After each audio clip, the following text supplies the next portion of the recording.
here. Let's see here. We get viewers here. Let's see. Oh, great. It says I'm live. Okay, well, it says I'm live. Oh, this is something good. Let's get some viewers in here.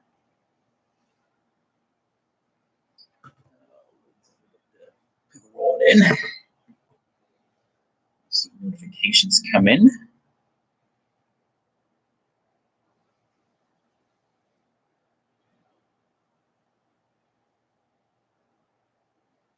Yeah, we got 4 people here. We got LJ in here. Hey, LJ, what's going on, man? I figured I was going to do some sort of live stream because I figured just a regular video would just fucking everybody. I did promise a video. The video is going to be a massive diecast haul. We'll get to that. We're going to get to that here in a little bit.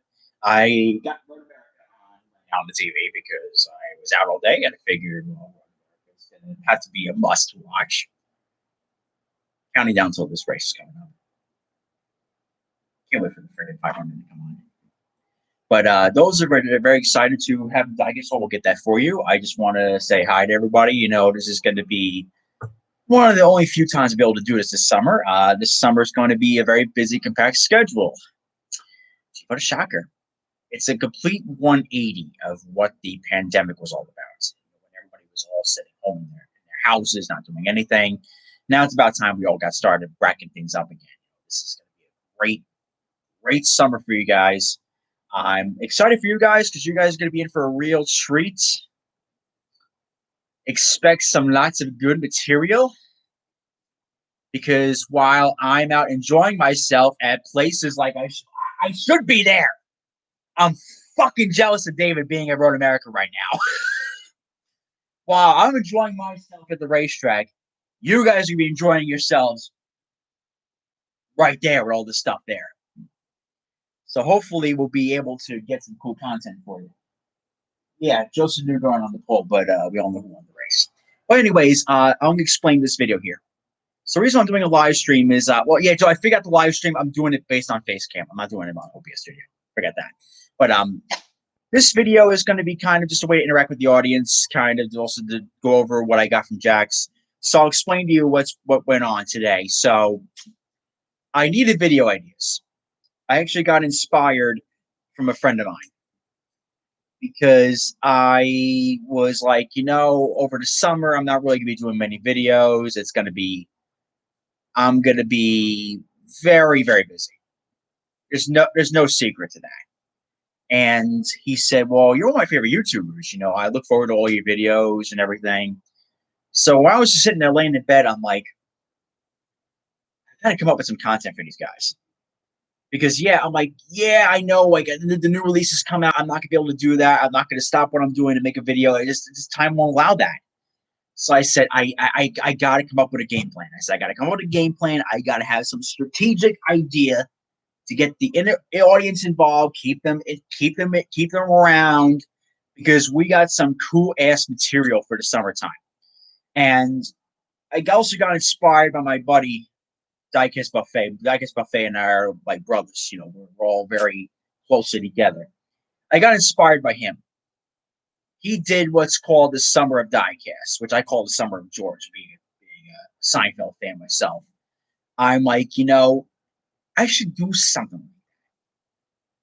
Maybe I'll film all the videos in one shot and then keep them involved throughout the summer. Just maybe upload once a week, twice a week. You know, it flows through the summer. Each week, somebody has a video to look forward to. Somebody has something to click on. Somebody can spend 10 fucking minutes just browsing around. So I'm like, okay, we can definitely do that. So I'm thinking we can start off with this. So the story goes, once I came up with an idea, I'm like, all right, I'm going to Jax. I'm going to Jax Racing. And I am going to bring a couple $100 with me. And I'm literally going to come up with a stockpile for the summer. A total stockpile of reviews to film throughout the summer. And this is a bunch of stuff that I wish I had when I was younger, and a lot of stuff I wish I had now. So Jack's Racing, if you've never been there, if you live in New Jersey, you live in Delaware, you live in Pennsylvania, you live in New York, you live in Connecticut, you've never been to Jack's, what the fuck are you doing? Because that place is phenomenal. Picture this room right here. This size room, besides the mess, it's a mess. This room, it literally needs a fucking cleaning. But picture this room here. Picture this wall, that wall, that wall, and this wall back here, full of diecasts, boxes everywhere, cases everywhere. Multiply that by 10 or 11. That's Jack's. The stock room is like Willy Wonka's chocolate factory, which with cars laying around everywhere. It's literally, that place is the best. And I said, all right, I have to go to this place and literally just go in and buy as much shit as possible. Because I'm like, all right, I can only do this once a year. You know, I said, I got to come up with a stockpile and let's do this.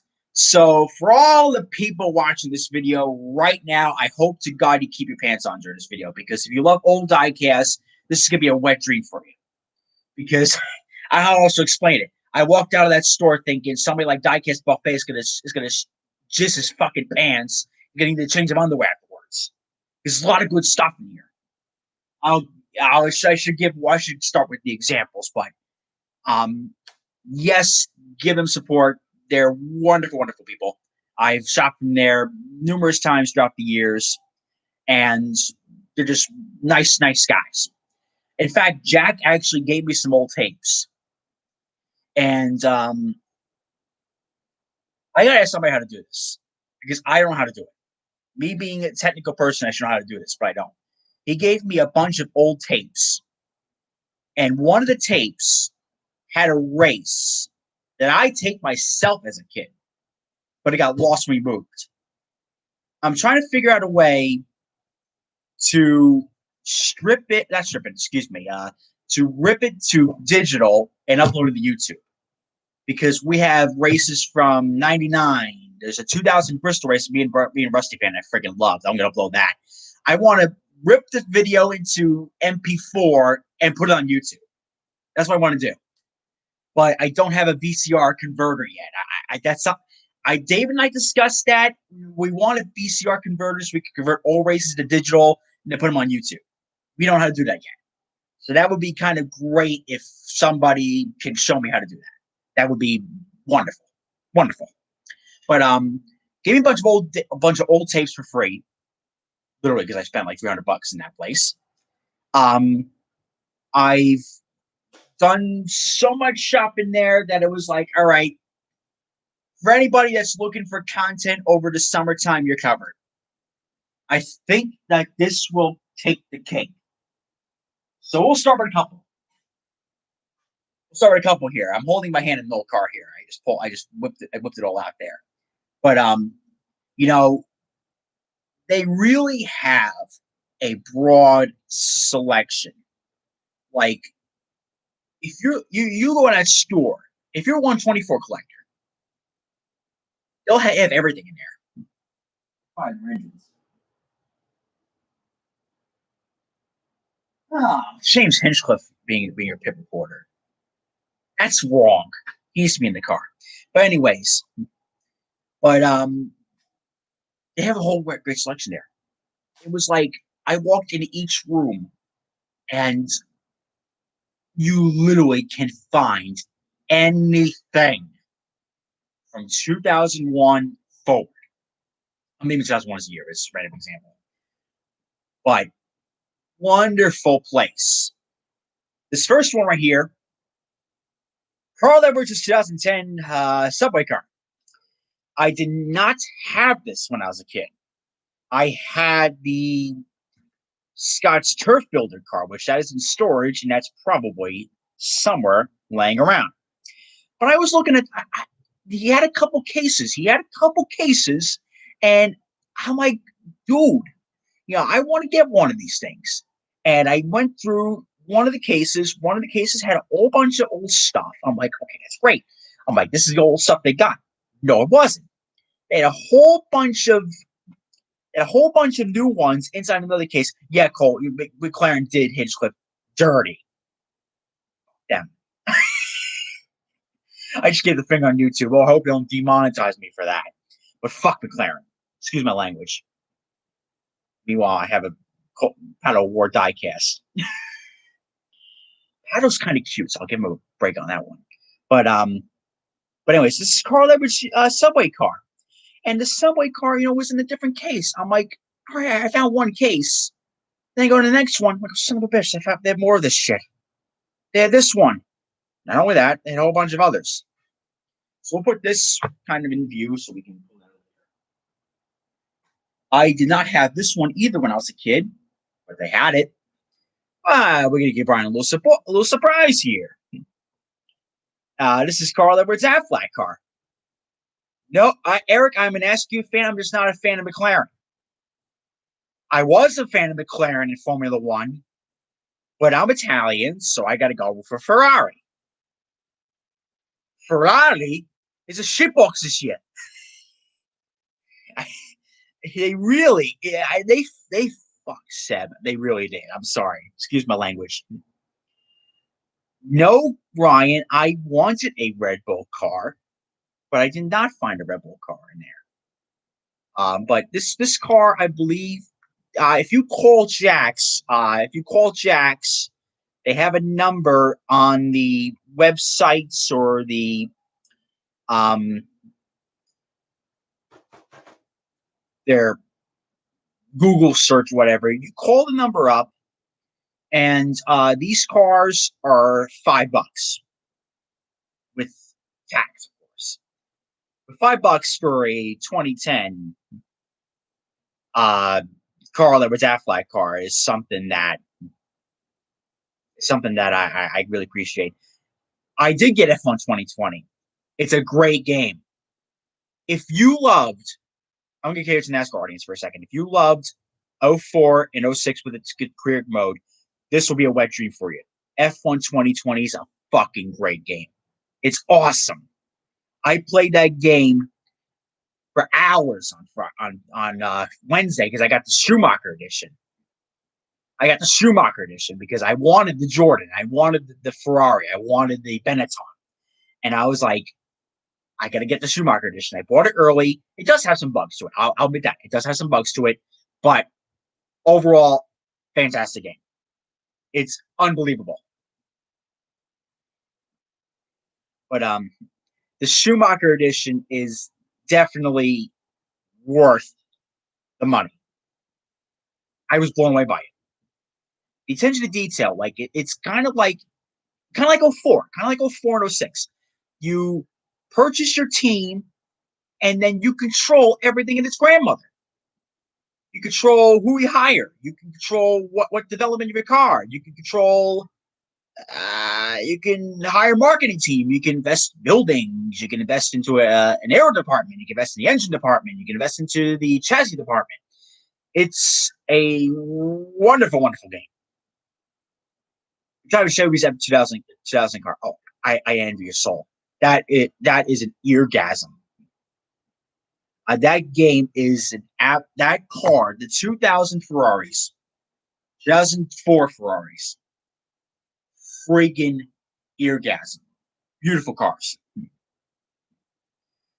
I've seen Heat 5. I'm not impressed with it. I'm a software kind of guy. I'm not impressed with Heat 5. I've not the videos I've seen, the physics, I just don't like it. I think the problem with it is it's got a 2002 game engine. It's got a game engine that is as old as some of you that are tuning into this video. I was 9 years old when that game engine was made, and it's still being used. And I just don't like the physics of it. Sorry. Any update on Gutswear? No updates on Gutswear. They're actually at Road America, which is where I should be at. Look at this.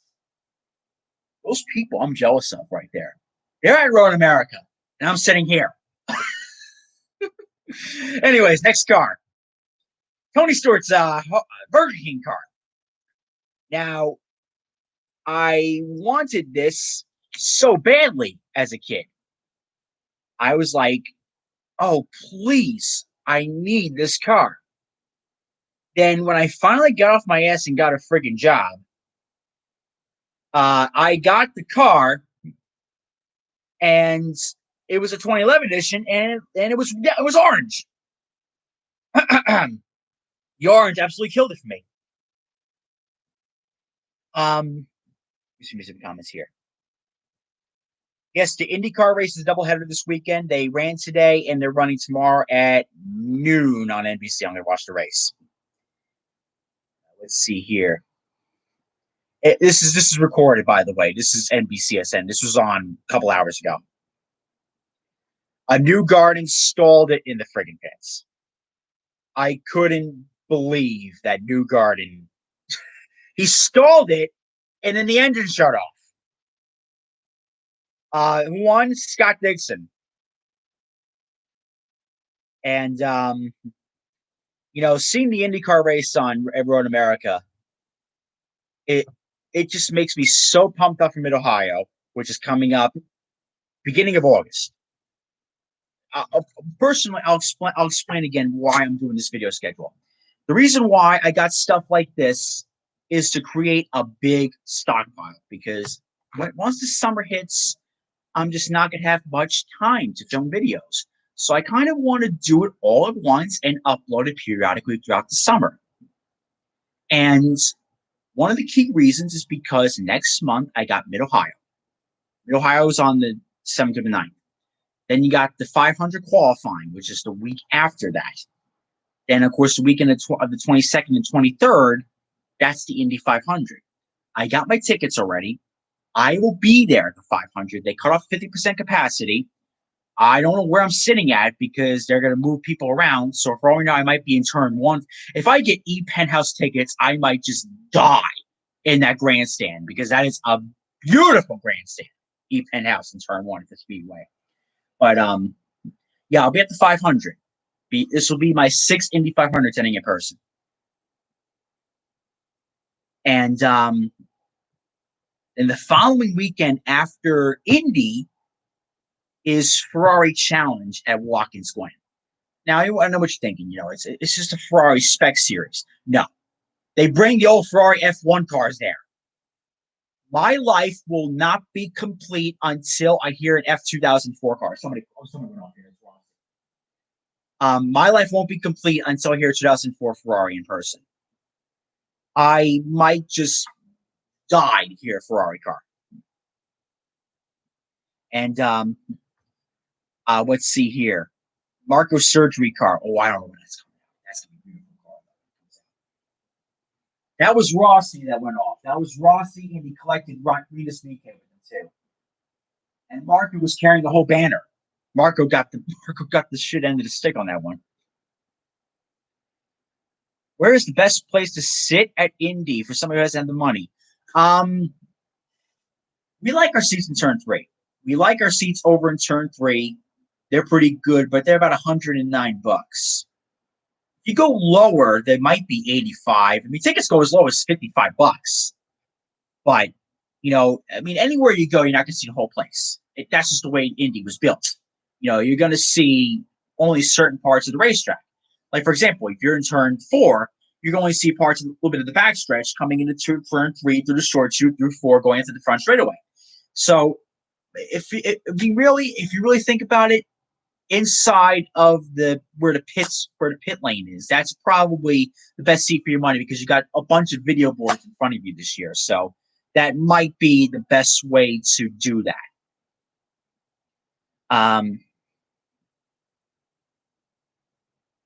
The long cars will definitely take it for me too. Because the cars that we're gonna race Le Mans are gonna be at Watkins Glen, which is that's another thing too. After Ferrari Challenge, I got the 6 hours at the Glen. We're ready to September, and this is already 5 weeks straight in a row. I'm gonna be at the racetrack. We got IMSA at Watkins Glen. The following weekend is Lime Rock, a GT only race. I got to be there. That's 6 weeks in a row at the racetrack. Then you flash forward a week off, a rare week off. Oh God, that's a rarity these days. Then after Line Rock, I'm going to friggin' Mid Ohio for IMSA. Going to IMSA Mid Ohio. Then the week after that, the Harvest Grand Prix. Then the day after the Harvest Grand Prix is the 8 hours of Indy. After 8 hours of Indy, the week after that, or 2 weeks after that, you guessed it, Petit Le Mans.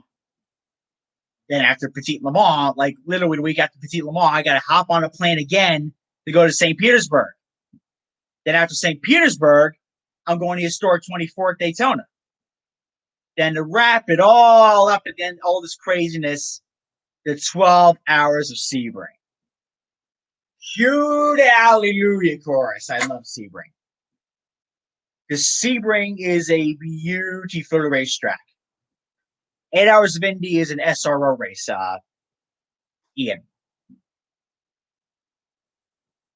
Will the Kimball diecast be available? I would expect the Kimball to be out by August. Because August is the 500. Everybody wants the diecast out by then. Yes, we would have been called to Line Rock at the end.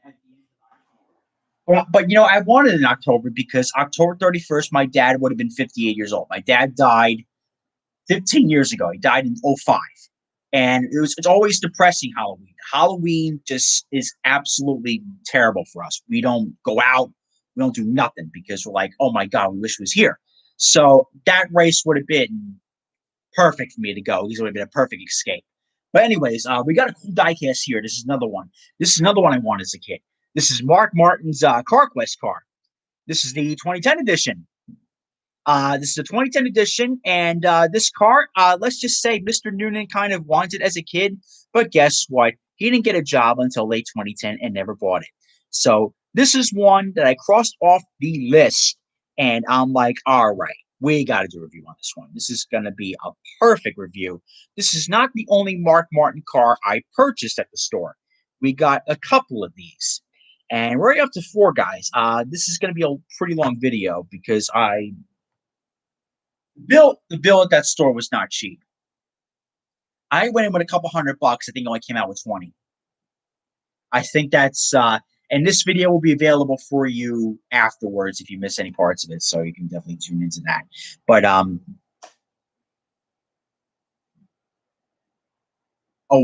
think a paddle war. I didn't see that part yet, but I think I did see that part.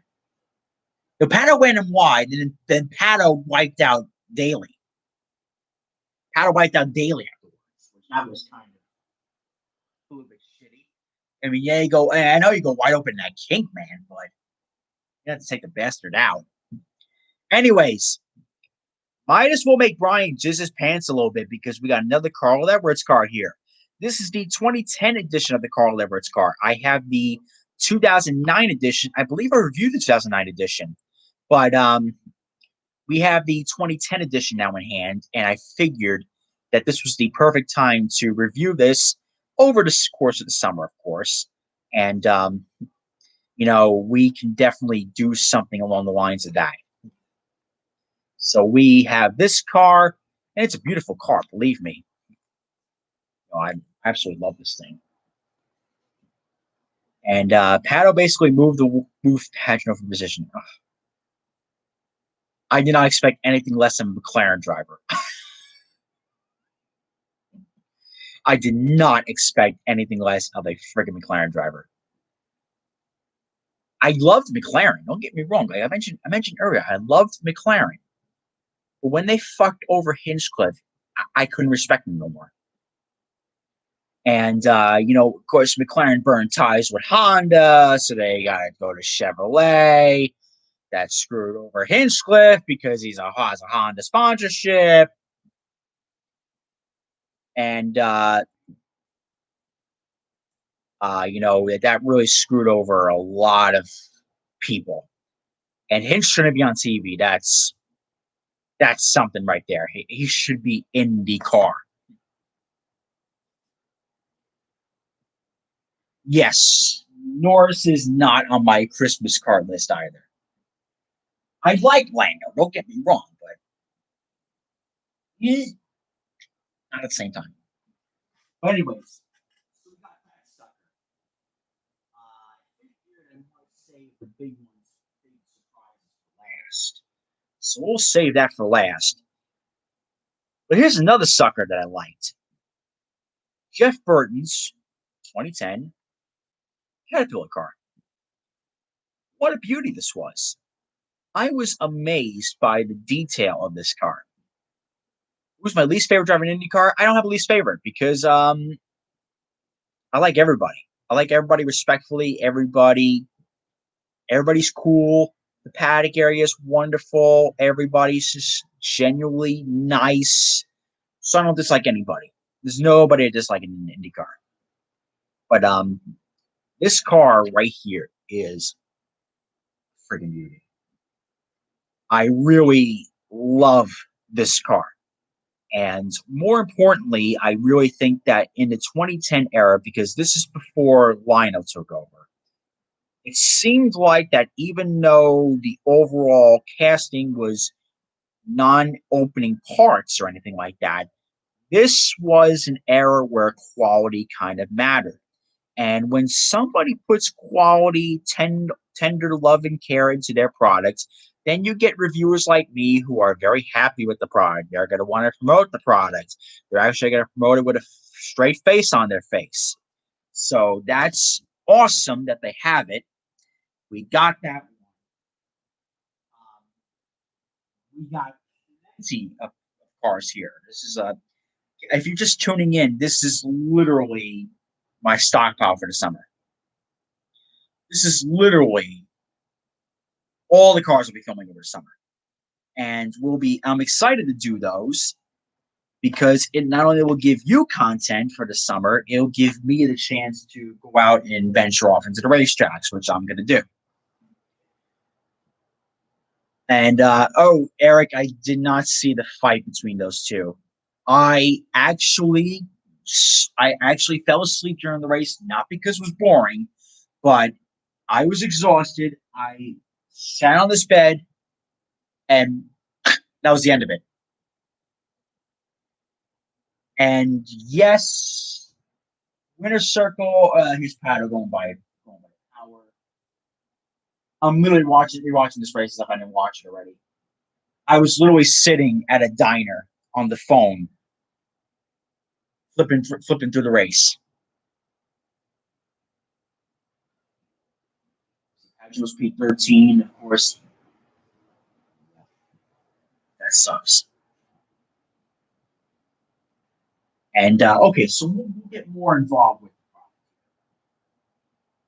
I kind of wanted to do a live stream because I wanted to interact with the audience more because I rarely ever do that. It's like I rarely ever have human interaction. So this is kind of cool. But another one, the Owner Junior's Junior Foundation car. I almost said Save the Music, but that's 2011. This is the Junior Foundation car. Um, this car, I actually had it in 124, believe it or not. I had it in 124. This is a story here. I bought the 124 years ago. And I actually had the 124. But for whatever reason, I sold it. And I sold it for maybe about retail value. Keep in mind, this was back in like 13 or 14 when COT market hasn't gone up yet. If I would have held off on that and sold it to this day, I probably could have made $100 out of it easily. But this was a wonderful, wonderful car, and I'm happy to finally receive this. By the way, if you are interested in the COT 124s, Jack sells them for $4 or $5, no more than that. And I am not shitting you. We don't have just 164s to cover this summer because you walk into Jack's stockroom. I actually got a photo of Jack's stockroom. Believe it or not. I'm going to show you right here. This is going to be crappy because this is on screen by screen on screen here. But let's see if I can pull up the stockroom here. Let's see. Stupid fucking thing. Here we go. Let's rotate it to the side so we can see it better. Stupid piece of crap. Oh, you suck.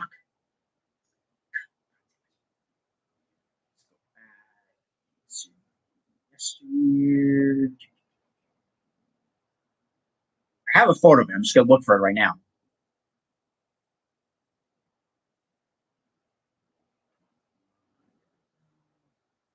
Where's the stock room? That friggin' stock room at Jack's is unbelievable. Pardon me here. I've literally got photos from God knows what year on this phone, and it's ridiculous. That's one stock room. All right. This is just one corner of the stock room. Mind you, there's 4 walls. That is literally Jack's stock room. It's crappy, I know, because of the screen on screen. But you can just tell the amount of content. I know it's bad. I know it's bad. Sorry about the lighting. But it's it's terrible lighting. I really should use a better example. But it's got literally 10 boxes of just one single car multiplied by 100. That stock room will make anybody drop dead of excitement in there. But he does ship, but not really nationally, quote unquote. He kind of ships like East Coast area, Southeast, Northeast, Midwest, and all that good stuff. It's still pretty much mom and pop kind of shop. Oh, he will ship to North Carolina, no problem. So if you call him up and you're like, hey, Jack, I need X, Y, and Z car from what year, he will give you a shipping quote and he'll mail it to you. And trust me, this guy's got so much stuff that it's like, as anything. Yes, he will ship to Massachusetts. Just pretty much, I think anywhere east of the Mississippi, he'll ship. Because I noticed when you go ship west of the Mississippi River, I've shipped things before like that. The shipping rate goes through the roof. What gives? I want to ship my buddy in Texas. Well, that'll cost you an extra $20. Fuck. I don't know. It's weird. It's weird how the shipping department works. And I do still watch NASCAR today, but nowhere near as much. I'm heavily invested in my IndyCar stuff. I'm heavily invested in IMSA because IMSA literally Ellipsis is literally owned by NASCAR, so I can kind of get away with that. But I don't think we'll watch really much of any races come once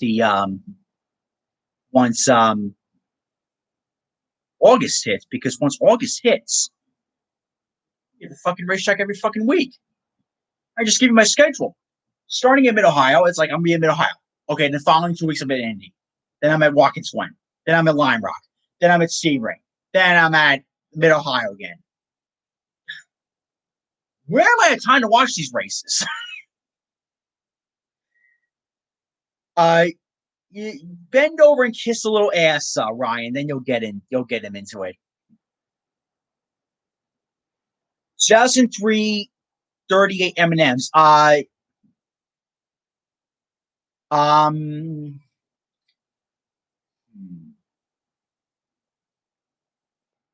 he did have that. I think he did have that. I'm trying to remember. He definitely had the 2007 M&M's car, like full out COT, like $39. And I was like, yeah, that's got to be a purchase. But I didn't purchase it though. Yeah, Cole IMSA definitely is a high priority for me. Let's see. Just became an IndyCar fan this year, but NASCAR fan since 2016. IndyCar, yep. IndyCar is so beautiful. I fell in love with the sport in 2005, and it got enhanced in 2012 when they brought the turbochargers back. I mean, IndyCar to me is my heart right here. It's right in here. It's like I feel my heart pumping when IndyCar racing is on, and it's like I'm going to 4 IndyCar races this year. I'm hoping to do 6 next year. That would be a great schedule because I'm definitely doing. I'm probably going to do St. Pete again. Then I'm gonna do Road America. Then I'm gonna do Indy twice with the Grand Prix at the 500. Then I'm going to. Uh, please, you did not hear this from me. I heard Pocono's coming back, so that's a definite for me if it comes back. Mid Ohio, of course, and Richmond. Richmond, I'm definitely doing. I cannot miss Richmond. I actually have an IndyCar Nation membership to where they give pit passes, hot passes for the race. If you're an IndyCar Nation member and you are a part of the premium membership, which I am, you have to pay for it, you get hot passes for the weekend. So that's what I'm going to do for Richmond. Um, Fernando Alonso's car is coming out. Um, when do I think it? By August. It will be by August, definitely. It's Travis Richmond racing got canceled. Yeah, it really is. I was going to go. Well, I originally wasn't going to go. The story was I was going to go to Watkins Glen that weekend. I was going to go to Watkins Glen, and I'm like, all right, I'm going to spend the weekend of 6 hours. Of course, the whole COVID deal, couldn't do Watkins Glen. So the next deal was Richmond. Richmond. I got canned. Like, what gives? And Watkins Glen, yeah, that needs to come back. I know Pocono might be coming back because I heard that the people who run Vintage Indy are getting talks already. They got a call from the Speedway or something, and some deal was worked out. So they're coming back. I'm hoping they come back. That was a friggin' good race at Pocono. Just got to fix the air bits on these cars, and they'll be racing a little bit better. But the speed's not a problem. They go 240 at Indy. They go 215 at Pocono, flat out. So it's like that's not a big deal. Speed at Pocono, and I think our club should come back, but I want Michigan over our club. I want Michigan over our club. Milwaukee, Milwaukee needs to come back. I think IndyCar can make an appearance. And by the way, this is the Denny Hamlin 2009 FedEx freight car. Absolutely stunning car. I remember this car.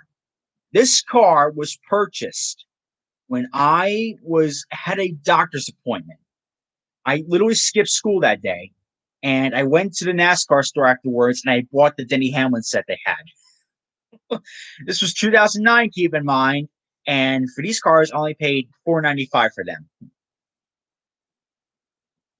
But this is a beautiful, beautiful diecast. This is not the only Hamlin car I purchased from that store, FYI. I purchased a lot more of these. So let's recap here. Just briefly recapping this long live stream here. All these good suckers so far. Beautiful set. We got ourselves fantastic videos to film over the summer. Stunning. Stunningly beautiful. IndyCars at Bristol is not the dumbest idea I've ever heard, so you're good with me on that one. Oh, you also asked about the Dale Senior cars. Every fucking Dale Senior car and its grandmother is there. I've not seen a Dale Senior car I haven't seen in that store. That guy was an Earnhardt fan, so he bought everything in its grandmother. So name any Dale Senior or Junior car, he's going to have it. I am not crapping you on that one. By the way, another Hamlin car right here too. Yeah, sorry, Cole, we're gonna piss you off the next 2 minutes. Denny Hamlin's. I know some of my friends are in this are in this chat right now. So this is wonderful. All my buddies are in the chat here. But this is Denny Hamlin's FedEx Kinko's car, or FedEx Office. Excuse me, they changed it to Office in 2009. But a beautiful diecast. I mean, they really just have it. I literally saw that 1999 car there. I think it was either the 99 car or the 01 Dover winner. It was either or. But they had it. Any Dale Jr. car imaginable, I would imagine they have it. But this is the Denny Hamlin 2009 FedEx Office car. Ben, I used to like Denny Hamlin, but we're not going to go there. I used to be a big Hamlin fan, and some controversy came out, and I was like, "Fuck you." But anyways, that's how the story went. But anyways, here's the last Hamlin car I got was the FedEx Express car. I tend to enjoy the FedEx ground colors more, but son of a bitch, man, don't you loved it when they used to make custom made boxes? These custom boxes are full out better than the crap they make today. I mean, look at the design of these suckers. They really went all out with this stuff. Wyatt, race winner prediction for race 2 at Road America tomorrow. My mind says Dixon. I can't go wrong with Dixon. But also Hunter race fast. And I'm going to say Newgard might win it. That might happen.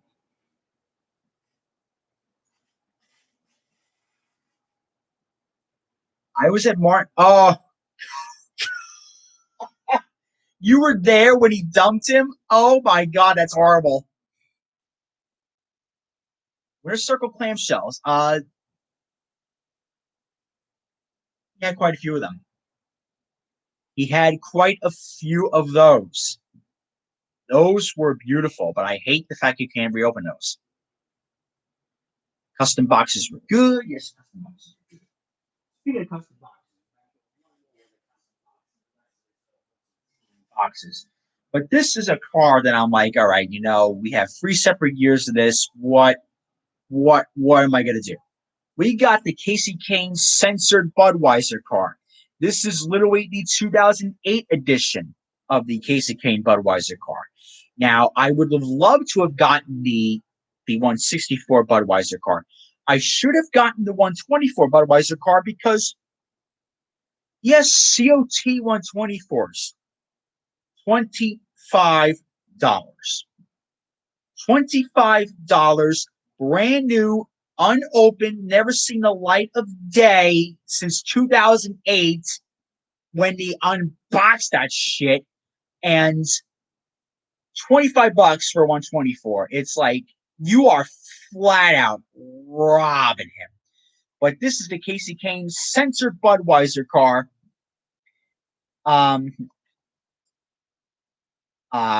This is a car that I kind of want to have over the years, but I just never gotten it. And Penske needs to win again. I miss Pagano being up front. I miss Pagano. By the way, the races are going to have fans again, but I imagine the paddock area will be completely closed off for the foreseeable future. And it's going to suck not me seeing Pagano because Pagano and I are like this. The two of us are close. I'm known as one of his biggest fans. He recognizes me at the track. He recognizes Brian at the track. He knows me by name.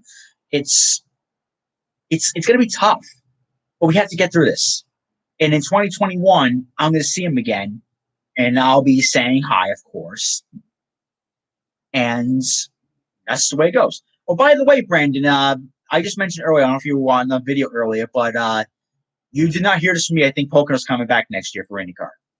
So we'll have our annual get together at the Pocono Raceway in 2021. I heard from somebody that the Speedway got contacted, or the Speedway contacted somebody and some deal worked out. And Penske was a big defender of Pocono, so I think that's coming back.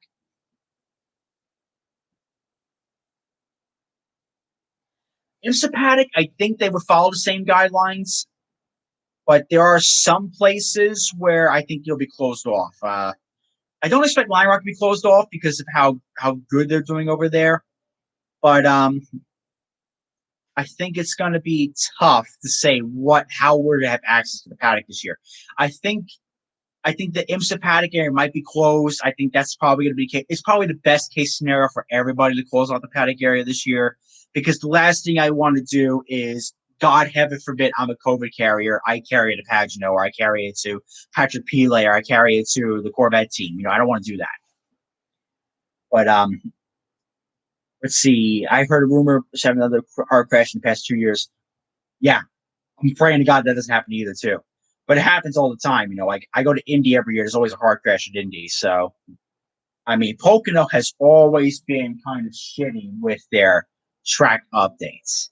It is never like if Charlie Whiting went there and he went to grade it from A to F, he would throw up. And Charlie Whiting was the F1 guy, so he went to the racetracks and graded them based on their safety ratings. He would give Pocono flat out fucking F. And what NASCAR IndyCar tracks have been to? Which one's your favorite? Well, obviously IMS is my favorite, but outside of IMS, you know what? I'm a big lover for Sebring. The reason why I love Sebring is that it's open. You have so many photo ops, so many photo locations. NASCAR literally owns Sebring. Why don't they bring the Cup cars there? Sebring is one big party. If we go to Sebring, my promise is to get my friend Derek laid in the trailer park. Because literally, you're walking around. There's I can well imagine there's topless women at Sebring. There's drunken women. There's drunk guys. There's college guys partying all over the fucking joint. I gotta bring some of my friends, and they gotta get hooked up at Sebring. That is a fun place to be at. I care about the race cars, though, so I don't give a shit. If Jimmy's doing Mid Ohio, I am dropping everything. Oh, yes, Jimmy. I hope he goes to IndyCar next year. He will be such an asset to the sport. And I think he's still got it in him. I think he's still got talent left in him. I think if you put him in an Ed Carpenter car, you put him in a McLaren car. I don't like McLaren, but I think he'll be good in a McLaren car. But he can win still. Give him the proper equipment, and with how competitive IndyCar is and how competitive Jimmy Johnson is, he still can damn well win it. He's done everything he could do. Jimmy's got the power to say, I can do whatever I want. And speaking of Jimmy, the 2010 Cobalt car is here. We got the Cobalt car. This is in hands. This is a beauty. The Cobalt cars of years past, before they did that stupid ass stripe on it with all black on it, that was an absolute travesty compared to this car. This is an absolute beauty. No Kurt Busch fan. I wish I had IndyCar diecast in this hall. In fact, Jack has IndyCars. Jack had a couple of cars that I kind of wanted. It wasn't IndyCar, but he had an F1 Ferrari, Kimi Räikkönen in 2007. I kind of wanted that. He also had Will Powers 2011, Dario Franchitti 2011. He had Danica's 2011. He had Tony Kanaan's 2012. He had Elio's 2013 Hitachi. He had the program car from 2012. He had a lot of good stuff for IndyCar. I was quite surprised with. But I usually do my IndyCar shopping through Gutswear. Gutswear is my ultimate place. I love Gutswear. They're good people. Buy from them. Bucket list track. Oh gee, where did I want to be today? Road America. That's my bucket list track. Literally, David texts me. He goes, "Yeah, Rob, you got to be there." I'm like, "You fucking son of a bitch! I got to go now." And I saw the videos. I wanted to cry. The viewing areas are so good at Road America.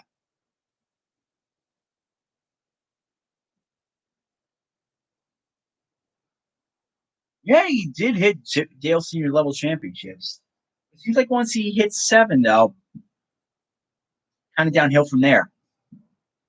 But I want to attend the Rolex 24. Oh, yes, I do. 24, IndyCar Road America. It was an NASCAR race I wanted to do too. I remember. NASCAR Mid Ohio. I wanted to do that too, but that got canceled this year, unfortunately. I was gonna go to NASCAR Road America because they had Trans Am and City of Super Trucks there, I was like, all right, that's gonna be a fun thing to shoot. Never happened. I let Road America fans no problem because Road America is a 4 mile track. You can socially distance everybody. It's not a problem to socially distance people.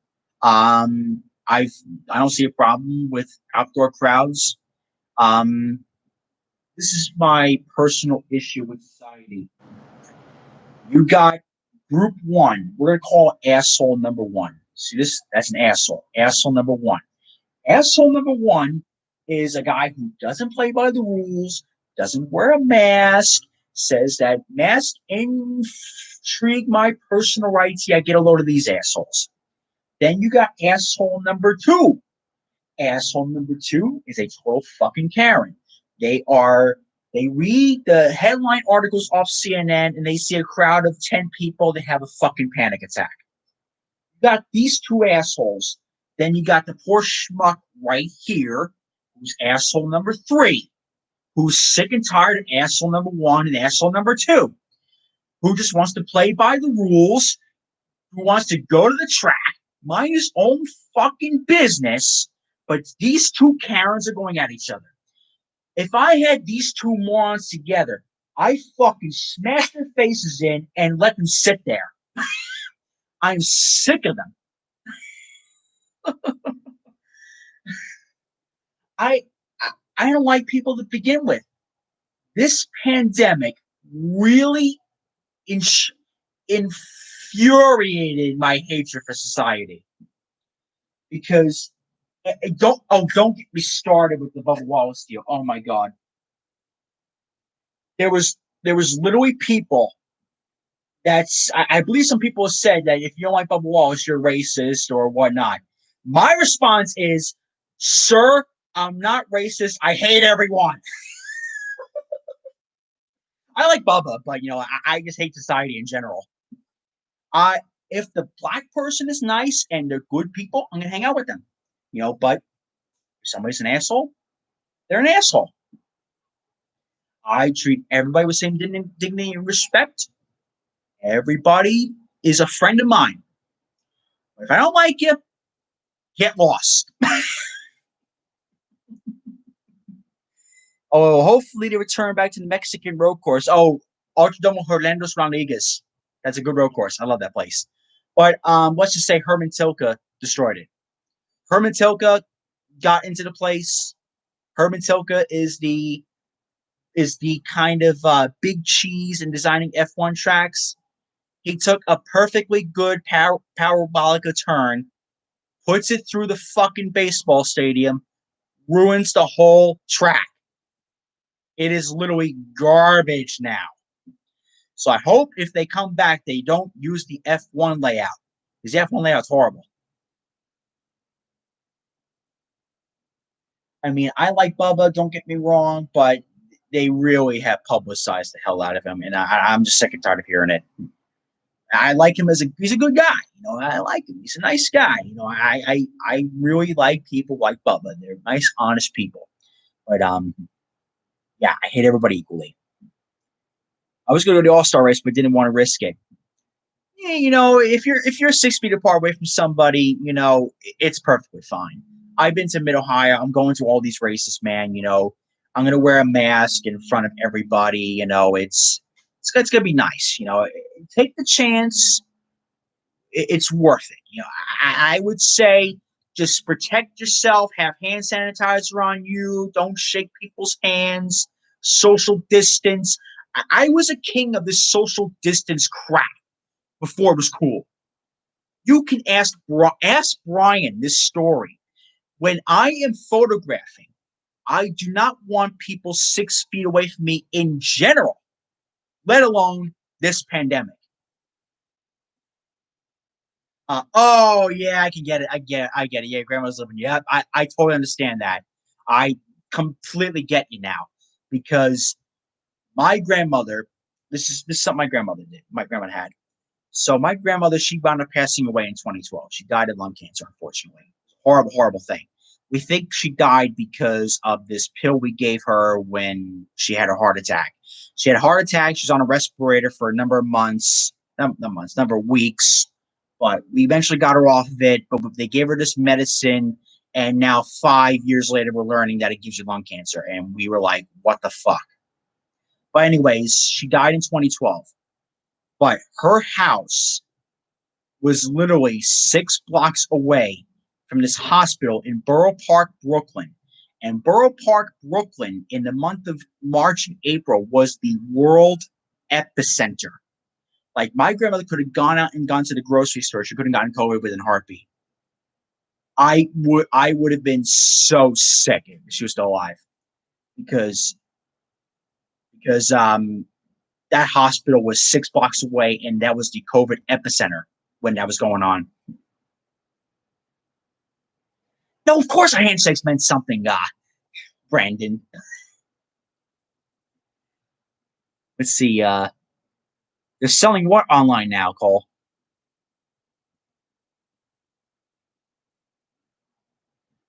Let's see. Circuit move. Yeah, that should come back too. But it's a street circuit technically, so it's not really fan friendly. Technically, the Montreal NASCAR circuit is a street circuit because it's on a private island, but it's public roads. So they close off the public roads and they race them. Team Penske mask. I'm buying them. I'm buying the Team Penske mask. Anyways, here's the next car. I had this car in 1/43rd scale. Believe it or not. This is the Mark Martin GoDaddy car. I think this is personally my favorite GoDaddy car out of all of them. Yes, they had junior cars, and actually, this is one of the ones I picked up. The Junior Foundation car, which I told the story, I had the 120 for this. And I probably should have waited a few years to sell it because now I think I could have made easily $100 out of that.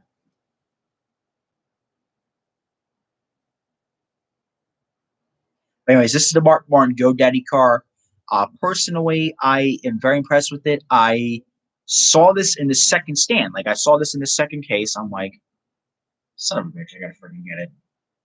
And they only sold this for $5. Literally $5 for 164. I see Mark Martin on Eric's podcast. I don't watch Eric. I will not give my opinions on him. I don't like him. Sorry. I don't watch his material. So I'm just gonna leave it there. I am not a fan of Mr. Estep. That's okay if you are. I'm not gonna discriminate anybody. But he's not my line, not my type. But if me and Mr. Eric were in the same room, I would walk out. Then again, he's a nice guy. I'm not like that. But anyways, here's the next car. Here's Greg Biffle's 2010 3M car. This was kind of one that was kind of questionable for me. I was never really a big fan of the 3M cars when I was growing up. But this is one of the more tame 3M cars.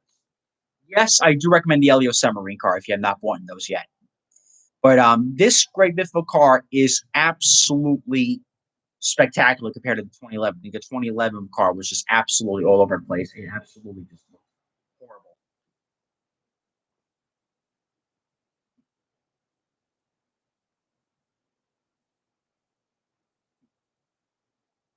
Mark said he'd commit suicide if he dumped Bobby Allison, the man who signed him to Roush. Aw. And Mark had so many problems, though. Mark had some issues. I do know that I firmly believe Mark Martin is a recovering alcoholic. That's what I heard, though. I heard that years ago. Like, he was an alcoholic before he became a big racer. But he had so many issues, Mark. And I love Mark. Mark is a down to earth, great guy. Does anyone know for a good price of the Kyle Larson unreleased DC solar car?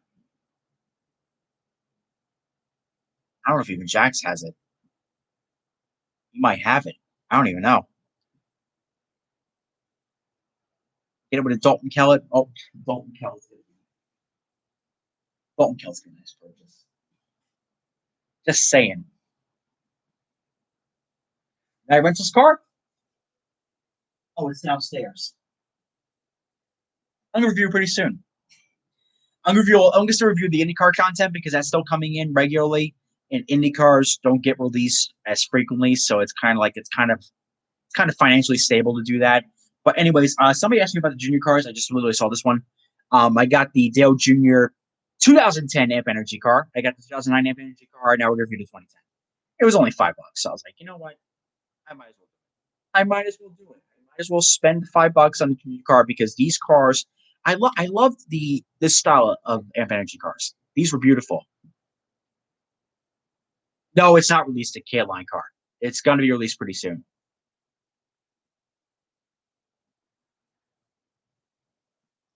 I do miss Larson. Don't get me wrong, I'm still a Larson fan. What he said was wrong, but he did make it up, and he is. I think he's cool in my book. I forgive. I rarely forgive. I'm an Italian Brooklyn guy. I I get my family and I get in arguments over shit we said in 1985. We don't forget, we don't forgive. But I managed to forgive Larson. I'm like, I forgive him. He paid his dues. He's cool with me. That's a rarity for me. So write that down. Robbie Noonan forgave somebody. Usually I take shit in my grave. But this is the junior amp energy car, like I said before. Like I love the style of amp energy cars. They really are just awesome, awesome cars. Really cool. I'm very happy with this purchase. You know, I love this better than the 2012 versions. 2012, 2013, 2014. This amp energy car was just freaking beautiful.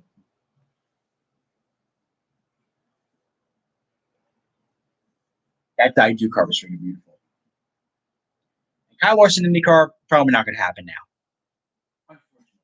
World of Outlaws is his go-to gig right here now. This I'm about to reveal right here is my favorite car of 2010. Like if I had to pick any car in the 2010 season, this stands out as my personal favorite. And I think my friend Brian is going to have a massive orgasm over this. He is going to love it, and I'll reveal it. It is the Scott's Turf Builder car. I do not remember if I already bought this or not. If I review this, I'll look back in my videos, and if I reviewed it, oh well, guess what? We'll get to it again. But this is probably the most beautiful car of the 2010 season. I mean, just unbelievably cool car. I was so happy when Scott's came back and they did the throwback to 2005. I had that car too. Larson already trying to say that IMSA he fans he's already got the World's 24 dub. Yes, he does. I hate to say it, but I think Dixon carried that team. Dixon really did a good job in that car. Would you love to see Chase Briscoe, Christopher Bell race in the Indy 500 in the future? Yes. Anybody who's a dirt racer is going to do very well in Indianapolis. That's just the way it's going to go. Chase Briscoe, he has the talent to where if somebody puts him in a good car, a good engine lease, and basically if you give him an Ed Carpenter racing setup, I think he's going to do very good. Christopher Bell's a dirt racer, so guess what? I think he'll do good. I think he's not race winning material, but he'll be amongst the ranks of like top 15, top 10. He'll be pretty decent.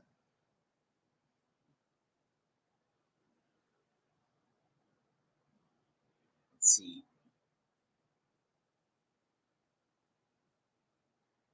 Work if another award car. You can make a custom SQ car because I am literally just so mad they didn't make that.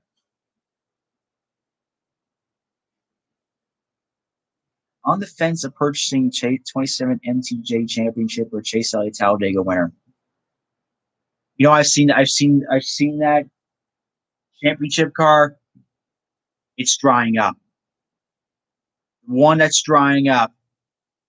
Get it now while it's low, and then 5 years from now, somebody's gonna be like, "Who has it?" And you're gonna be like, "Oh, I have it."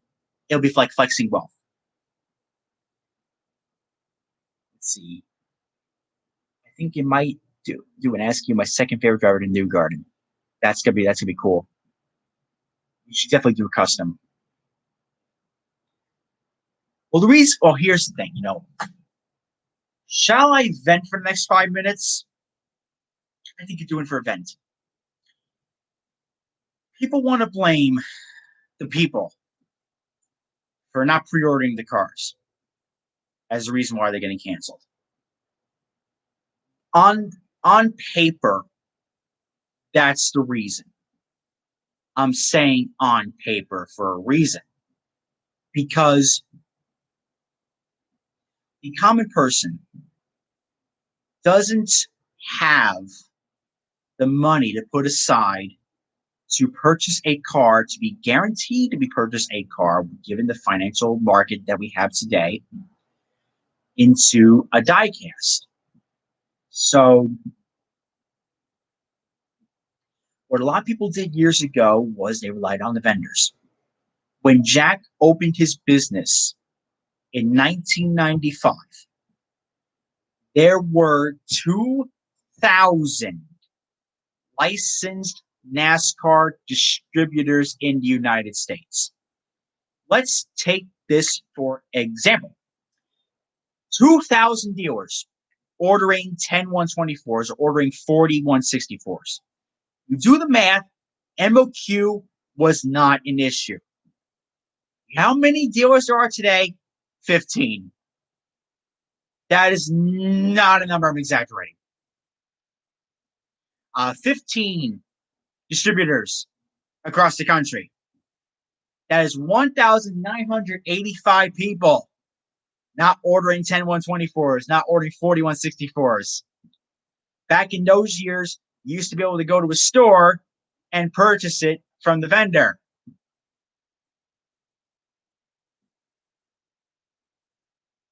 But people used to walk into stores, people used to walk into shops, people used to go to X, Y, and Z location, and they'd be like, all right, this car came out.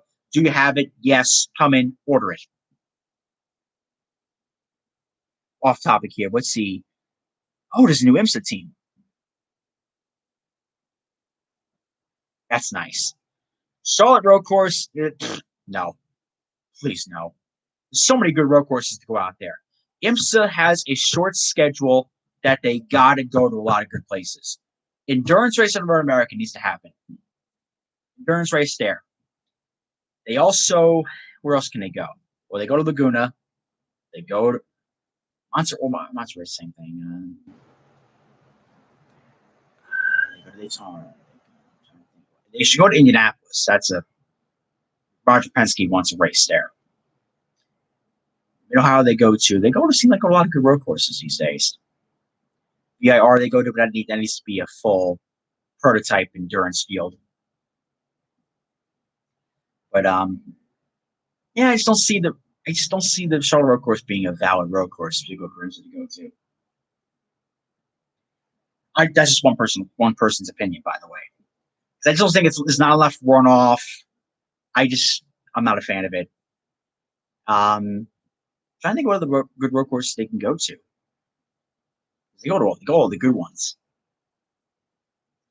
But Alex Bowman's Talladega Valvoline car, that's not getting made. Again with the vent on the vendors. So that's 1,885 people not pre-ordering. That's all those people that ordered your diecast gone. So those people that didn't order anymore, that brings the production numbers down. So when people want to easily blame people for not pre-ordering, you can't ignore that there's 2,000 fucking people, excuse my language, not ordering cars anymore. It's like if the 2,000 vendors were still there, and if a certain group of people didn't fuck them over high end over in their ass, then this wouldn't be a problem. If 2,000 vendors were still there, none of this would be an issue. That's just my washing my hands with it vent for today. Get the support your local diecast shops, people, because we only got 15 of them left. This whole MOQ bullshit wouldn't be happening if they were still around. MOQ numbers, they're fine. They gotta make a profit. I get it. But they really this whole thing with the vendors, that really is something that needs to happen. They need to fix that. Oh, by the way, this is the last 164 I got for here today. This is the Mark Martin CarQuest car. Beautiful car. This is another one I wanted to buy. Actually, wait him a second here. CarQuest honoring our soldiers and CarQuest in general. So there's two of them. So that's wonderful. Beautiful cars. Look at that right there.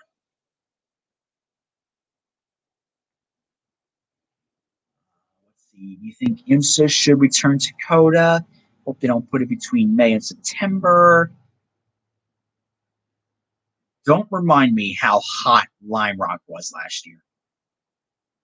I felt like death at the end of that race.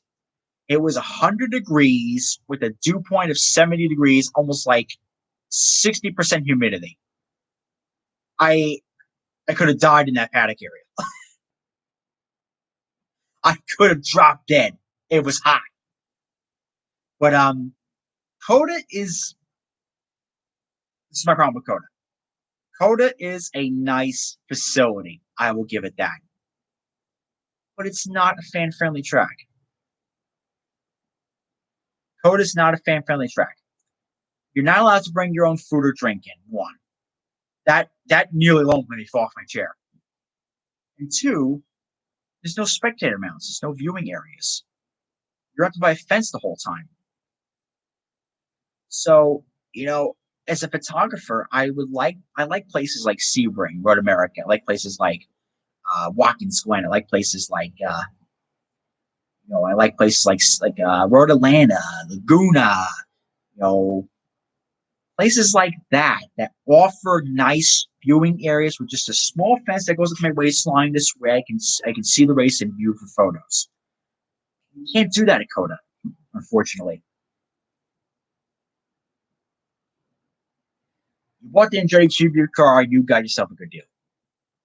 Because that is drying up. The only place I know you can get that still is at Gutswear. Gutswear still has that. Good to know about that one. There are less diecast being produced this year.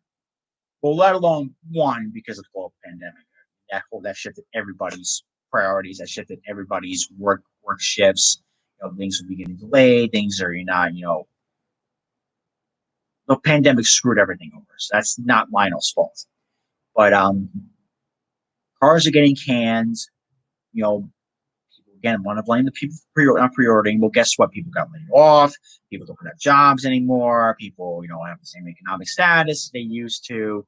So, of course, I'm just saying kindly expect a lot of cancellations this year. There's going to be a lot of cars that are going to be offered, but they're not going to be made. That's just the end of the story right there. Lionel isn't spinning them out in ways like the years past. I'll say that. You are right.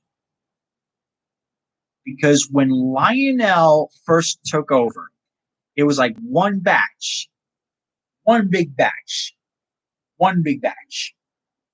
Now there are times where maybe only one car could come out, or maybe 15 of them come out at the same time. It's ridiculous. But who wants to see some 124s? Because Jax has an unbelievable selection of 124s. If you thought all these 164s, first of all, real 164s, here's the Carl Edwards. Here's the Mark Martin. Carl Edwards Subway. I almost said Aflac. Here's the Aflac car here. That's Tony Stewart's Burger King. Got the patriotic Mark Martin. Got the Carl Edwards car 2010. That's the Burger King car already. Got the Caterpillar car. Got the Junior Foundation car. Got the Junior Amp Energy car. 3M Greg Biffle. Denny Hamlin, FedEx Freight. Denny Hamlin, FedEx Office. Mark Martin's GoDaddy. Jimmy Johnson's Cobalt. Denny Hamlin's FedEx Express. And Casey Kane's 2008 Center Budweiser car. So 1, 2, 3, 4, 5, 6, 7, 8, 9, 10. We got 17 164s. And those 17 164s will be spread out across the summer months. So this is your summer 164 COT content. Yes, if you're a 164 COT collector, don't keep your pants on. That's all I'm telling you.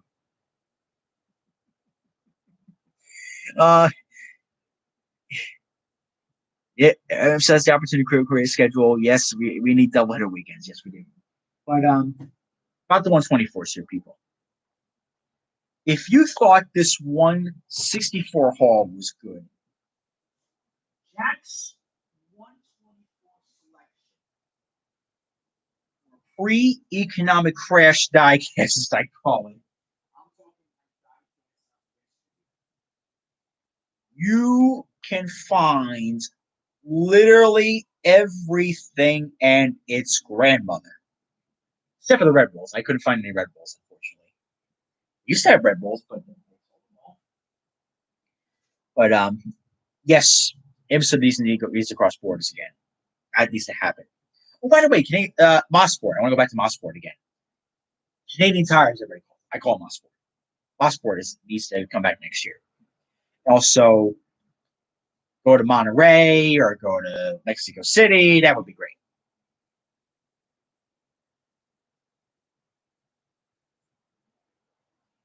Let's see. Which IndyCar tracks plus when you became a fan? Do I get the list out? Pretty much any street race besides St. Petersburg, Long Beach, and Toronto, and what's it the street race they go to? St. Pete, Long Beach, Toronto. That's it. That's pretty much it. The street races were come and go. They're planning to go to Nashville next year. They're planning to go to Nashville with the street course there. If they do, I would like to go there. My sister loves Nashville. She wants to go. My whole family's not even race fans. They want to go to Nashville, which is a downtown Nashville street race. So I'm hoping they do that. NASCAR Irwindale or Kern County. That would be nice. Nice little short track kind of feel. Get a nice mom and pop kind of feel. That would be great. IMSA Talladega on the road course. Did you see the video of the Porsche at Talladega? That was a friggin' eargasm. Circuit Gilles Villeneuve Interlagos. I wouldn't mind Circuit Gilles Villeneuve. But like I said before, Circuit Gilles Villeneuve is technically a street course. I don't have a problem with street courses, but trying to get a photo pass for a street course is kind of hard. So that's kind of like I wouldn't go to it, but I would watch it on TV. That would be certain. It'd be something for certain. But anyways, back to 124s. Jack has pretty much every 124 imaginable. I did show this to my friend Cole, so we are going to open up this diecast first. I'm not going to display here for obvious reasons yet. Let's see here. Let's play the box. Never mind. The first car here. Joey Logano's rookie car. This was literally in the back stock room. This was in the same room that they had the Kimi Räikkönen F1 car. They had the Indy cars. They had a whole bunch of cool 124s. And I was like, what is the price on this sucker? I am not kidding you. I am not on drugs, and I am not bullshitting you. There's only 2,000 of these Joe Logano rookie cars made, and I got it for a whopping $25. This car was only $25, and I was very happy with it. Let's see if we can take it out. You definitely know that Jack takes such great care of his product because this is still taped. Like, it hasn't seen the light of day since this was made back in 2008. So we're unboxing this live, so you might hear a few curse words at the tape I got here. Let's take the sucker out. Son of a bitch. She is. Let's open her up.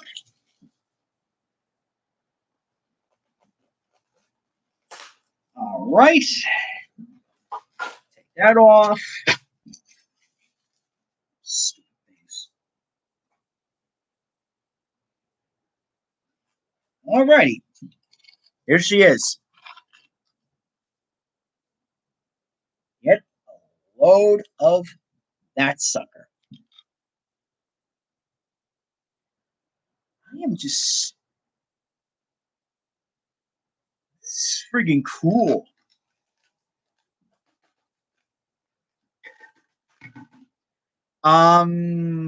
That's a good question. They don't have leash P2 cars. They should. I mean, the P2 class should not be a spec class. P2 class should be multi-class, not multi-class, multi-chassis, multi-engine companies. Let's see here. I pop open the hood here. This Logano car is loose a little bit here in the packaging. Let's see here. Pull that up. Remember when detailing was this good? Pepperidge Farm members. That is really good detailing inside of that engine. I don't know. What do you guys think of this car? To me, I just love it. I was like looking at this. I'm like, this is almost a complete reverse of Tony Stewart's car. I'm like, son of a bitch, I have to get this thing. Have a good night, Kurt Busch fan.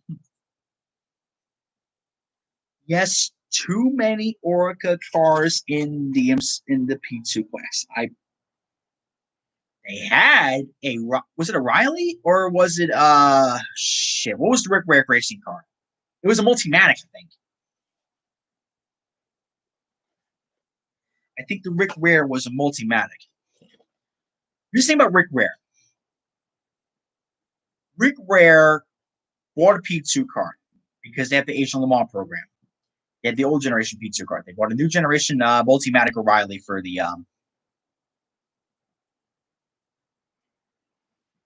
Riley didn't hear for 2020. All right, so it must have been Multimatic probably. But it was a Multimatic car. And they brought the P2 car to the Roar. And none of the engineers knew what to do with it. So it was a nightmare from the get-go. And when I was photo shooting over in the International Horseshoe, I heard a car go off and hit the barrier. What car do you think it was? The Rick Ware racing car. And it wasn't totaled, but it was, to say the least, they needed to do parts for it, and they didn't order extra parts. So they were done for the weekend. And I believe they did not want to get more parts from Multimatic because they were mostly using it for the Mazda TPIs. And story was written from there. Then they purchased an old Star Works Audi. They had a Star Works Audi GT3 car. They were going to run it at Long Beach. They were going to run it at the sprint races. For whatever reason, they sold it. And there's no more Rick Ware Racing sports car program anymore in the United States. That that literally lasted 2 hour session. That was it. That's the shortest lifespan I've ever seen of an IMSA prototype or GT car. And I've seen a lot of short stints in IMSA GT cars. They go in.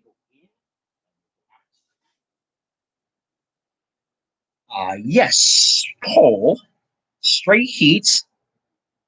Pocono has some great cars. So, would you believe it? That's not the only 124 I bought. I have quite a few of them here. It's not quite it's nowhere near the quantity of the 164s, of course, because they're more expensive. But we have some. That was the Logano car. Here's another 2008 car I'm going to show you. Truex's Bass Pro Shops car. I know my buddies Brian and my buddy Blake, who's Eminem's Cup Series. It's his birthday, by the way, today. So please give him a shout out. Say happy birthday to Blake. He's a good guy. One of my personal friends. So he's a big Truex fan. So is Brian. This is the Martin Truex Jr. Bass Pro Shops car. Now, I really caved in on this one. I was kind of like, should I get it? I'm like, Then I look at the price tag, it was $25. I say, you're not going to see this anywhere else. But I'm just telling you, Jack has an unbelievable selection of 124 scale cars. He has pretty much from every year. I want to say from every year from 2000 on forward. He has some old stuff too, but he's got a lot of the newer stuff he has too. But he had a whole stockpile of 2008 cars. He has a whole stockpile of COTs. So if people like Garrett that like collecting the COT cars, nowhere else but Jack's Sprout, pretty much.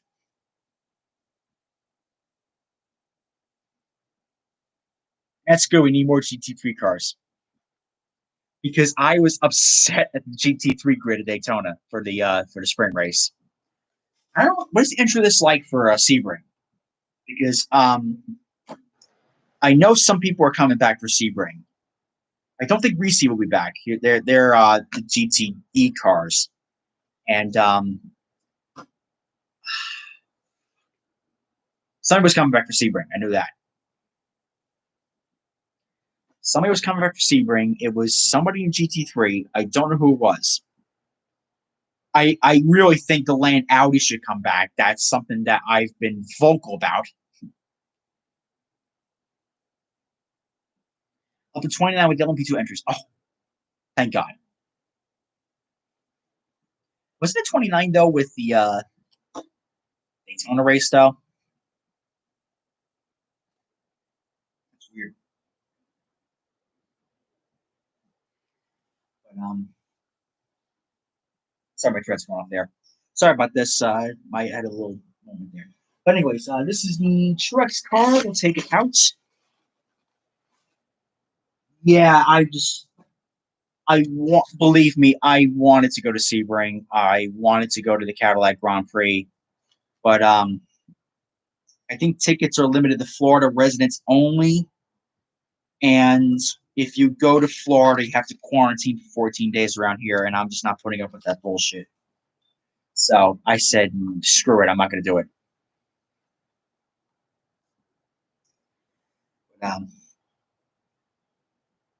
Up from 26 cars. All right, so it is up, but I think the endurance races is where the car counts are really going to go up. By the way, if you like NASCAR road racing, you will absolutely love IMSA. IMSA, in my opinion, is the most criminally underrated racing series in the world, because the fan accessibility at IMSA races cannot be matched with any major pro sporting event on the globe. Every ticket holder at Sebring, Road Atlanta, they are not Daytona. Daytona has a garage pass, or Watkins Glen. All 100 something thousand people get access to the paddock area. You can, if you want to go in and meet Sebastian Bourdais, you can do that. You want to go meet Scott Dixon, you can do that.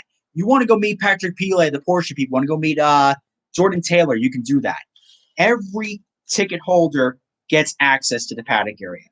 And the racing at IMSA races are it's the best. I mean, I'm a big IndyCar guy. Like, do I really have to go about big IndyCar guy I am? Let's see here. That's all 19 boxes right there. Yep. Don't even question how big of an IndyCar guy Mr. Noonan is. That whole shelf right back there, full of Pagano stuff. I mean, it's pretty marketable that Mr. Noonan might be the IndyCar super fan here. But I gotta admit, IMSA has the best racing. Because you got multi-class racing, you got all different cars racing, you got people passing constantly. There's constant action on the racetrack. There's always something for everybody. If you live near IMSA track, as a friend, I was just going one. There's one near you. Definitely go to one. It is an experience. I'm just saying, if you like NASCAR road racing, you are gonna love IMSA. There's no question about it. Anyways, let's open this up.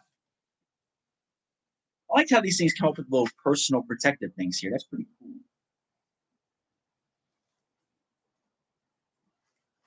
How am I holding up in this madness? Pretty decently. Like I mentioned earlier, I don't know if you were watching earlier this video. The reason for this video is to show off everything I got at Jack's because I have a stockpile here full of cars because over the summer, I'm going to be visiting a bunch of racetracks. My schedule after during August through November, I think I only have one off weekend. That's it.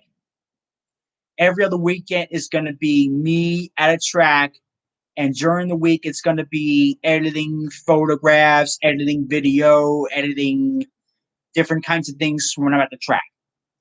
So I literally just said, all right, I'm like, all right, I gotta put a hiatus on for YouTube. I'm like, all right, this has got to be done because I can't go to the racetrack on the weekends on days I usually film.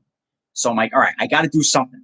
So over the course of the week, somebody messaged me. He was like, oh, Rob, I'm a big fan of yours. I like your videos. I'm like, wow, people still really tune into my videos that much. So I said, all right, I'm going to Jack's, and I'm buying a freaking stockpile. And I'm buying a whole boatload of cars that are going to be for the summer, and I'm spitting out week by week summer content. And this is part of the summer content. I mean, on a Monday night during the summer, you're not doing anything. Watch a review on the Truex car. This is the Truex 2008 car. I have not taken it out of the packaging yet or the base yet. That's, of course, screwed in. But I mean, this car is absolutely freaking beautiful. I mean, it is gorgeous. And I said to myself when I was over at Jack's, I'm like, I really should come over to Stockpile. And, I'll review it with you later in this video, what I gone over here. But this Truex car is without a doubt beautiful. I did not grow up too far from Truex, so that is a beautiful thing that I got there. Let's see here. We got this thing here. Put it back in the box. I don't know about you, but I think the Truex car is pretty beautiful.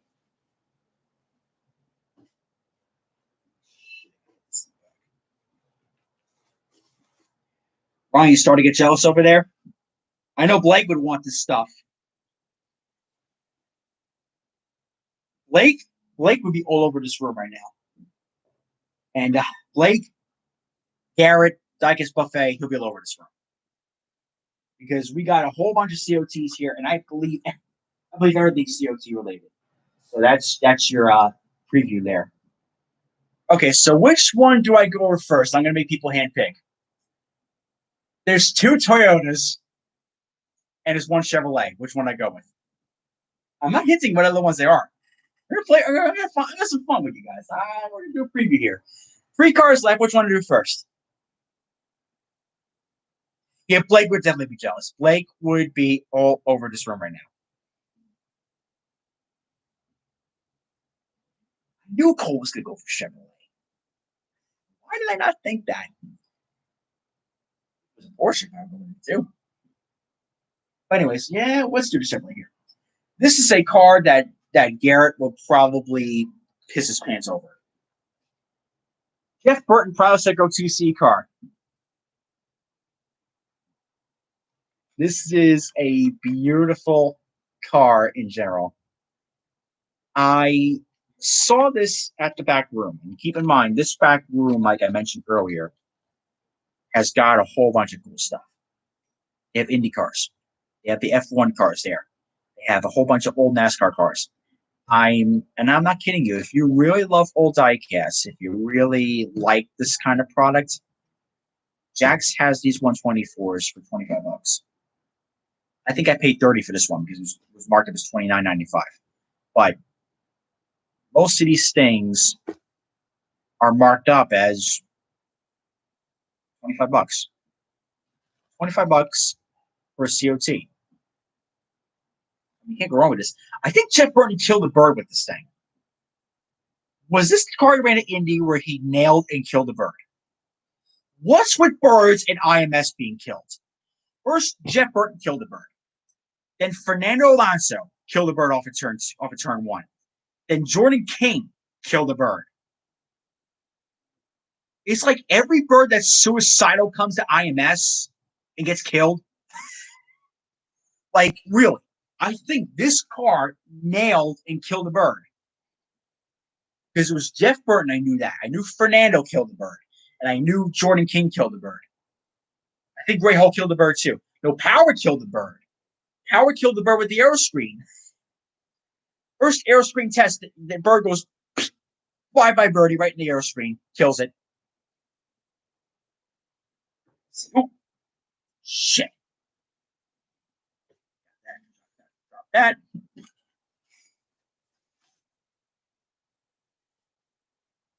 Things already out. Things already been it's been open, but it's not been. It's been taken out. I think it's been taken out too. Ooh, it's been taken out. Good. Got it bare exposed here. That's great.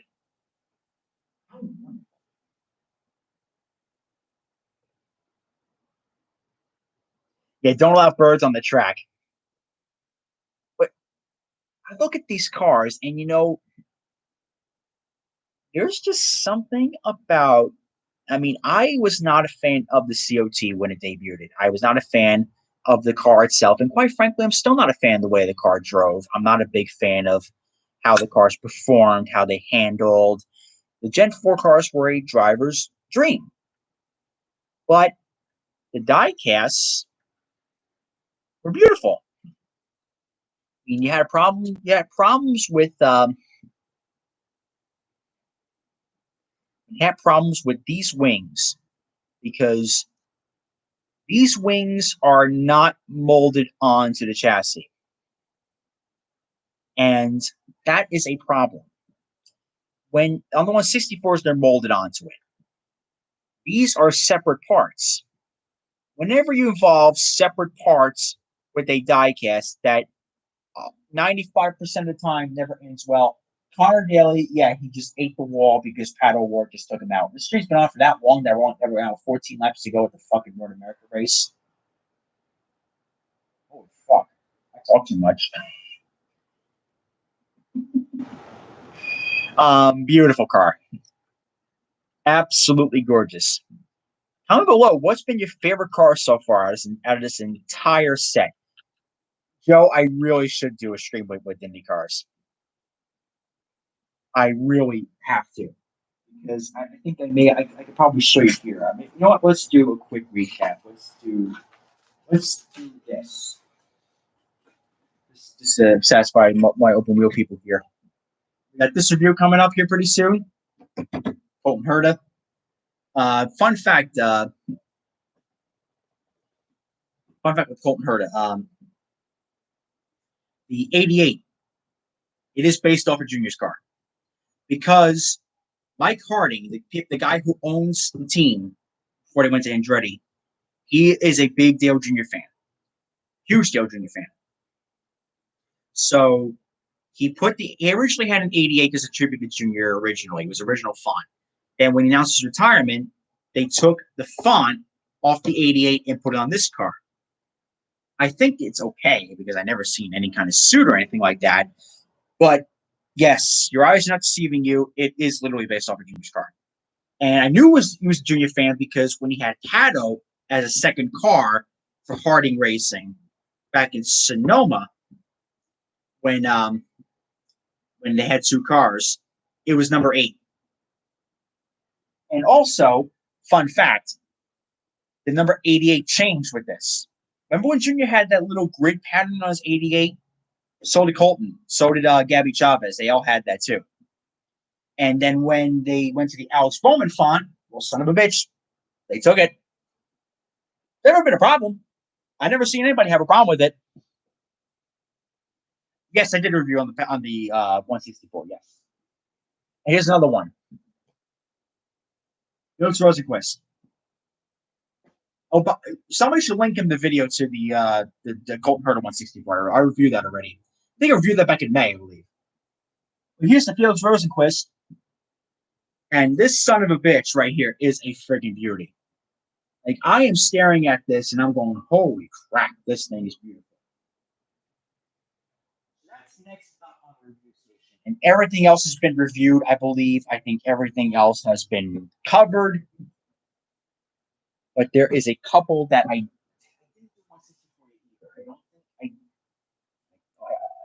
also have this one too. Here's a funny, screwy problem. This is going to be donated to Joe Donahue's YouTube IndyCar series because Greenlight forgot to put United Rentals on this logo on this car. It is literally perfect, but they forgot something. I found it pretty funny. I found it funny. I was like, that's kind of cool, but it's going to Joe Donahue's IndyCar series. So I was going to review this one. I bought another one. I bought one that's downstairs. But this is the Ray Hall Turns for Troops card that is running at the 500. Unfortunately, it is -1 logo. Somebody asked me about Menards Jack Links. I didn't review that one. No, I didn't. If I review that one, though, I got to tell the story here. Mr. Noonan's not into beef jerky. I'm not. I just don't like it. But when we went to Pocono one year,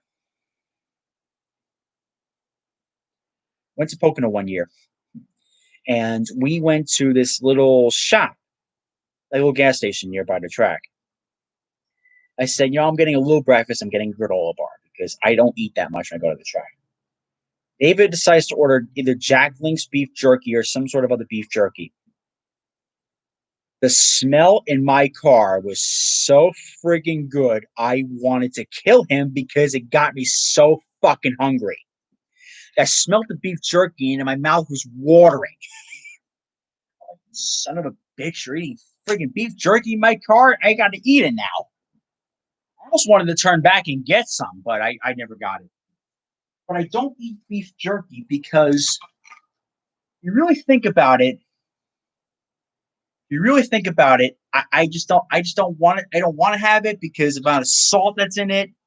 But when I smelt it, oh my God, I wanted to friggin' eat it. I got a feeling that if I do eat beef jerky, it's going to be an addiction. I've heard nothing but good stories out of it.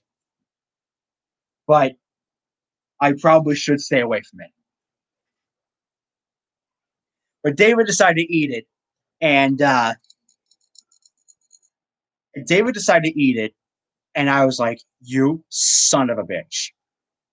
The smell was so freaking good that it was making my mouth water. And I was a health freak back then. And to have my mouth water over Something with the amount of salt that thing's got. Holy crap! That must have been some damn good beef jerky, my friend. But he bought that. And he openly ate in my car. Couldn't get the smell out for like 3 days.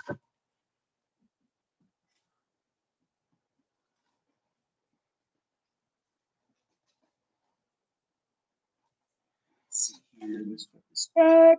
Don't. Another thing too with these COTs is that you gotta be careful repackaging them because they all have little wings on them, and you don't want to break. You want to break them.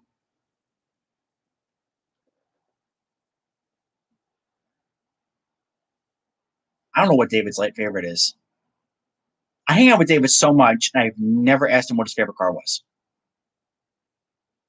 I mean, I know he likes the wedge turbines. I know he likes the old Reynards. I know he likes the Lowe's and the Swifts, but I don't know what car is his favorite. I pick my favorite car. I love the Coca-Cola Porsche from last year. The old RSR with the flat six engine, best sounding car I've ever seen in my life. Reynard kart cars, I love them. Mini Kart 164 sell quick. Depends on the driver. Depends on the driver. If you're looking for Rossi, yeah, good luck finding that in the month of November.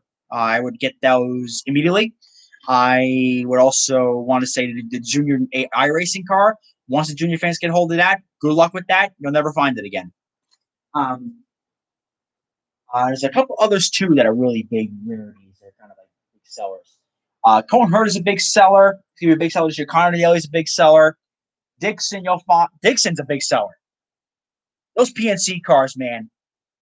Once they're at the end of the year, you can't find them. So Gutswear is the ultimate source to get those. I would get the Dixon PNC bank car before the rush, where everybody buys it.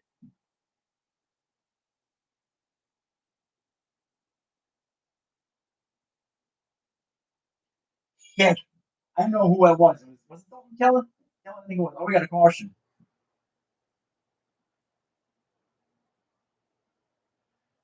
I think that's where his boss went off in 1990. There was a severe accident at Road America where AJ both broke his legs, I believe, and he destroyed them. So that's kind of it's turn one. So I think that is the place where his boss AJ broke his legs. Somebody went across the pit line there. I think that's a no-no.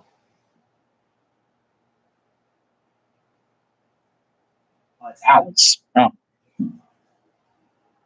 But anyways, we got a couple good ones here. We got a couple good 124s. I hope there are some people that are pretty big Kyle Busch fans because we got ourselves a spectacular Kyle Busch car here. I was going through the stock room. The stock room's got a lot of good old gems inside of it. I really get that. You know, this place really has some stuff that you really cannot find anywhere else. And I was going to get the JJ Yeley version. There was the Yeley version, and then there was the Kyle Busch version. I was leaning towards the Yeley version because, fun fact, it's a funny another one of Mr. Noonan's funny stories. One of the Mr. Noonan's funny stories is that, would you believe it, that JJ Yeley was a former IRL driver. He was a former IRL driver who competed at the Indy 500. He is known at the Indy 500, though, for crashing out on lap one. And in the process of him crashing out on lap one, he almost took out Eddie Cheever. And Eddie Cheever went on to win the race. So Mr. JJ Yeley almost took out the 98 winner of the 500. That's the way it goes. So I kind of wanted the Yeley to say, you know, he almost took out Cheever. I'll buy his diecast. I'm not a big Cheever fan. You know, I like Cheever. He's a nice guy, but get him on the board, Warner. mean, really? I think Sheaver is my favorite 500 winner. I like Ari. I liked Kenny Brack, but it really wasn't until Montoya won again is when all was good with the world again in Indianapolis. Fun fact, IndyCar used to, before the open wheel split and everything, IndyCar used to draw much better ratings than NASCAR did. But that changed in a heartbeat because of the great Tony George. But anyways, here's the Kyle Busch car here.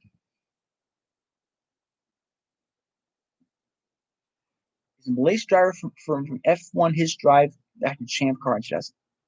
I've heard of that guy. Where have I heard that name from before, though? I think it was in Road to Indy. Maybe I'm wrong, though. But yeah, here's the Kyle Busch car. I was considering getting this. I'm like, should I get the yearly or should I get the Kyle Busch version? I only paid $49.50 for this Kyle Busch car. And I absolutely love the 2008 version. Because I don't know if you saw the 2009 version. But I just don't like the color on the 2009 version. I don't like the color green. I think they screwed that up. Either that or, they screwed up on this version. This version's not better. Does it suck that Indy Lights got canceled for 2020? Yes, it absolutely does fucking suck. But Roger Penske was like, this is not really good for the brand, so we got to cancel the season, come back next year. But it does suck. It's a casualty of the pandemic, which sucks because I don't really watch the Freedom 100. I usually go in the garage area and get an autograph during that time. But the Freedom 100 is one of the best races of the year. I mean, the Freedom 100 always draws a good finish. I don't know if you saw the 2013 finish of the Freedom 100, but that is like something for the record books. You never see 4 wide at Indy. You never see 3 wide in the freaking corners at Indy. Let alone these guys are going 190 miles an hour flat out in the corners.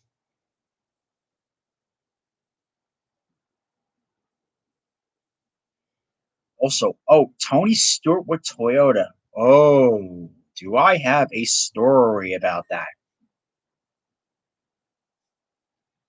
So, Tony Stewart, he's had good partnerships with Chevrolet. But I hear stories about this with it's only hit a good year. That was something too. But I've heard stories about Tony Stewart having run-ins with Chevrolet. This is one of them. So when Tony first went to the IRL, they told him when he wanted to drive for AJ, that was his ultimate dream to drive for AJ Foyt. AJ was going to give him a full-out IndyCar ride because he drove the IRL races that year. But he did his IRL ride. AJ said, "All right, if you're going to drive for my team, you can't do this NASCAR crap." That's what he said to Tony Stewart. And Tony was like, "Well, I want to do more races. I'm not going to do 10 races a year. I want to do 20 or 30. So he went with John Menard, and he did the IndyCar program, and he did the NASCAR program. So he did all that. Then as he went on, they went full-time NASCAR with Joe Gibbs. Then the story was written from there. But he did compete in Indy twice more. One for Rick Treadway Racing, I believe, in 1999 for Home Depot. He drove a Home Depot car. And 2001 for Chip Ganassi. But there was another time where he attempted to qualify for AJ. In 04, I want to say, he had a car with AJ Foyt Racing. But the problem was AJ Foyt was either driving a Toyota or a Honda. They were not a Chevrolet badge program. And Tony Stewart was going to qualify. He had his suit on and everything. But the problem was he was going to bump out a Chevrolet out of the field. So what do you think called him and said, "Get out of the car"? Chevrolet. That's what I've heard. He was going to qualify in an all-white suit, all-white car. Nope. We're gonna do it.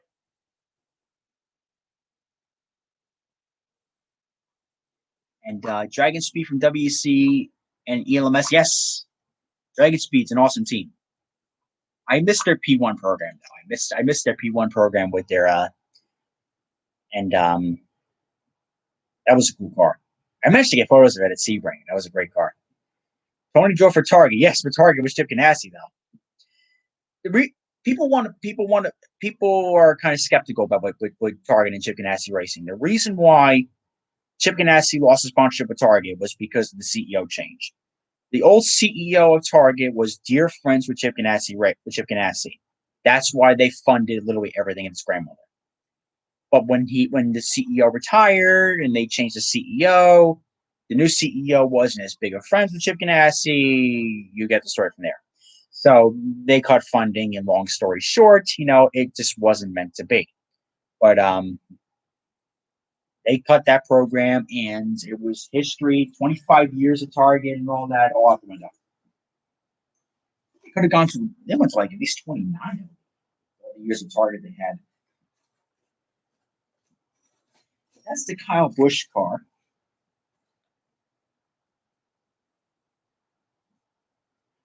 Let's see. What does Alex ask me about with IndyCar and NASCAR? Well, this is IndyCar right back here, and IndyCar is my kind of blood. But I'm like, oh, is he asking about Tony Stewart for IndyCar or IndyCar or Tony Stewart for NASCAR? I don't know what he's talking about. But yeah, I'm going to be going to at least 4 or 5 IndyCar races this year. That's why we're doing this kind of video. That's why we're kind of doing this kind of haul video, because I bought a huge stockpile from summer. And with all the IndyCar events I'm going to, and all the IMSA events I'm going to, and with all the little sports car things I'm doing, we're even doing World of Outlaws in 2 weeks. I'm doing World of Outlaws in Pennsylvania over at Williams Grove. I cannot miss World of Outlaws. I should not be saying this because I will be freaking bloody murdered at Williams Grove, but I'm a World of Outlaws kind of guy. You can't say that in a PA crowd.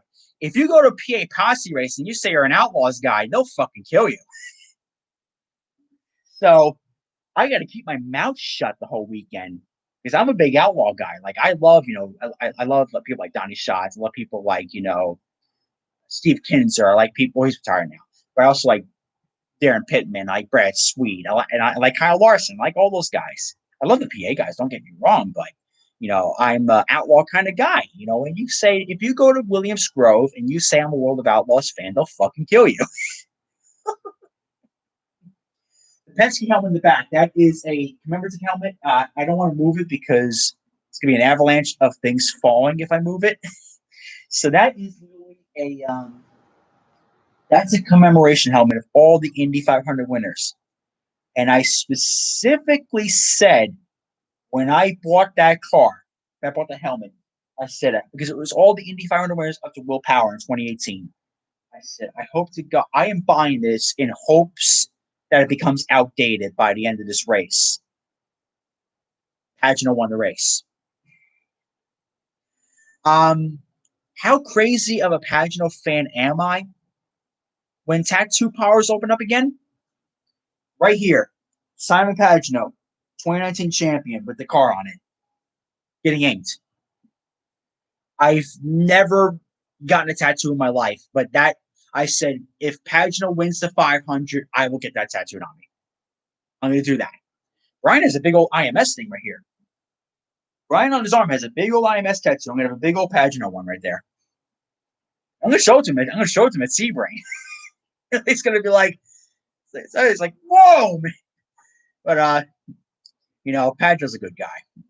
Pagano is my favorite. I mean, I pulled a hero card from him right here. He's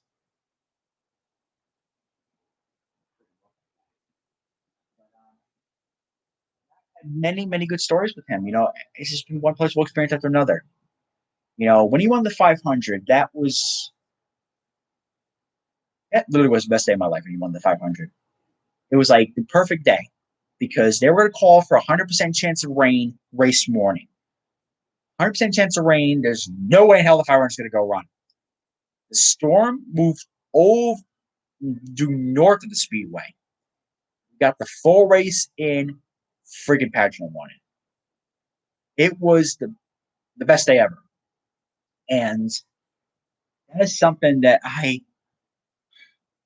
ever get married, I'm gonna feel so bad for my husband. I'm gonna say, I'm sorry. I remember the day Pageant won the 500 more than this day. It's Project Cars going to bring IndyCar. Yes, there was a hint that they're bringing IndyCar to Project Cars 3.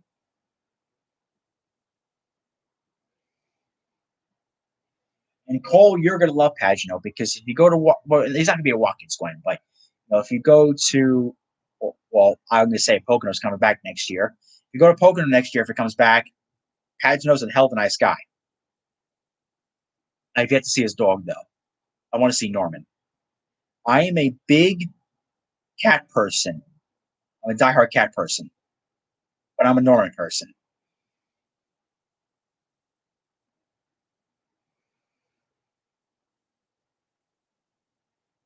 Project Cars not gonna bring pit stops. I fucking hate that. Project Cars 1 was way too much of a sim. I couldn't drive it.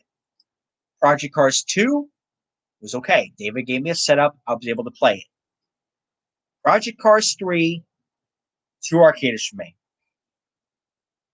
I know you're a rabbit person, Cole. I've seen your rabbits before. I think you showed me once on Instagram, probably. But I'm a big diehard cat person. I think I just like cats in general because leave the fucker alone. It'll just give it food, give it water, give it toys. It'll entertain itself. I love Mr. Tickles. He's adorable. Mr. Tickles is adorable. Norman Pagano's adorable. But I would adopt a cat. I would, but I'm allergic. You put me in front of a cat, and my eyes are gonna start watering. That's the way it goes. I probably have to get a short hair cat just to kind of settle my allergies. Dogs are nice. I do like dogs, but I'm just not a loving person. I'm sorry. I'm not. I can't physically love somebody. It's like I don't care enough to care for something else other than myself. So I like cats. Spit the food in, give it water, give it a little kiss or something like that, and it's all good. Change its litter box every 3 days. That's all you do. But yeah, I would personally not buy a dog.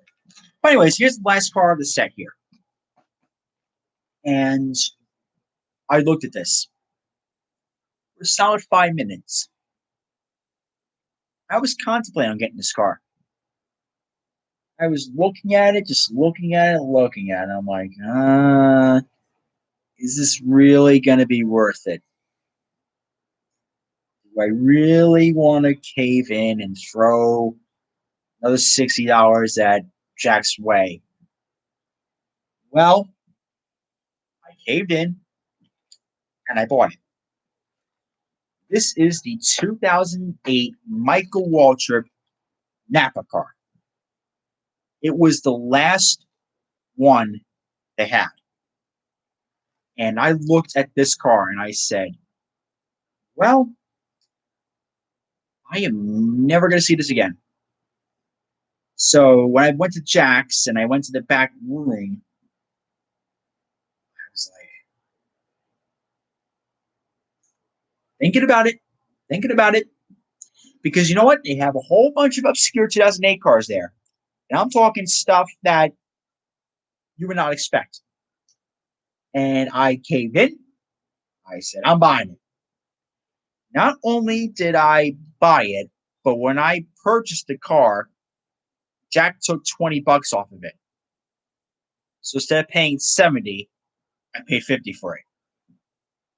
So here's the discounted Michael Waltrip car. Out of all 5,000 of these were produced, I have the last one that came out of Jack's. Probably has more in the other stock room because he's got two stock rooms.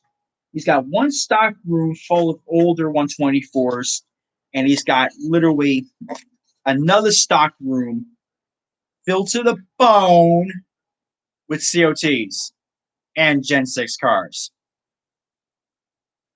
Like, this guy has got stuff that is from the year of the flood. And quite a lot of it. How the fuck do you open this thing?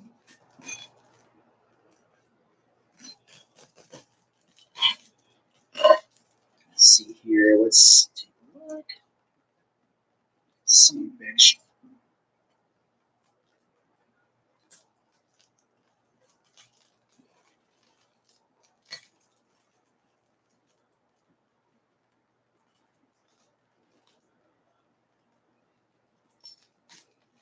There you go.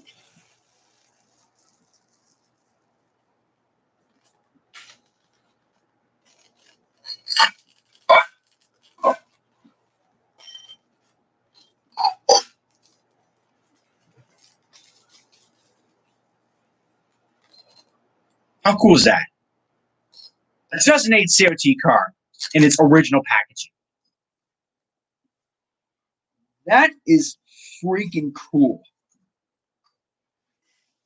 Holy crap, this thing's a beauty. All in its glory. Michael Waltrip Napa car. Beautiful. I was very happy with this. I'm really happy I bought this now.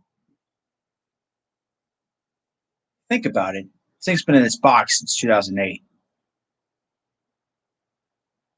I'm willing to bet some people watching this video probably not even born when this car was produced. And it literally just came out of its box right now. How old were you in 2008? That you waited this many years to see this car come out of its box. I waited the next number of years to see this car come out of its box. Oh, you did. This fucker just literally came out of its box. And I will be doing a review of this sucker.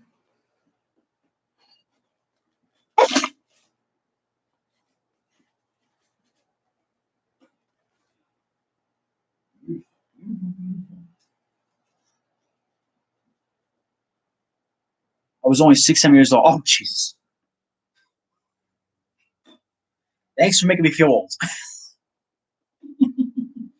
How old was I in 2008? Oh, God. I was a freshman in high school. So I was about 14. Oh, you weren't 12 in 2008. You're 17 now. Unless you're fucking with my emotions here, pal. And you're older than what you really are. You were definitely not 12 years old.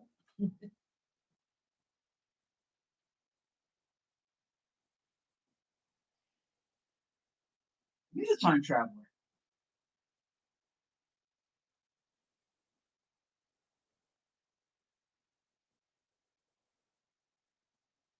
I think you did do that math wrong.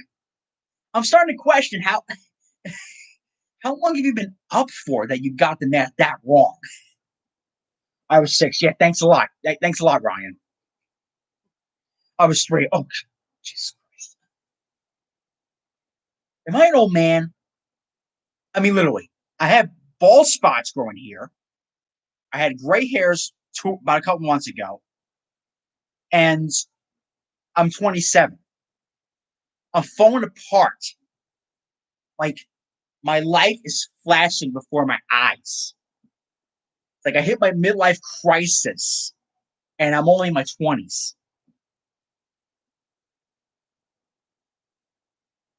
No, I am old. All my friends, all my friends grew up with me. I had people say, "Oh, I grew up with you." I'm like, "Oh God, I'm old." Like, I know some people that watched my videos when they were like 5 or 6 years old in 2011, and now they're almost in college. What the fuck? What the hell? I grew up with you. Oh God, how unfortunate.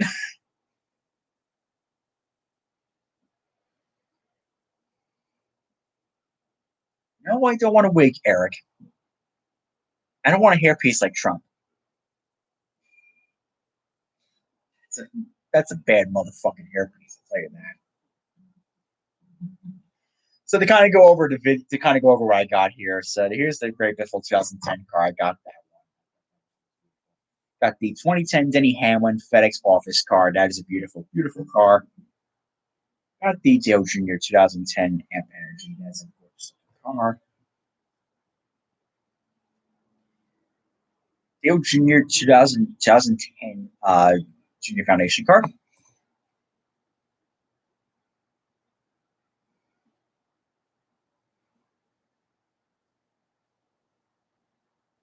That's where the best. Yeah, exactly.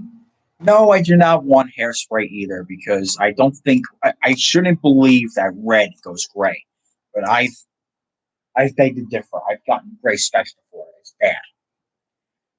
2009 Denny Hamlin FedEx Freight.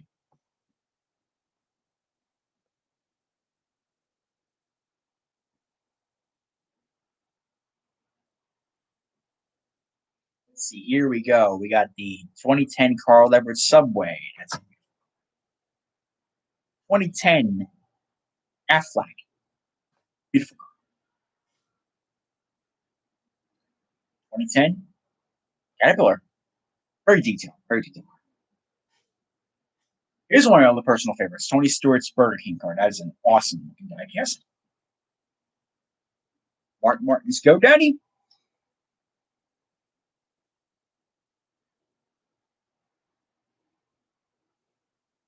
Are you voting Kanye 2020? No. I'm voting for Kermit the Frog. I fucking hate everyone.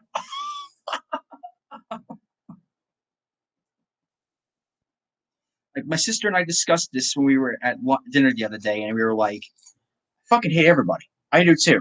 Let's vote for Kermit the Frog.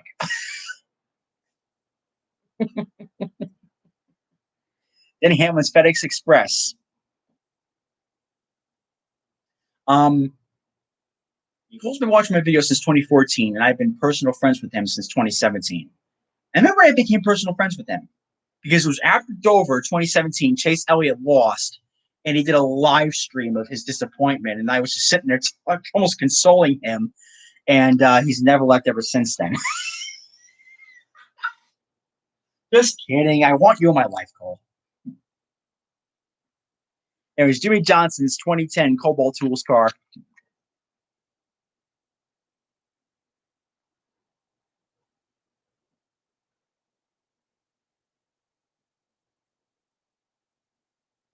Let's see. Did you vote for Squidward? Squidward's my spirit animal. That guy I can relate to with anything. His hatred for society, his hatred for people is something that I grew up with. Everybody wants to grow up to be a SpongeBob, but everybody turns out to be a Squidward at the end of the day. Or you can be like Brian, turn out like Patrick, just be young and dumb your whole fucking life. Yes, you were heated after that race because you were just sitting there stunned that he lost that race. The look on your face too. You were not happy at all.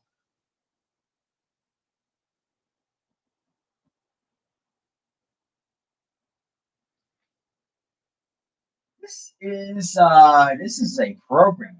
This is about this is Raverham show on NBC. I was watching Road America. I was watching Road America. I was watching that. I was watching the IndyCar race, and I gotta say, the IndyCar race at Road America was phenomenal. And Gran Turismo 7 to bring NASCAR and WRC in the game. Road Rallycross? I'm thinking Global Rallycross. That I was like, World Rallycross died, didn't it? Not us Global Rallycross. Or whatever one was in the United States. That died out.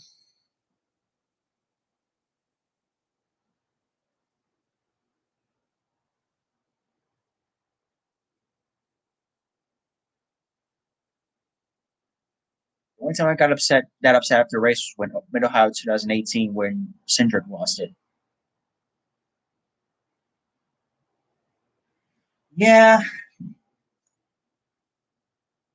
I gotta fully admit I like Cindric.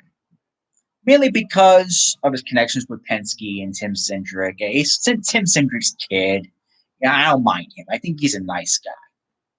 I don't see him being an IndyCar anytime soon. I think he'll be in NASCAR for the foreseeable future, and he'll get eventually that sports car ride that he wants. He's gonna probably be in that Acura anytime soon. It's gonna happen.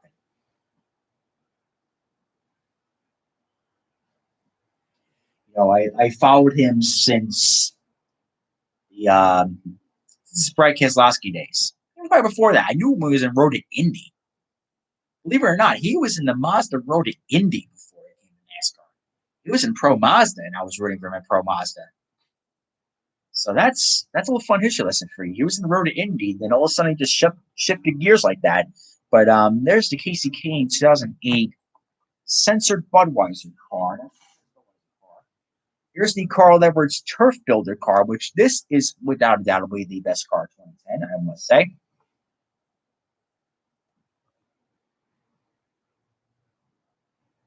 Yes, he will be extremely competitive in IMSA.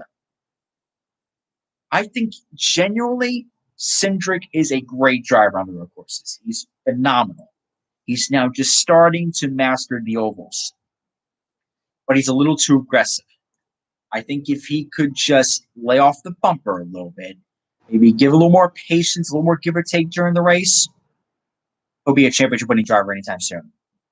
That's just my theory. I think he's a talented driver, but sometimes he sticks his nose in places where it don't belong. There's the patriotic Mark Martin car.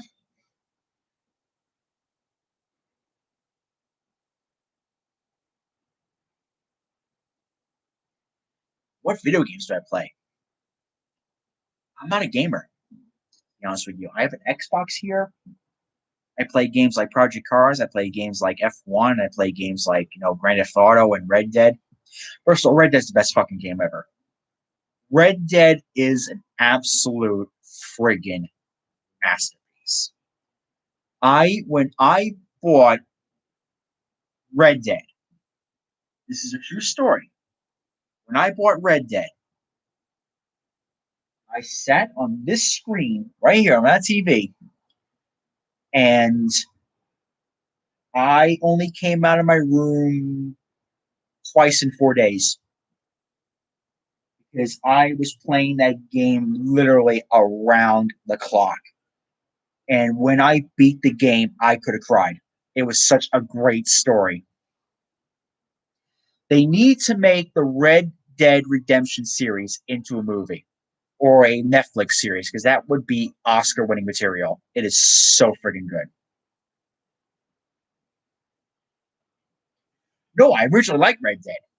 I bought Red Dead 1 when it came out in 2010 because my cousin showed me it. It was like, oh, that's like, oh, that's sorry.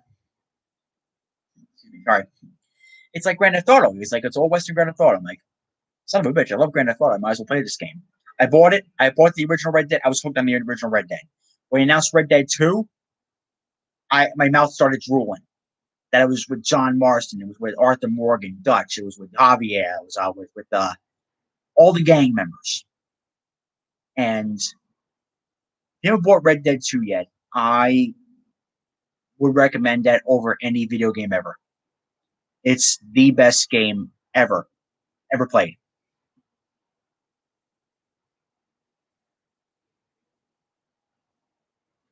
And would I play iRacing? No. I I don't think I would do iRacing unless if three things start to happen. One, if they allow solo player racing, because Mr. Noonan does not like interacting with people, especially when you're playing a game. Mr. Noonan only plays single player. I've done online. I've tried it. I don't like it. So if they do single player iRacing, I would get it. If they would allow me to use an Xbox controller, I would do it. because the simulator stuff is pretty fun. But I don't think I could do it. It's not something that I couldn't do online. I couldn't do professional style racing. I don't have the time to learn things. I don't have time to learn any cars. Just plug it in and go.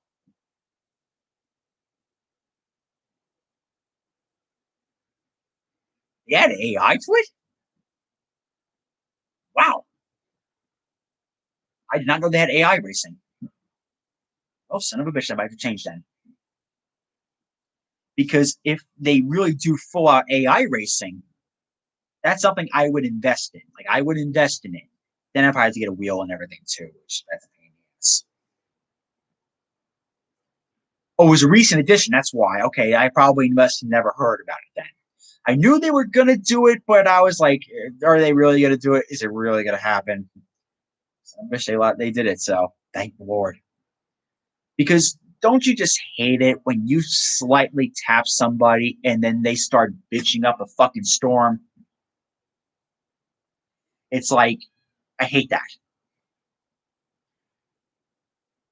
Oh, I didn't realize your message here. GTLM and GT3 comes to Gran Turismo 7 in the game. Okay, then I'm buying Gran Turismo 7. Oh, it's only on PS4, right? Gran Turismo's on an Xbox, right? Shit.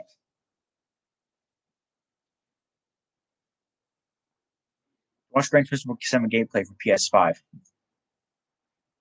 Do I really have to get a PS5 and an Xbox One X or when that new Xbox One that comes out?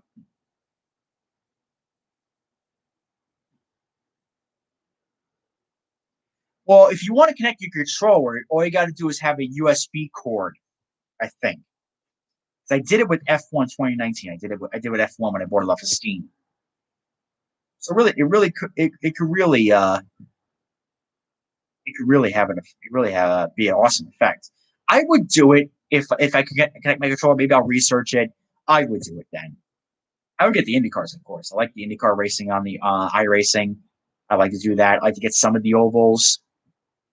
It'd be pretty nice. Would I check a collection video? I probably would. The reason why I don't do collection videos these days, this room's a fucking mess.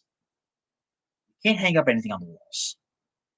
So I literally got 5 bins bigger than either my bed. Can't hang up nothing. There's no space. So I can do no fucking collection video. No, I know you made one. I'm gonna watch yours, but I'm just saying, like, for me, I can't do collection videos. I can't do them.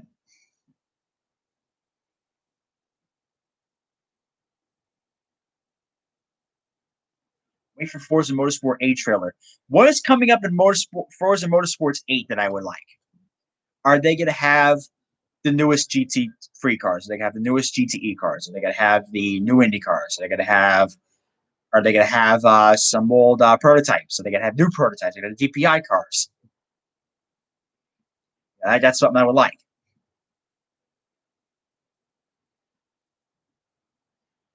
I would like to have that. I haven't played Gran Turismo, not Gran Turismo. I haven't played Forza Motorsport. God knows how long now.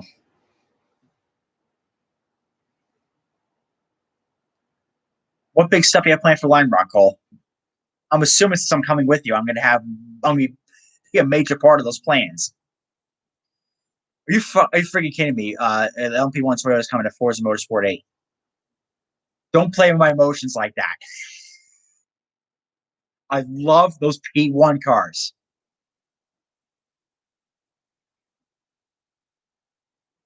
Film cinematics. Don't film my ugly face. Some big. Why is this big hairy ginger in every one of your videos photographing?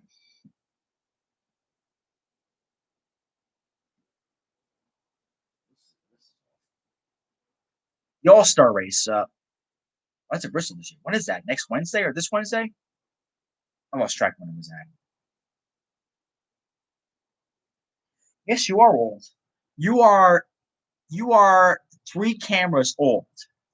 I went through 3 cameras in my life, 4 cameras in my lifetime for that for these videos. This Wednesday, okay, I'll have to watch this Wednesday. I'll have to make a note of that.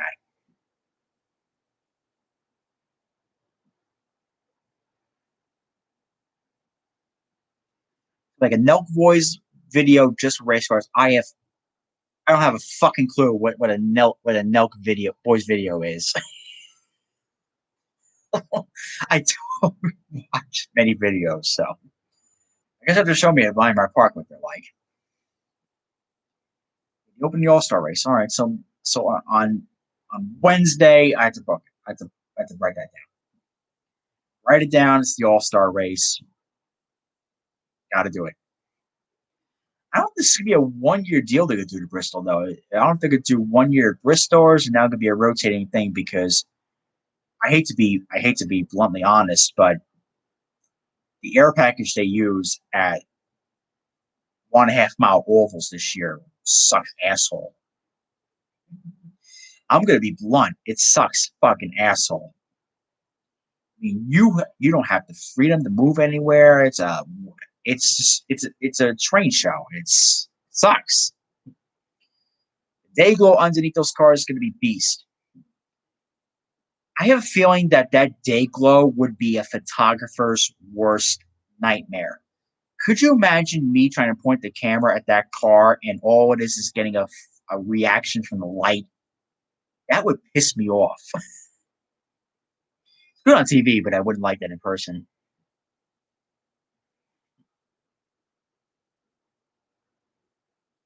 Oh, Rusty Walsh. Yeah, you're my friend automatically there. You're my friend automatically if you like Rusty Wallace.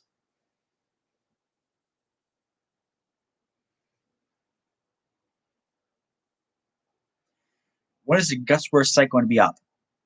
You know, they were supposed to be up a couple weeks ago. I'm guessing now because Gutsworth is now at the racetrack, it's going to be a little bit delayed now. I think it's going to be a little bit delayed with the website coming up, with him being at Road America. It's going to be at IMS. I don't know when it's going to be up, but I'll email him. That's for certain. Wonder if IMSA should do an all-star race at some point. The schedule's way too short to do that.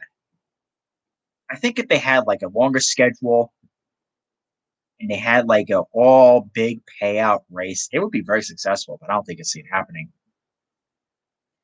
Oh yeah, I'm surprised. What the fuck is happening with this lighting here? What the fuck was that?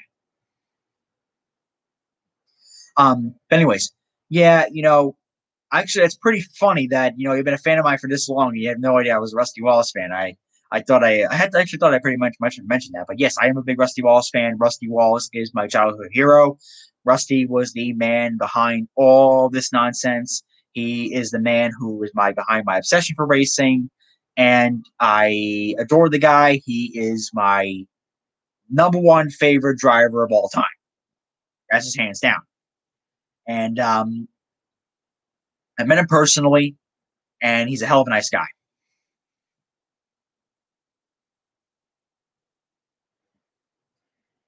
I used to like Denny. I like Denny, but not anymore. Carl was pretty cool. Kenzie was pretty cool too. If they do, it should be a night race at the Roval. Oh, God, the Roval. So plenty of good road courses. Don't go to the Roval, please. Um, but with open format, it would attract a lot of attention. Oh my God, I would go to it. They have an all-star race somewhere. I would go to it. They had the golden opportunity to do it this year, and they didn't do it.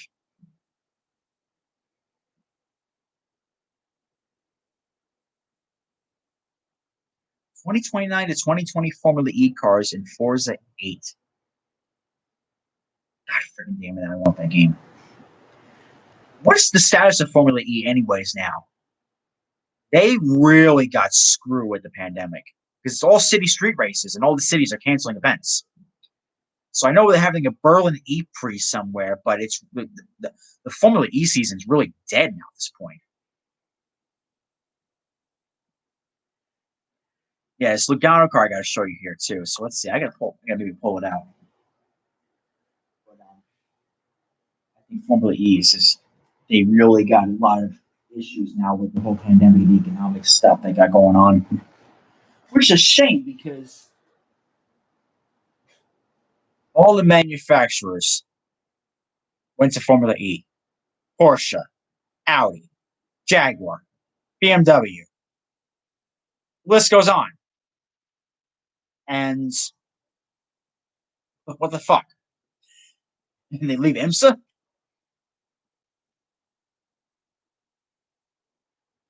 Who's my favorite IndyCar announcer? Paul Page. Paul Page is the all-time greatest announcer. Either Paul Page or does Tom Carnegie count as the PA announcer for the Speedway? I think Tom Carnegie will take the cake on that one. Paul Townsend Bell, Paul Tracy are up there too. Townsend Bell, Paul Tracy, they are like the Bobby Unser and the Sam Posey of this day. Sam Posey was great. Sam Posey was awesome. Bobby Unser, oh God, Uncle Bobby is a friggin' gem. You ever get the opportunity, go watch the Dinner with Racers podcast.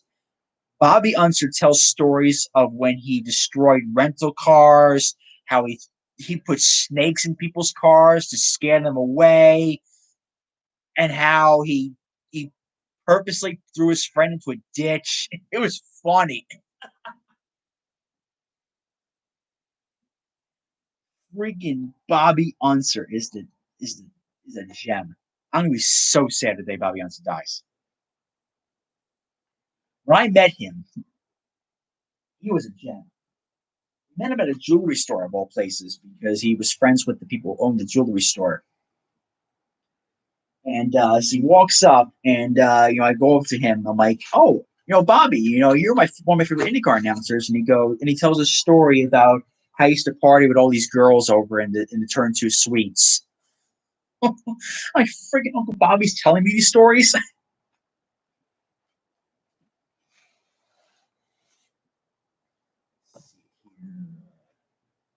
Thank you. Likes my shirt. That's good.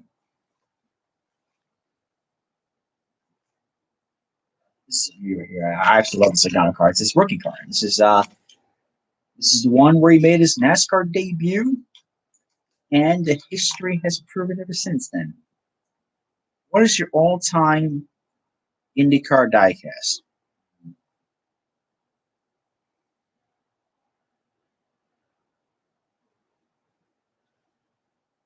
Do I give a biased statement or not? Because I think my all-time favorite is the Pageant 500 winner for obvious reasons. Was it Texas? I thought it was New Hampshire. I thought he was made his debut in New Hampshire, but it could have been Texas. I remember he won in New Hampshire as a rookie. And let me tell you something. When Logano first came into Cup,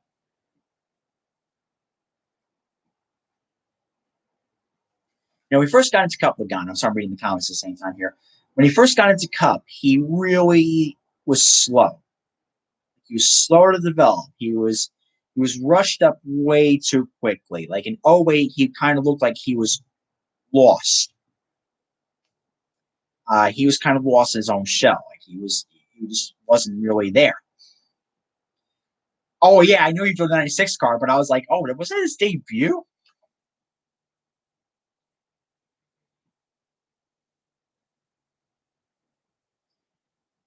Oh, did he get rescheduled because it rained and he failed to qualify?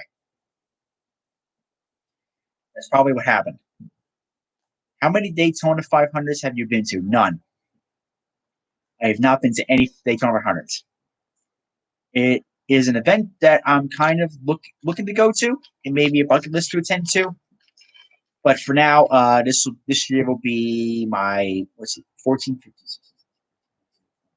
This will be my seventh Indy 500 attending in person in a row, and I've been to Daytona before. Like I've been to Daytona for the Roar.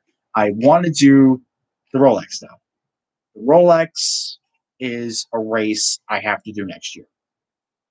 And yes, I will be at the track for 24 hours. I'm planning to do the full 24 with David and Kyle Cuthbertson, those guys. We're going to sit down in the Indian field and we're going to sit through the whole race and photo shoot the whole entire time.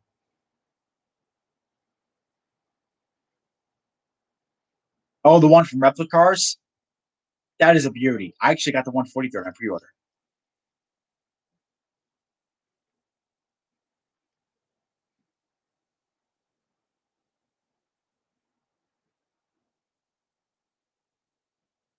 Let's see. The Daytona ended the regular season race.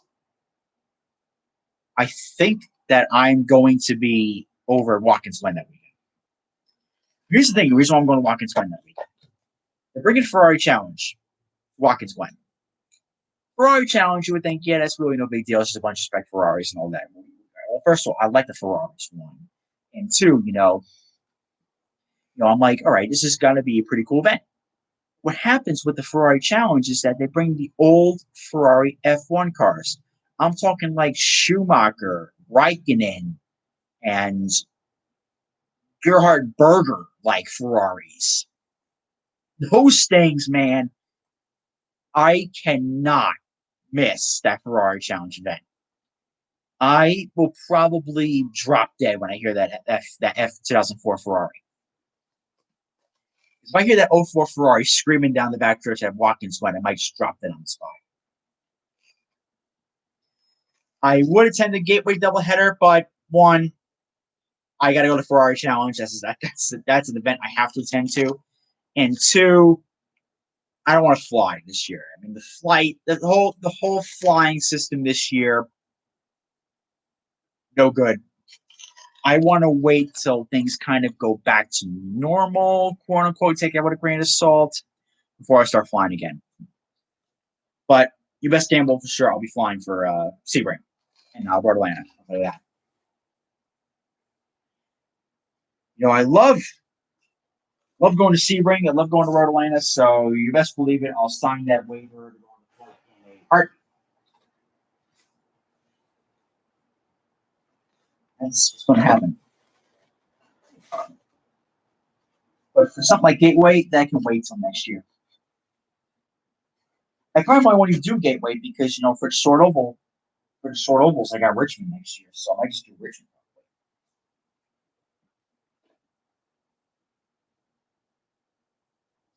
And you got the 118, right? You got the 118 Replicars version because that thing is an absolute gem. I was contemplating on getting it myself. It was something that I was like, I probably should get it, but then the AJ Foy came out. They screwed up the Lion Dyke.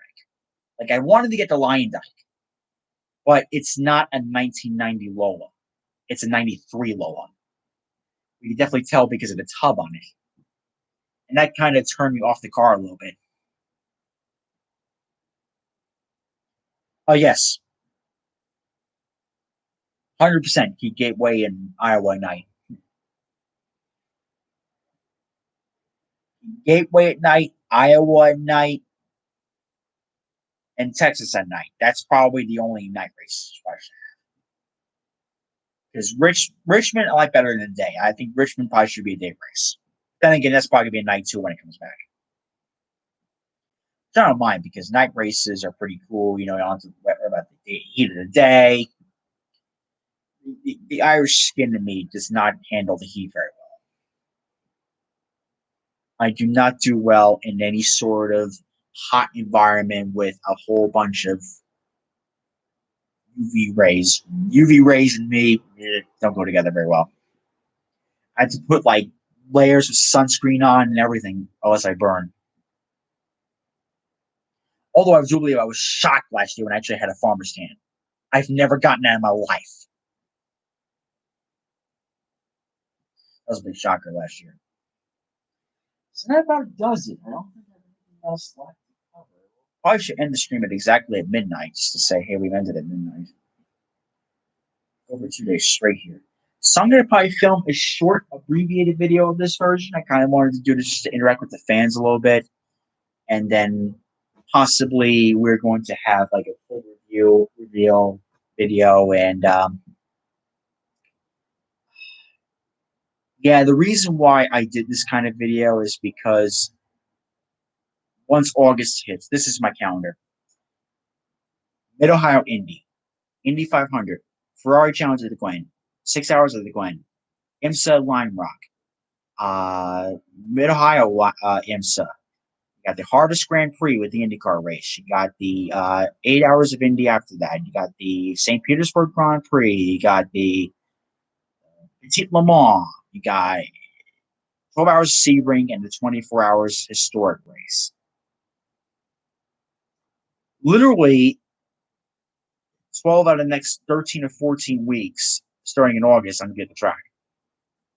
So I kind of wanted to get a nice big stockpile of reviews. So you won't be short on content. That's something that's going to be definitely given.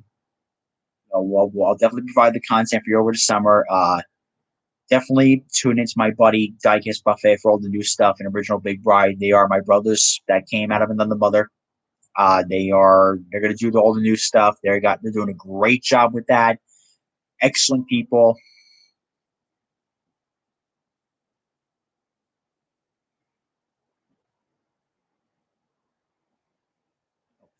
Sorry, something. I see you in Mid Ohio. Yes, Mid Ohio. I will be wearing a Simon Pagino hat and Pagino gear or Indy 500 shirt. So then look for me on that one. Which one I think is core? All the Rick Mears. I'm biased for the Rick Mears. I love Rick. Rick is the guy I would have rooted for if I was alive when he was competing. He retired in '92. I was born in '93, so I never got to see Rick Mears race.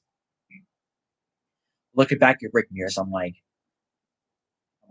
damn, I have a root for Rick Mears. Joe, Joe, that's a hard question to answer. I There's a couple of things I adore with each racetrack. Williams Grove, I just love Williams Grove in general. I love the access you get there. I love Lincoln because I love Lincoln because the sunset photos and the photos in the daytime come out absolutely friggin' beautiful. And Port Royal is like that track is amazing. If I were to say what is my favorite PA track, hmm, the Grove gets it, Williams Grove. There's just one rule I have about Williams Grove though, is that I got to keep my mouth shut when I go there because I will admit I like the World of Outlaws guys. I love the PA Posse guys. Don't get me wrong, but I'm more of an outlaw kind of guy. You cannot say that at Williams Grove. They will fucking kill you if you say you're an outlaw guy there.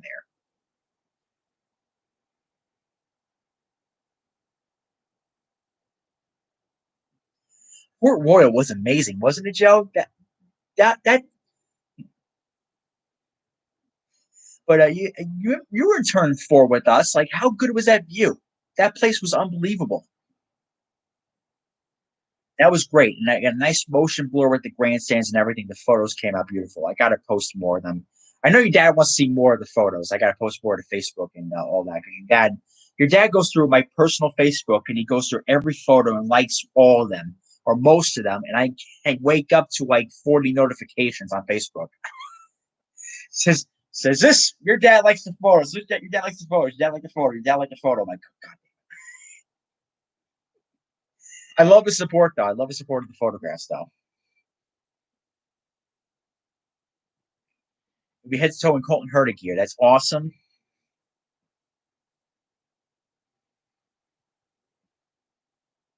And great set for that track. Everyday Spirit experience is well put together. Yes, it is. Actually, Joe, that infield they put together is brand new. They just they just installed it. Like I think it's new this year. And that place for photos is absolutely beautiful. I love the photographs there. And also Colton Herta too. I don't know if you know this, but I think the paddock area this year will be closed to the public. And Joe and Cole, I think you can agree with me with on this one too. Do you not? Are you like me that just not see the paddock area opening up this year? Because that's an area where people congregate. That's an area where people get together, be all close. And I just don't think the paddock area is gonna be open this year. 1988 Porsche. You just said something Joe and I kind of like. Porsche. We're Porsche people. Joe, I agree with you. I don't think there's any way possible the paddock is open this year. Because I just don't see it. Like, I see the tracks opening up because, Joe, you've been to the track with me. You can socially distance. You can socially distance around people.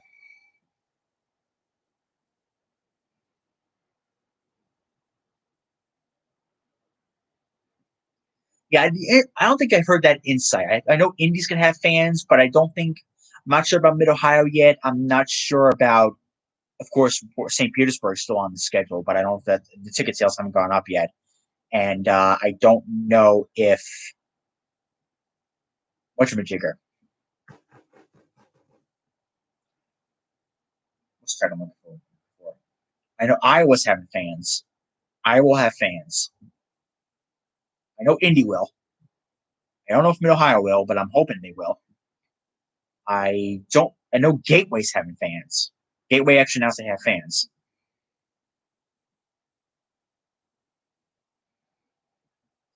I know Gateway's having fans because they're selling limited number of tickets. They're doing that. The Indy Road Course will definitely have fans. The Indy's gonna have fans. Um, I think St. Pete might get canceled again. I'm not sure, but if they run it, I'm fucking going. Second hand from Colin. I love Michael Cannon. Michael Cannon's a great guy. So is Colin. Colin's a good guy too. Going to the Harvest. Harvest. Yes, I'm going to Harvest Grand Prix. Going to the Harvest Grand Prix. Then the next day, I'm going to the 8 hours of Indy. I'm doing that. Michael Cannon is really good at this job. I think he's a great engineer and I think he's a good person too. I never met him personally, but I heard he's pretty nice.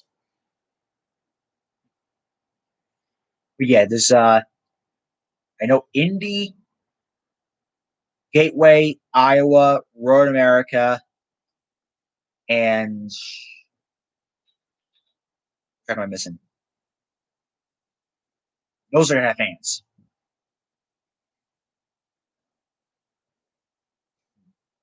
I'm trying to think what a track is gonna have fans. Not too many this year. God dang it, Cole. Where do you go up to New Hampshire for? You're missing the 500. You're missing the 500? Come on. Portland, I don't see happening at all because of the restrictions out there. Portland's got so many fucking restrictions. California's got their own problems. I don't know. I don't know. I just don't see it happening over in Portland.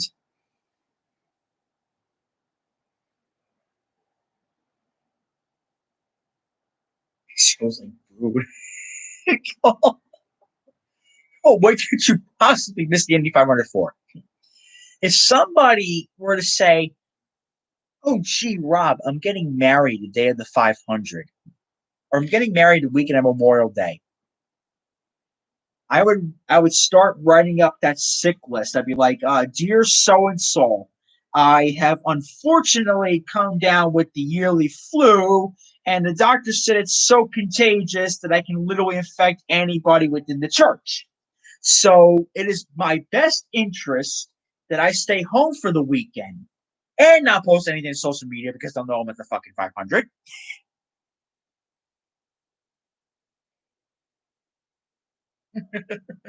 So I would not miss the 500 for literally anything.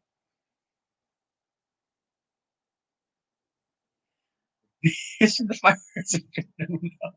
Nino's not like it. I would literally write the sick list. Like if my sister got, first of all, my sister decides to get married weekend of Memorial Day, I'm gonna fucking slap her because she knows damn well I go to the 500. It's like I'm getting married on the month of May. No, you're not. You're gonna walk me down the aisle. No, I'm not. I'm gonna do it virtually while I'm at IMS. Sorry. So they all know I got plans in the month of May. Anybody makes plans in the month of May, do not count on me being there. Don't be so dependent on Mr. Noonan coming over because the 500 is flat out the most important thing that happens all year. Everything I work for goes to the Indy 500. Lewis, if you get married during Memorial Day weekend, I will backhand fucking slap you. Ferrari Challenge is another excuse. Yeah, I wouldn't miss Ferrari Challenge either.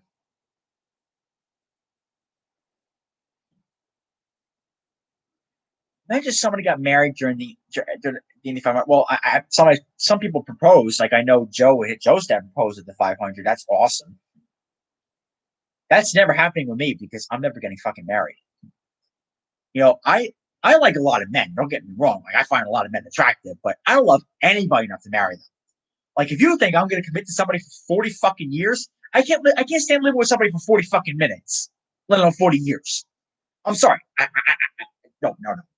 If I ever put a ring on somebody's hand, I want Lewis or Joe to get a nice big old frying pan and smack me in the back of the head so I'm unconscious. If I ever put a ring on somebody's hand, please kill me. Either I've gone insane enough to marry somebody, or I just sign my life away and I'm dead anyways.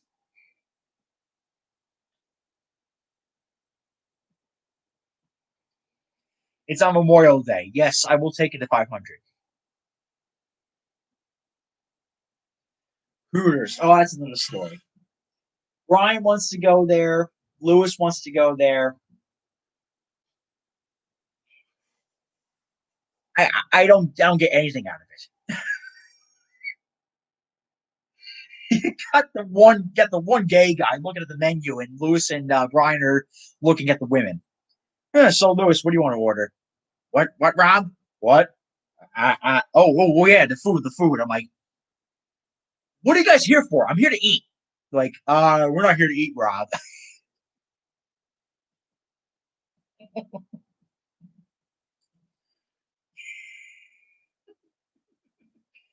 So I'm literally gonna take. So on with your logic, Cole, I gotta take you, Joe, Lewis, Brian, and Kyle with us to Hooters, and you're all gonna be staring at the women. Meanwhile, I'm like, food's not really that good here. What's so good about this place? I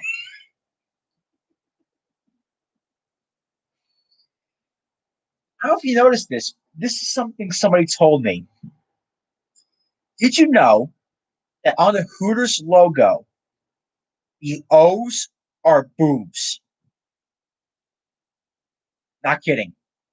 They're the nipples of a giant boob. I wish I was kidding you. Do I have Chase Hooters car? So I think I do. I can give that away. Fuck.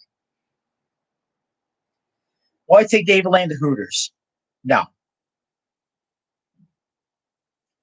I will not take David to Hooters because I think he's going to slip the number on. He's going to give girls their number, and I think David's probably going to scare a few people away. I've never seen David erotic before, so I don't know what it's going to be like.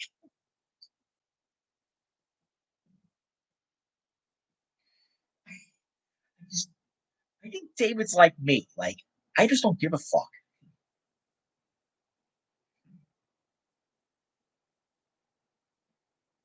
But yes, if you look at the Hooters car, the O's are literally a pair of boobs. Just saying. Oh, it isn't pretty with David with women. See, I can well imagine.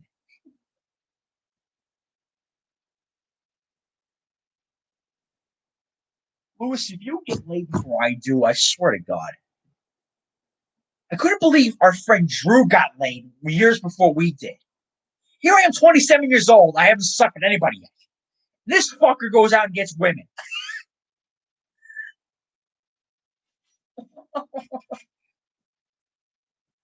God almighty.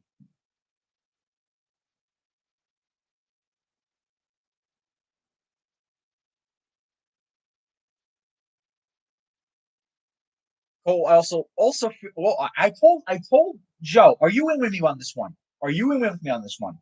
When Cole turns 18 next year, we're taking him to a gentleman's club. We're taking Cole to a gentleman's club, and that's gonna be after the IMSA race at Lime Rock. He's not coming home until 2 in the morning after that race. We're taking our buddy Cole, who I've known since I was a kid, to a gentleman's club when he turns 18.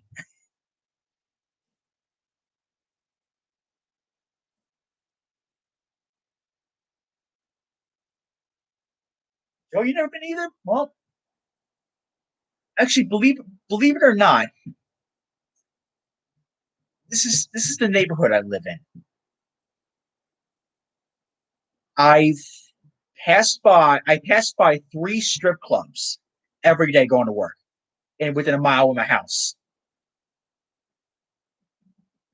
I've never gone inside of them. I never had any interest. There's 3 fucking strip clubs in that 1 mile strip away from my house. I believe if Joe or Lewis or Brian ever came here, I probably wouldn't see them for a few hours.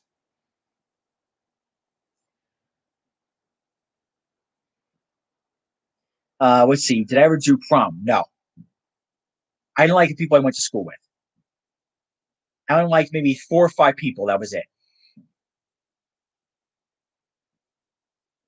Are the women hot there? I've never been there. And you're asking the one gay guy. What do you think my answer is going to be? Yeah, Mr. Spooks here, Joe. Well, you be with me. Who's more scarier than I am? You see a big fucking scary New Yorker walking in there, and ain't nobody gonna fucking bother you. Am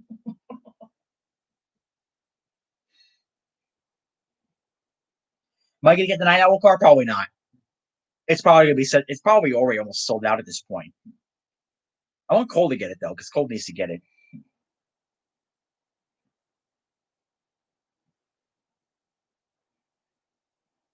Has Robbie ever been straight? No, never been.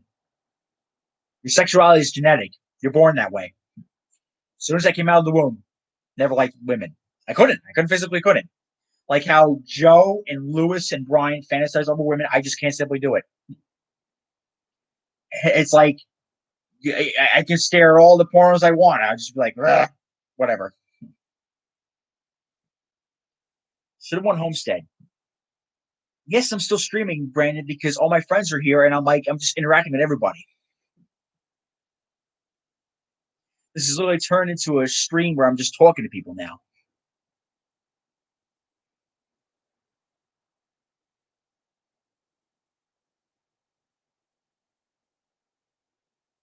Meaning of my name is straight lines and corners.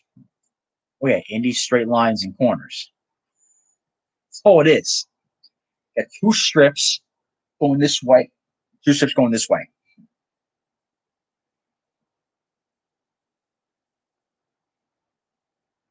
Oh, the Syrian Grand Prix is tomorrow, right?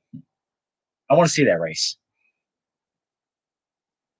Because who's on pole for tomorrow for the Formula One race? I thought it was Hamilton on pole. It was Hamilton and Bottas. Because I know Verstappen was going to get pole, but he went off.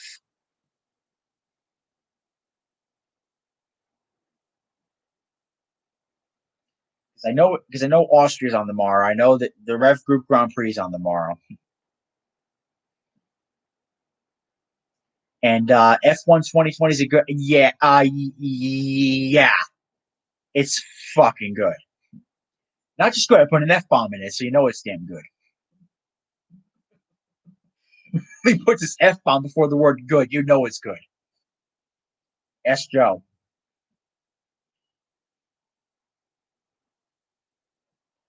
Brian, thank you for joining back on. You literally missed all the 124s I got, Brian. Look at this 124s I got. I know you like Joe Logano, right? Got the Kyle Busch interstate batteries, which I always wanted this sucker. I always wanted this guy. There's one that Garrett's going to be jealous of. Look at this sucker. He got the Prousek OTC car. All these old cars. Hey, Joe, are you interested in running a throwback NASCAR stop motion series? Because I got a shitload of COTs I might want to give to you at the end of the year. If all proves well, are you willing to do a COT stop motion? Probably. Michael Waltrip's Napa car. This is another beauty right here.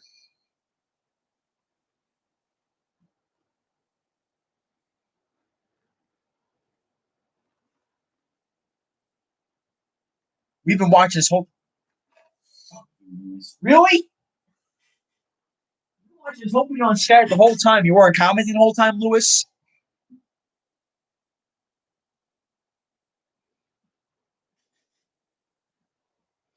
But I don't know what you think about this Juris car. This Juris car is beautiful.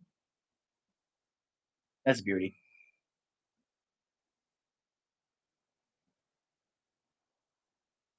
Me too, Joe. I like to stick with IndyCar mostly too with my content these days. But I really just can't, I really like this car. I like these cars, these COT cars.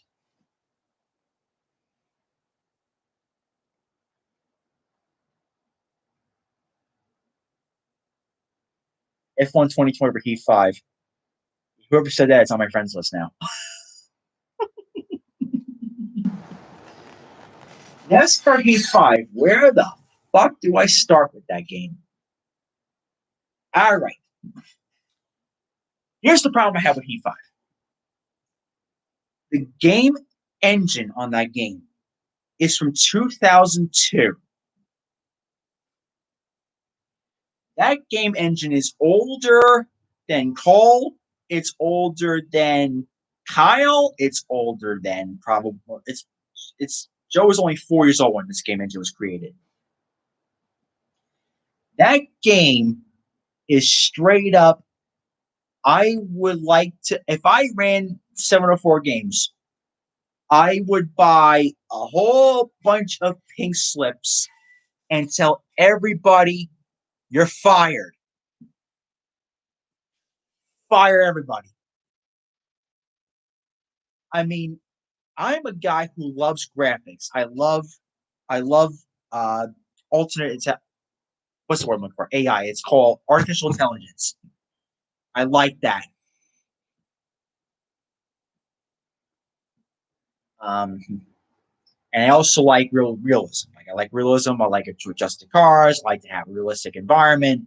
It just doesn't seem like that kind of type for me in NASCAR Heat 5. I just don't like it. I won't buy it. It's not a game I'm interested in.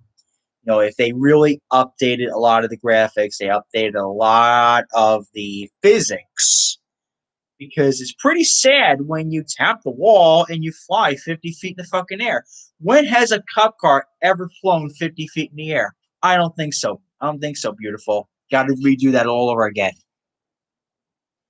I don't think you'll ever see me get Heat 5. I think it's literally a cash grab.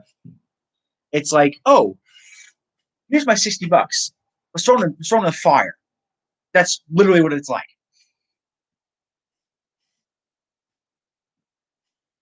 Three favorite racing games. All right, so maybe I'll have to go with 04. Thunder 04 is one of them. Can't go wrong with that. Thunder 04, beautiful game. Um, I also do like one of the Forza games. They were pretty good, but they're not really all-time greats. Thunder 04, NASCAR 06, and maybe Formula One Championship Edition. The first F1 game on the PS3 was just ungodly phenomenal. And that was a great game. They had the old V8 F1 cars. They had the U.S. Grand Prix. It was great. Only downside though is you're going to have a 3-year career on there. That blew.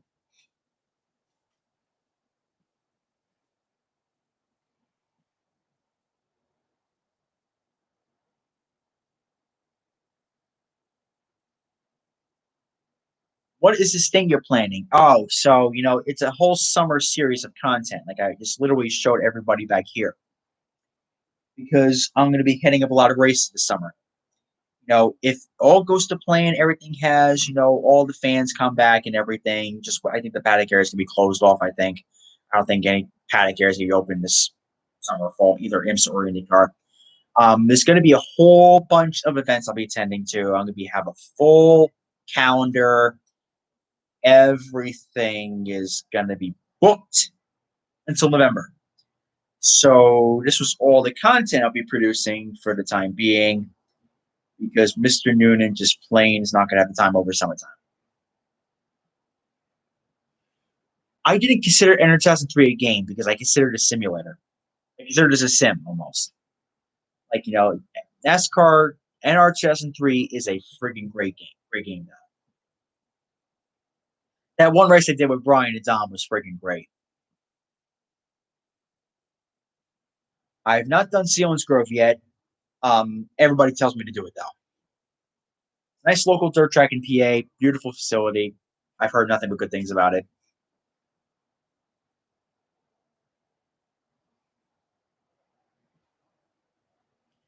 All I got is stuff from Indianapolis to St. Pete. Well, if you come to St. Pete, I'm going to see you there, my friend.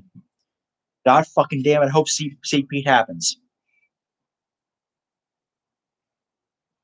My favorite IndyCar track. Well, does this give a hint? Literally my home away from home. IMS. What do you think about IndyCar 2005? I had 2003. I did not get 2005 because I didn't have an Xbox. Selinsgrove is. If you think Selinsgrove is amazing, I might as well do it. Why haven't we met at the racetrack yet? That's the thing.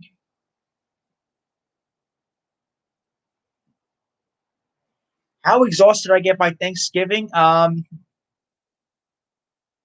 might have to go into a sleeping coma for 2 days, probably. I might have to go into a nice deep sleep and just not wake up for 2 days. That was me when I got Red Dead. After I completed Red Dead, I slept like a day straight. I think.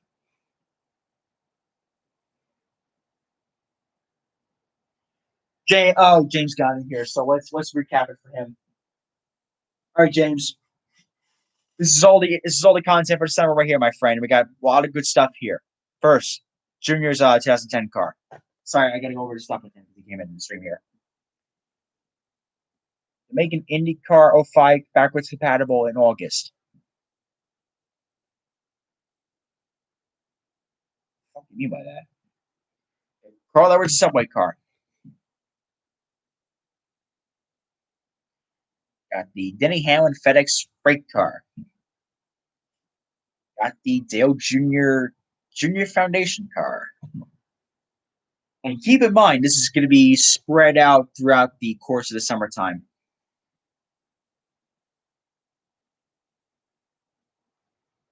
It's the CarQuest car. Denny Hamlin's FedEx office. Another beautiful piece we got here. Jimmy Johnson's 2010 Cobalt Tools. I know Brandon's going to like that. Got the Greg Biffle 2010 3M car. Denny Hamlin FedEx Express. Oh, this Mark Martin car, it is freaking beautiful. That's not the only Mark Martin car I got this whole trip, though. I'll show you more. In fact, the GoDaddy. The GoDaddy will be in content. You can buy IndyCar 2005 on the Xbox store, and you can play on your Xbox One. What the fuck? Holy shit! I gotta get that game then. Wait, is it going to be available in August though, or is it out now? And it's let's see, this is Scott Church building car. This is an amazing car. This is my favorite car 2010.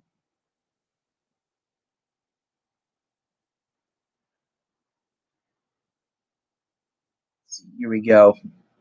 Got Casey Kane's 2008 censored car. I agree with you. This Carl Everett's car is absolutely the most sick Carl Everett's car ever made, I believe. I wanted to get the throwback, but they didn't have the throwback Scott's car. How much do I bet that fucking Brian and Lewis are laughing behind my back right now at this video? They're probably sitting there giggling like two assholes. watching this fucking video, watching me make an ass of myself. Carl Edwards' 2010 Aflac car. Silver car, rather. Excuse me. Beautiful car. It's metallic silver. I reviewed the 2009 version. I'm going to do the 2010 version. I don't like it too bad. That's the way it's going to go. Here's the CarQuest patriotic car. CarQuest patriotic car. Beautiful car. Excellent. You're enjoying it, Louis. I'm going to kill him. Also, Tony Stewart's Burger King car. Ryan, the asshole he was, he already reviewed this car. Took the friggin' took the what you call it? What's the word I'm looking for? Oh shit! Took the I don't want to say attention, but took the viewership away. I guess so. I don't know. Wait a minute, Louis. Gary's not in this video, is he?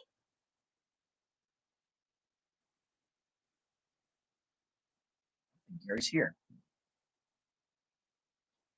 Wait a minute, Garrett's not here. Who's he? Okay, I'm not on drugs. He's not here. Oh, he is.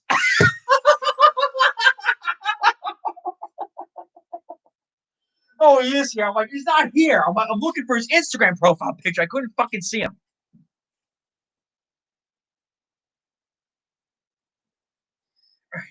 I'm like, he's not here. Where is he? But anyways, Garrett, brief you. Just to brief you. Don't go anywhere. If you go anywhere, I'll fucking kill you. Anyways, you got the Mark Martin GoDaddy car. We're gonna review them the cars I got again. We're gonna go through all this shit all over again. CarQuest 2010. Before 2010. Denny Hamlin 2009. Denny Hamlin FedEx Express. Jimmy Johnson's Cobalt. 2008 censored car. Got to be beautiful right there. Got the 2010 Carl Edwards Scott's Turbo the car. Like I just said to James, this is the best Carl Edwards car ever created. The Dale Junior Foundation car. Fun fact: I had the 124 of this, by the way, years ago. CarQuest Patriotic. Carl Edwards' Subway.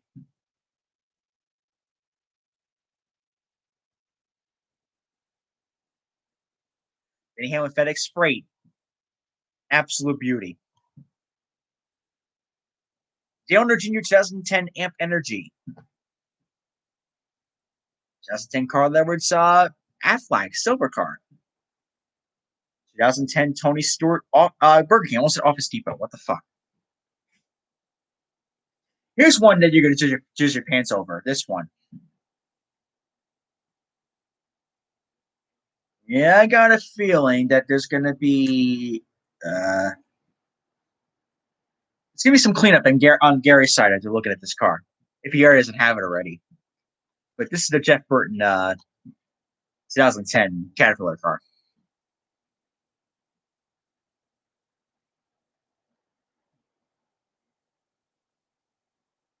That is a beautiful car.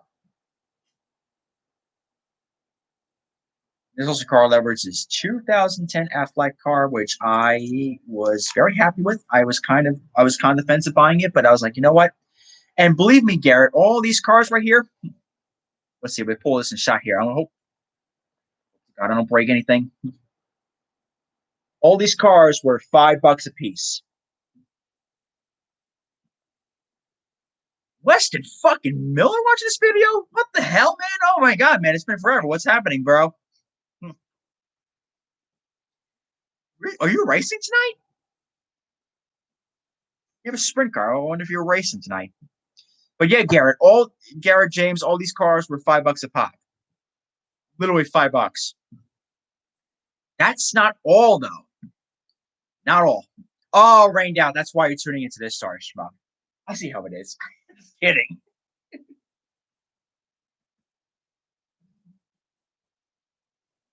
Anyways, Garrett, Garrett James, should I really dig into the 124s? Or are you not going to be too jealous of those? um, let's just say Jack got cleaned out of most of his 124 selection, at least for one of the cars, at least. Yeah, I went inside that store and there was a massive clean out of 164s there. 164s, and I've done a few 124 shopping. I will admit, Mr. Noonan dug into his pocket and just kind of threw money at Jack a little bit. Like, yeah, please take my money. Would you guys be interested in the 124s as well? I know most of you's already seen them though. We got to cater to these two guys because they were late.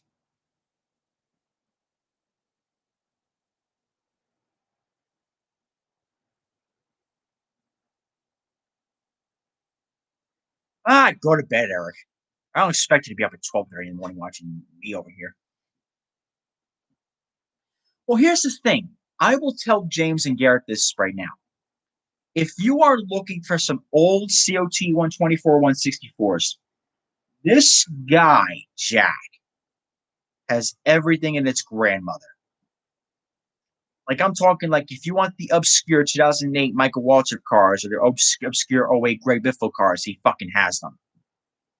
Has every single one of them.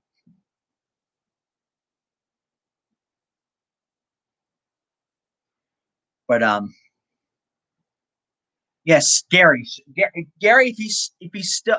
he clicked off this video, I'm gonna fucking kill him. Gary, you still here? I want to see what you're interested in 124s. So also, James, are you interested in 124s back here? We've got some 124 content for you.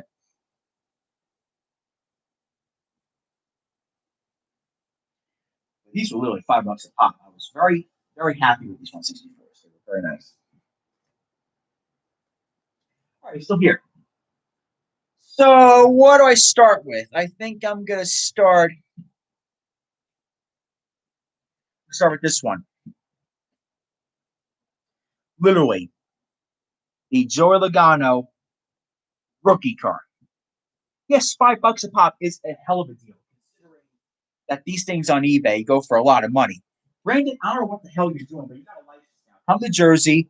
Um, I'm not responsible for paying for the tolls, though. You're responsible for paying for the Arizona Bridge and Arrow Bridge tolls.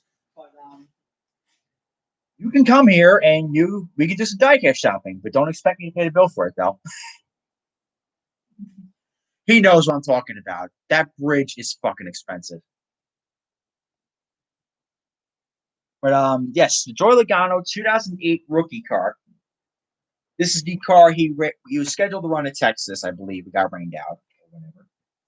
And I believe it or not, I hope you two don't fucking kill me. I only paid $25 for this guy. This was literally in the back room, brand new, never been opened, and he only charged $25 for the sucker. I said for a Joey Logano first start car, $25, brand new, never opened. He goes, yeah.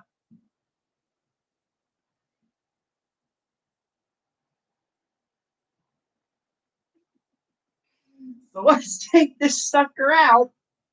Actually, look at it.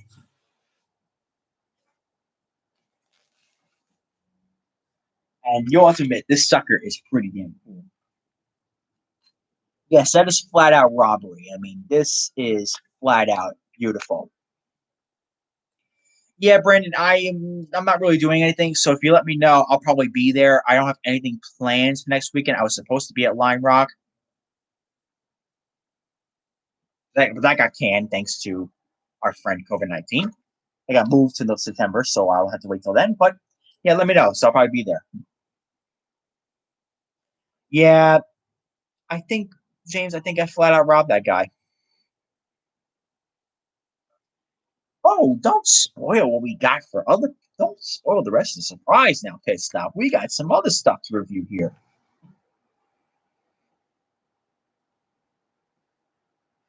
Oh, gee, Little Wrangler 3's back. I got to do all. I got to re-review all the stuff again. Oh, great.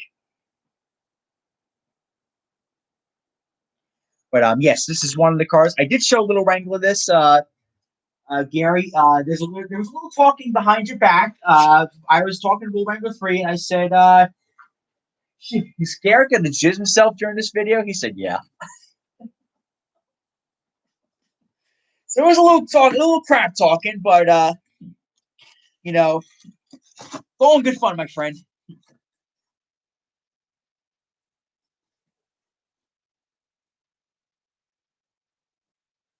So LW3, I gotta go over the rest of the stuff here with you. We're doing 124s now for the time being, so I'll move on to the 164s review. Move on to the 164s as we go along here.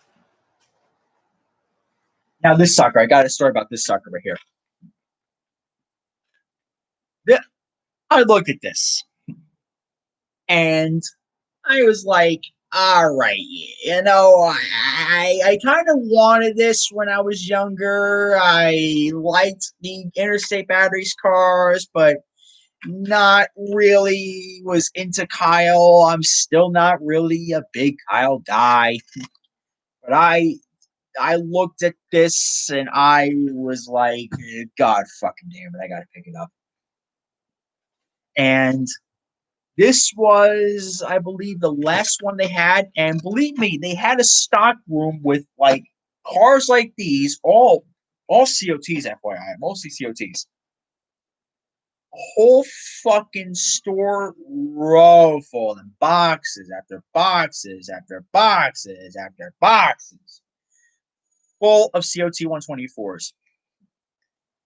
This car was only $50. Not as not as cheap as the others, but this livery is the absolute best out of. I agree with James. It is the absolute best out of it. And you know what? Just for your own personal sake, we will take it out too. I was gonna get the Yearly version. I was gonna get the JJ Yearly version of it, but I said, the Kyle Busch is a lot more rarer, and I'm like, I'm not gonna see that ever again. So I went with the Kyle Busch. I wouldn't have minded going with the Yearly version because Yearly almost took out Eddie Cheever at the Indy 500, and I'm like, oh, he almost took out Cheever. I'm gonna buy his diecast. Anyways, here's the car out of its box. This car's clearly been opened before. It's probably been somebody's collection or somebody unscrewed it. But it is here all in its glory. 2008 Kyle Busch car. You know, I do give the COTs a lot of crap. Believe me, they were, I hate to say the term, but they're crap wagons. The way they drove and everything. But I will personally admit the diecasts were absolutely beautiful. I will admit the diecasts of the COTs were beautiful. And I was gonna get the JJ Yelly version. I was like, I might get the Yelly. It's $20, like $10 cheaper. And I'm like, I might get that. Then I saw the Kyle Busch version. I'm like, I might just, I might invest more into it. But yeah, I don't like the way the COTs raced. They looked ugly in person, but the diecast were good. Not only that, but when a diecast manufacturer puts tender love and care into their product, you are going to get a diecast viewer that's going to love the product back. And I never thought I'd see the day again where I would spend $300 worth of NASCAR products. I thought those days were done. But Jax did that for me. Let's see. I got this box is a little bit dented up here. Let's see. Fuck, I can't put this thing in. Fuck, I can't. What the hell? I was in the wrong way.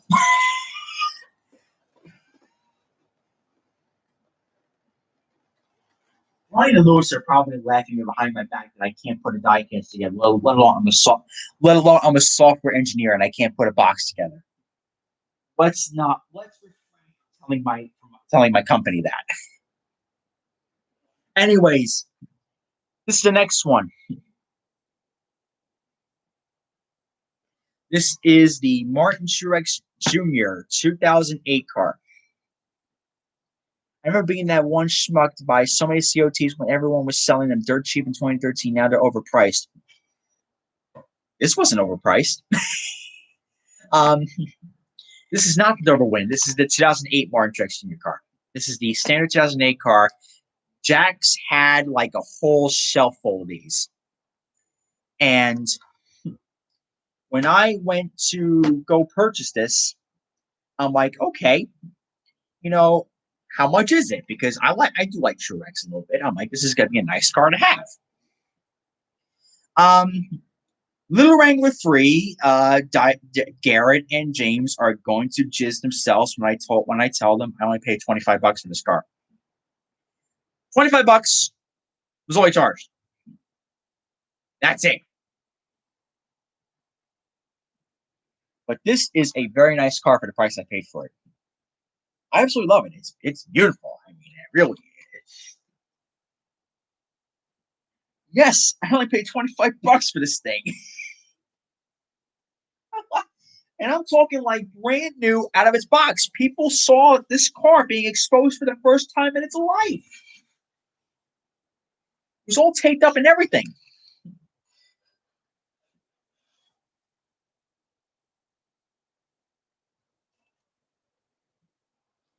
And here we go. Here's the car out of its box. It's not. I haven't taken it out yet. But here's the car out of its box. VIN number 3529. There's nothing special about that. Too bad I couldn't get a door number. Oh dear God! If I would have gotten number one, oh Brian would have killed me. But yeah, literally, this is that include the box? Yes, include the box. I got it for $25. Luce is probably laughing my lazy eye right now because it's going all over the place right now. It is a beautiful car. Oh, wrong way again.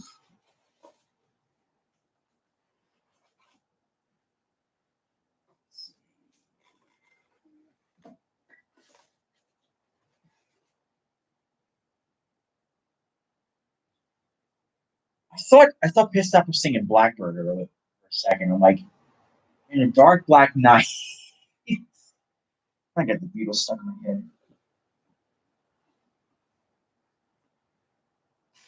Okay, Garrett, do I really? Okay, so Garrett, here's a question for you. Do I pull the die cast that's going to make you slightly jizz or fully out ejaculate? Which one do I pull out?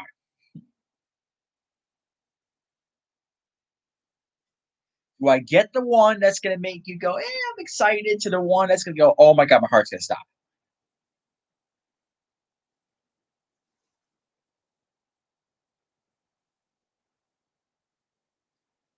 Or should I do? Or should I ask this? Okay, I'm going to do the one that's going to make you slightly jizz. This sucker. Um, you are going to hate me for this one because I don't know what these Michael Waltrip cars go for. Garrett, what do these cars go for on eBay? These 124s. But I saw this one. This was the only one they had left, and I was like, you know what? I am never going to see this again. I might as well make some content for you guys about this car. $44 non COT. That's pretty good.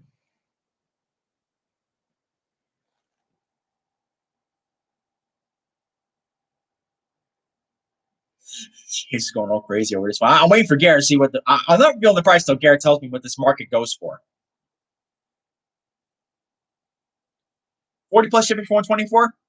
Okay, so originally I bought the car,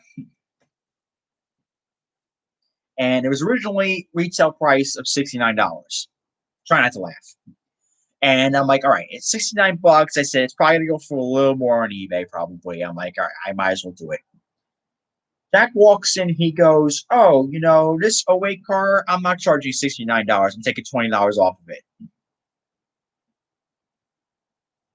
Got it for $50. No shipping, no, nothing. Talking about free shipping. That's the original free shipping, right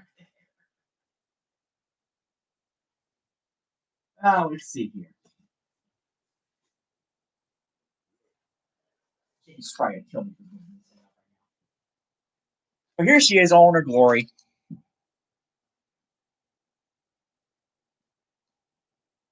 Micro Watcher, absolutely beautiful diecast. What's the number on this one? 5,110.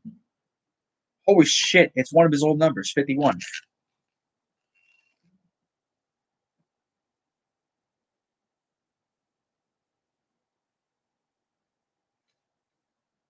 Not $150, $50. Yeah, I'm gonna pay $150 for Mike Walter car. I was hesitant to pay $135 for the Simon Pagino promo.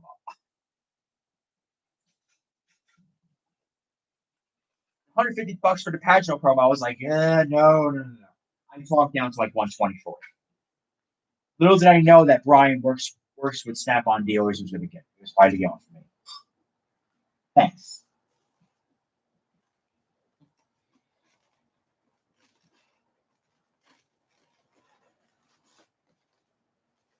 Let's see. This sucker is going back in its box and actually putting it in right for a change. So that's good. All right, so I think now Garrett's gonna need a change of underwear for this one.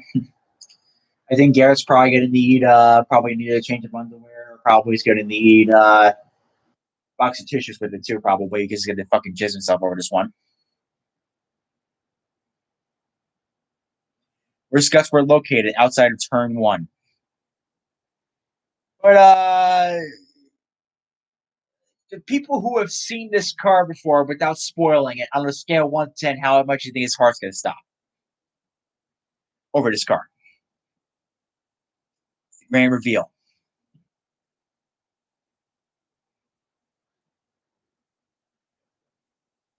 Garrett, if you're still watching this, I'm hoping that you see this. Thanks for providing entertainment tonight. I'm glad I could provide it for you, Lewis. Wait for Garrett's response.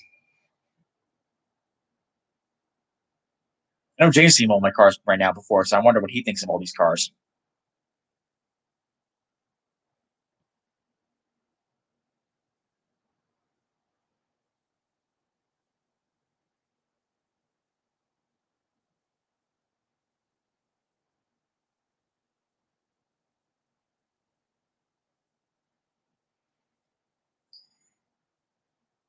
Garrett, I think you're gonna piss your pants over this one. Get a load of this sucker. I'm waiting for his reaction for this one.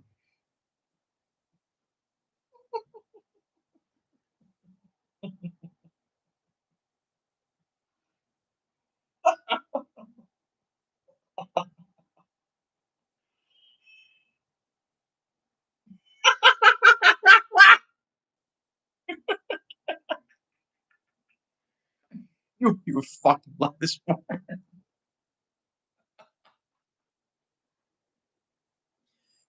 You really okay.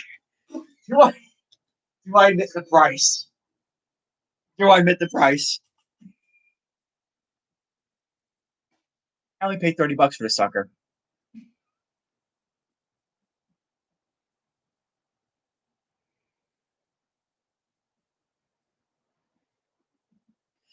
You paid 30. Oh, brother, I'm good for yes. Definitely tune in later. Yeah, this sucker was literally only $30. I just walked up to Jack's and And I'm like, okay, how much is it? He goes, $30. I'm like, it's 29.95 on here. I'm not going to say anything. I'm just going to walk up to the register and buy it.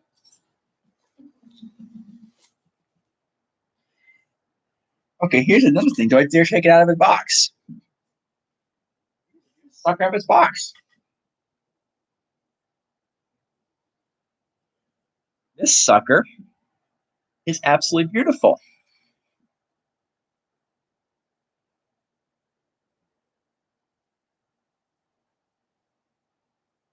It is absolutely beautiful.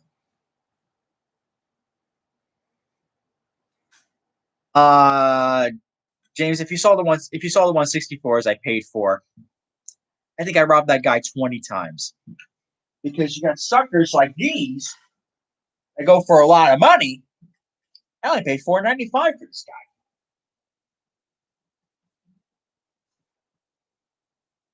Show the engine detail. All right, let's see if I can get this thing moving.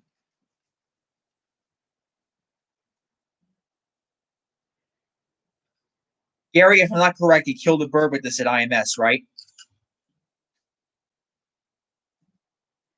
Don't mind me. I just tap the under tray because I don't like opening it by the pins. I just don't like pushing it out like that. That's just not the way I do business with 124s. Let's see. Here we go.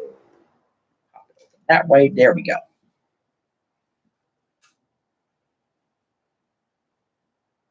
Also, fun fact: the 124 hoods go back like that.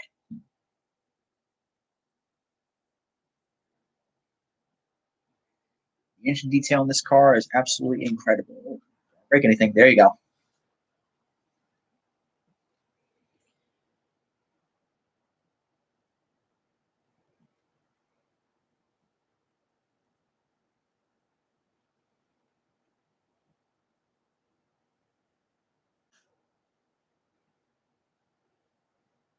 This is beautiful. This is an awesome, awesome car. This is really. Gary, if I'm not mistaken, he killed a bird with this at IMS, right? 'Cause I remember he was driving down, trying to pass somebody, and then all of a sudden a suicidal bird just came over in front of him, and bye bye birdie. I don't know what's with bird. I don't know what is up with birds and IMS, but it seems like all birds that want to commit suicide go to the speedway. You got Jeff Burton with the bird with this car. You got Fernando Alonso. He fucking killed a bird. You got Jordan King. Jordan King killed a bird. And Alonso killed two birds on his test run. Killed two birds in a heartbeat. Those birds were gone. They were dismembered. They weren't. They didn't give up. They were given a proper funeral. They just died. Double homicide over in turn two. And then and then Will Power actually killed a bird at IMS. Will Power killed the bird with the aero screen. Because with the first aero screen test, Will Power just fucking nails a bird. What is with birds and IMS being so suicidal? I should have wrote a college thesis on that. What is up with birds and dying at IMS? I would have gotten an A on that paper. Because I didn't give a shit about anything else in college about papers I wrote about. Literally, they told me I was not an enthusiastic student in college. I did not like the stupid general education courses. I did not like the English courses. I did not like the comprehension courses. I didn't give a fuck. I just wanted to do my programming and get my degree. So they literally came up with a paper, like a research paper. It was like, all right, do a research paper on something that, like, like something that would benefit the economy or benefit some business. I said, I don't give a fuck about this shit. So I literally said, all right, I'm doing a fucking paper on NASCAR attendance and how that affects the local economy. I don't give a shit. I'm writing a paper about NASCAR and I think I got a B on it. I didn't give a shit. I mean, really.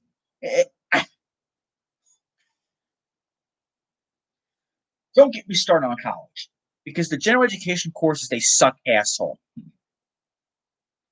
Literally, my psychology professor, I was actually kind of excited about that class, and I was excited about it because me, I have mental health problems. I'm like, I want to learn about my psychology. The fucking teacher was the most monotone, unenthusiastic person, and she coughed the entire fucking 8 weeks, saying, "Oh, I'm recovering from a cold." See a fucking doctor if you're still coughing after 8 weeks. Literally, I left class after an hour every fucking time I couldn't take her.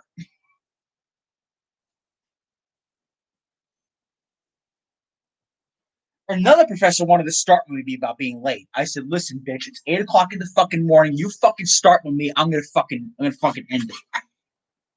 I didn't say anything though, because the first thing I walked into class was, "Excuse me, what is time does class start?" "When I want to." How about that, you bitch? Don't fucking start with me until I have my coffee.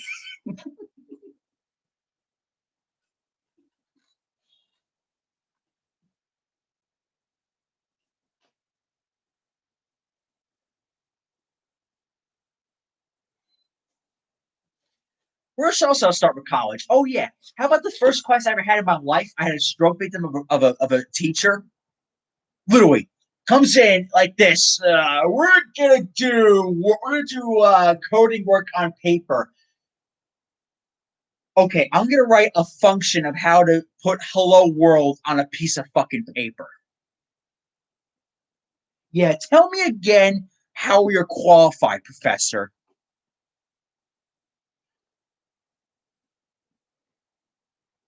No, I'm thinking about college now because James is going to college. I like college. Don't get me wrong, but I just didn't like the people there. I didn't like the people. I didn't like the professors. I just wanted to get my fucking degree and go home.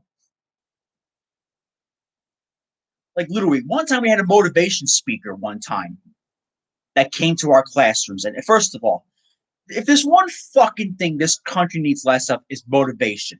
This country needs less motivation. You show me some jack off who's just sitting there eating cereal, watching SpongeBob stroking his fucking penis all day long. I'll show you a guy who's causing no fucking trouble. It's the motivated people that cause all the fucking trouble. So this one person comes in, she's all motivated, very happy. I'm sitting in my coffee, just sitting there like a fucking zombie. And then she asked us, what motivates you to be a better person, be a better employee? I agree. Everybody was like, "Oh, I want to get a promotion. I want to build my resume." I sat there and I was like, what motivates me to get my ass up in the morning? Money. Everybody looked at me like I had three eyeballs. Money. Pay up. I'll do my job. Everybody looked at me like I was some sort of moron.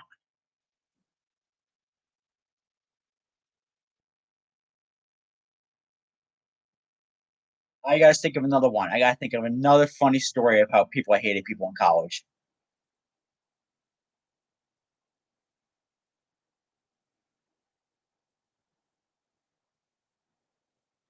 Motivation speakers, people who push their liberal agenda down your throat. Oh, you gotta love these fucking son of a bitches. Because you're talking to the one fucking guy who just doesn't give a fuck.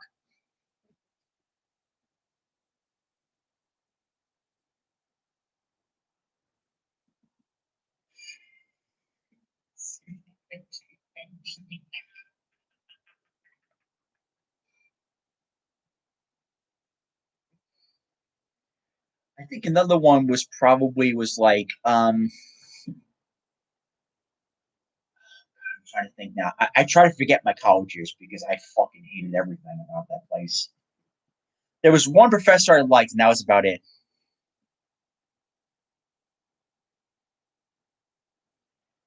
College, go for the parties, just ignore everything else.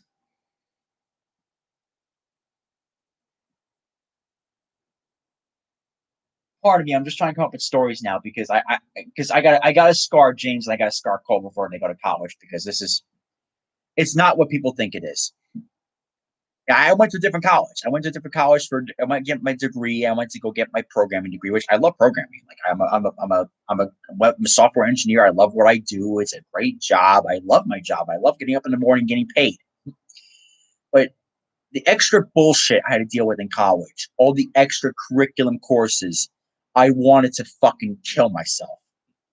Like I would have liked to take a giant nosedive out of that building, just fucking died on the spot.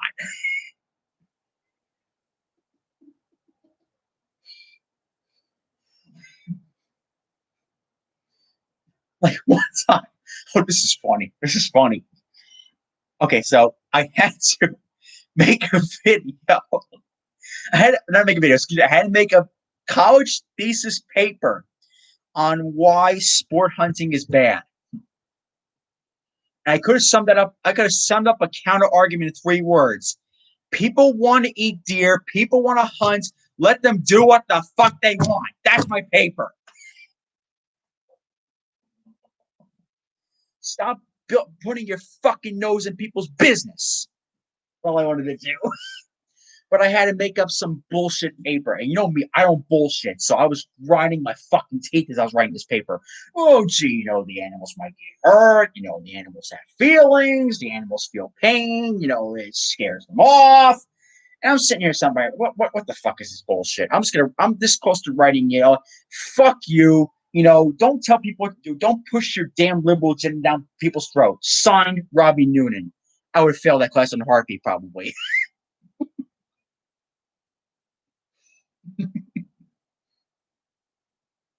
I mean, literally, I just don't give a fuck.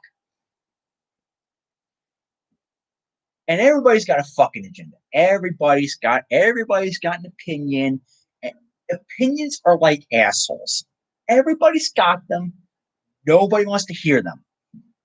Quite frankly, I ain't fucking interested. And everybody in college had an opinion. They had to give their 2 cents. They had to put deep thought into it. Like, what is life?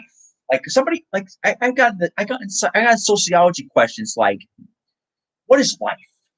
And people are like, well, Socrates said this, or this philosopher said life's all about doing this. I wanted to raise my hand and say, get up in the morning, get paid, go home, get laid, go to bed. That's life. Go to the racetrack during the weekend. That's my life. That's my purpose of living. Nobody wants to hear that, though.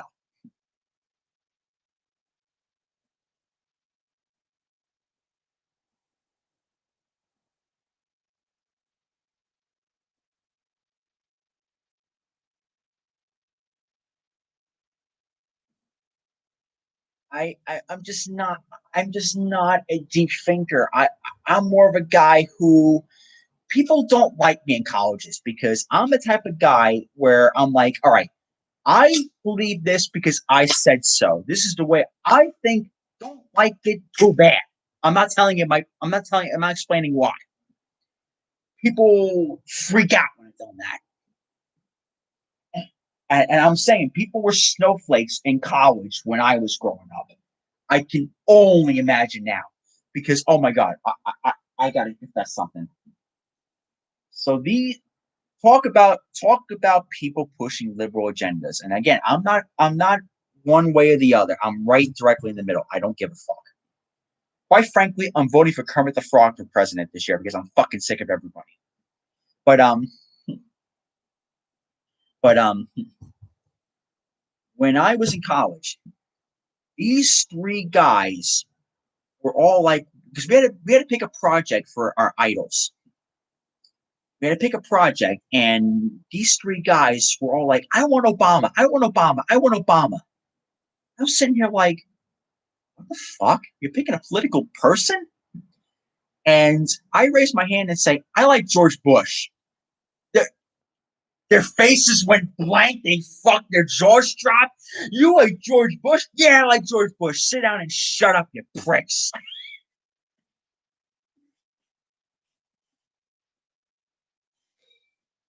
their jaws drop. Oh, good night, by the way, pissed off. Their jaws drop like they never seen that before. They haven't seen a Bush supporter in their lives. Like, oh God, this guy likes George Bush. You must be a bad person. Yeah, and guess what? I fucking hate everybody. I don't give a fuck about anybody but my else. Sit down and shut up. I'm getting my fucking degree. Otherwise, I wouldn't be listening to you guys right now.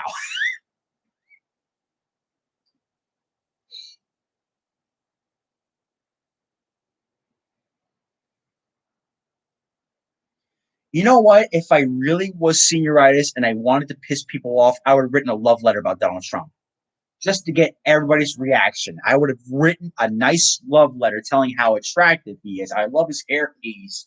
I love the way he talks. I absolutely adore this guy. It would all been a fake bullshit paper, but I would have loved to see people's reactions because my friend went to a liberal arts college with a Trump shirt on, and I almost fucking died laughing at the reactions.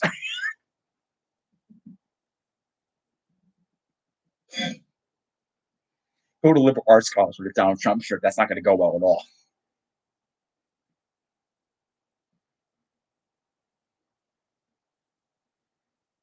I'm trying to think of more stories though. When I was in college, how people were just fucking bullshitting around. Quite frankly, I was just there to get my degree and go. I didn't give a shit about the parties. I didn't give a shit about socializing. I didn't give a shit about making friends. I was the one guy. I was the one guy that just showed up and did what he did.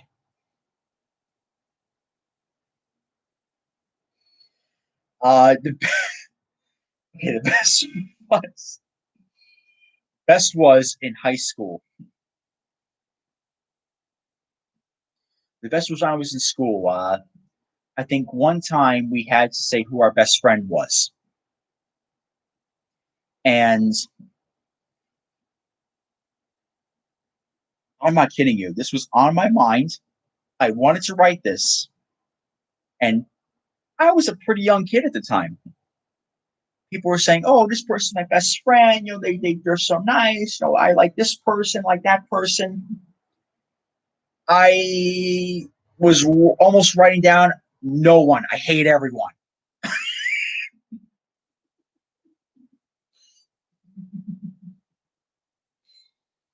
I was constantly writing that down. I'm like, I don't like anybody. I didn't meet my best friend until I met Brian when I was in college. I had some friends in high school I still talk to that are Rays fans. I still talk to them on this occasion. But everybody else can go fuck themselves. I mean, really. I haven't talked to anybody since. I mean, I was bullied all the time in school. Like I fucking hated those kids. I fucking hated everybody. They all sucked. And you really think about it, people were like, oh, I got to deal with this high school drama. This person doesn't like me. You're not going to see them half the fuck ever again once you get out of high school. Who gives a fuck what they think about you? Odds are they're probably going to die in 10 years anyway. So who gives a shit? Yeah, yeah, this guy's cool and all, but yeah, keep doing the drugs. I'll see you at your funeral when you're 30. Well, this person has all the nice stuff. Yeah, their parents are $50,000 in debt. Suck a cock.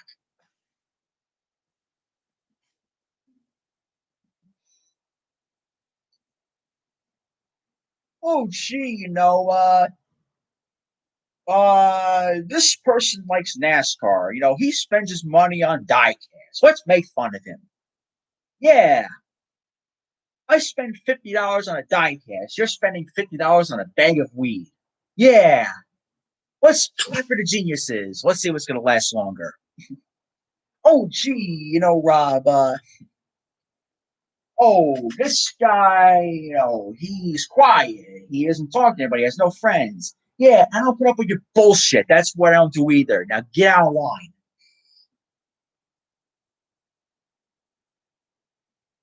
Yeah, Rob doesn't talk to people. He wears all this racing stuff. He doesn't wear all the new stuff.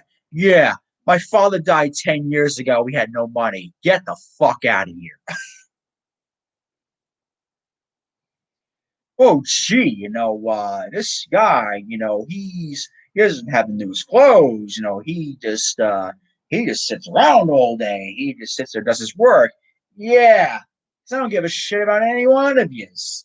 Quite frankly, you could all drop dead tomorrow. I wouldn't give a fuck. You guys care about the stupidest shit, like Ben just said right here. Meanwhile, I'm sitting here trying to get my fucking diploma. Leave me the fuck alone.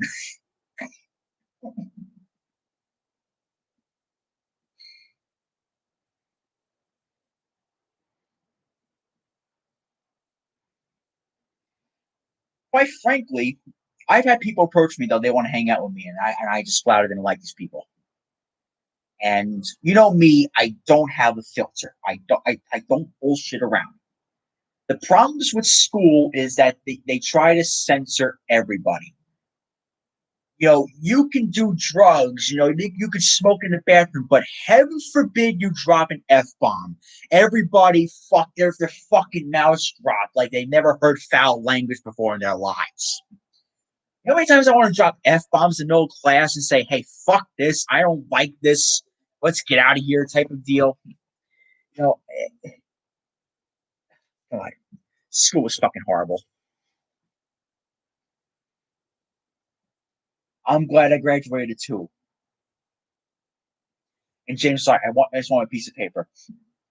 That's the way it goes. Oh, don't get me started. Don't get me started on the fucking dress code. Oh, God. Oh, dear God.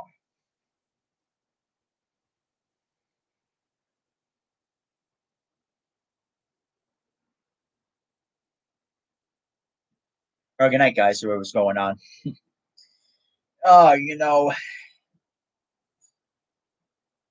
this is the thing. The dress code bullshit. Oh, God. That was some stupid shit. You got kids wearing, tank tops. You got kids wearing exposed clothing, and they didn't do nothing. But, heaven forbid I wore a Budweiser jacket. Heaven forbid I wore a tobacco sponsored race car on me. And it's like, oh, their jaws will drop over a fucking race car. But meanwhile, this bitch over here next to me can wear a shirt up to here. I don't listen, ma'am. Take it from a gay guy. Put some fucking clothes on. You're not attractive. Sorry. Get out of here.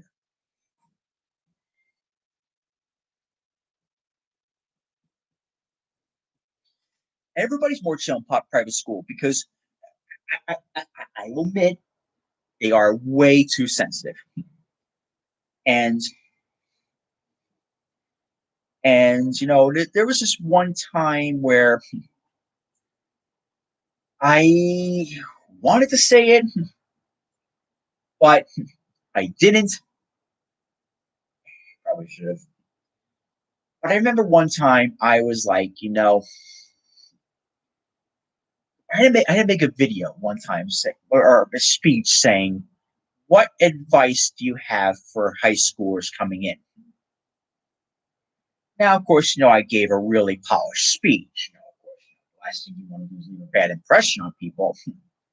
But I said, "Holy fuck." You know how bad I wanted to get up on that podium and say, don't worry about the stupid bullshit in school because all you are is just a fucking number. All the fucking people care about is the damn test rate so that their asses get more funding, the way the teachers get paid more, and they'll retire at early age. They don't give a fuck about you. Nobody wanted to hear that. Just like my philosophy on life. The government doesn't give a fuck about you. During this whole COVID pandemic, I realized the government doesn't give a shit about you. What the government cares about is that you live longer. The only reason why the government wants you alive is because all we are technically is just a useless statistic on the census so that the states get more funding, more money in their pockets. And the government wants us alive only for the sole fact so that we live longer so we pay more in taxes. That's it. I just killed it off right there. Silent the whole fucking government. Taxes, taxes, taxes. All about the money. Nobody gives a fuck about us. That's why if I run for president of the United States, which I want to do one of these days, I'm going to tell how it is and put these motherfuckers right in their places. I'll put term limits on Congress. I'll cut their benefits, and I'll say, you know what? Give it back to the people because I don't give a fuck about anybody else besides myself.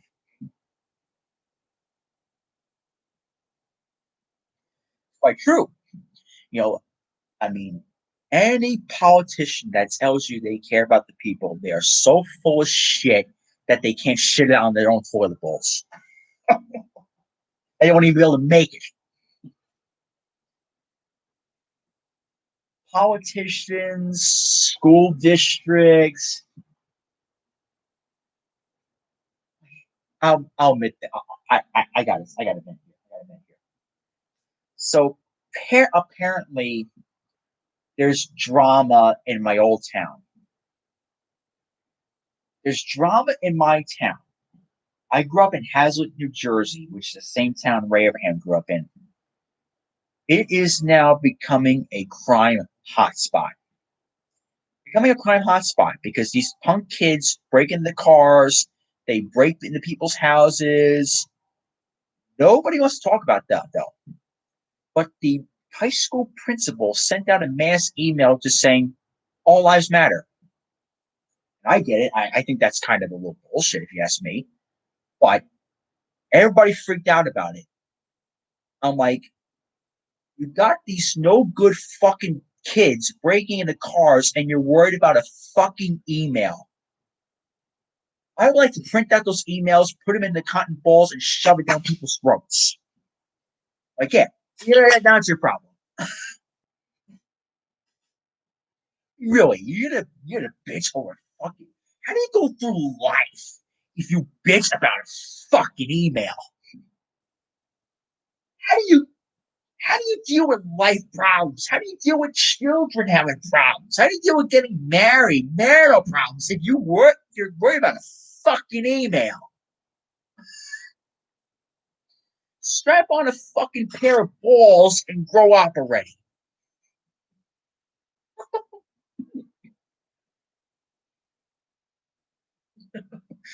Your best be sarcastic. I mean, really, it's true though. How do you go through life if you bitch over a fucking email?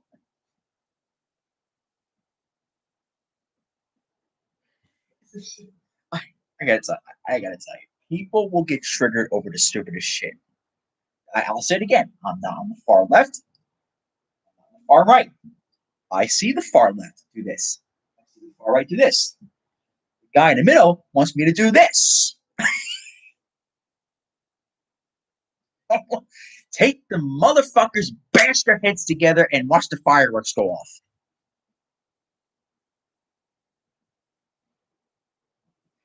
Google's liberal guide guns. It is so funny. Oh my god. Good night, Alex. Have a good night, man. Oh god. Everybody's got an agenda. I just don't want to hear it. I don't give a shit. Sitting here like, okay, how does that pertain to me?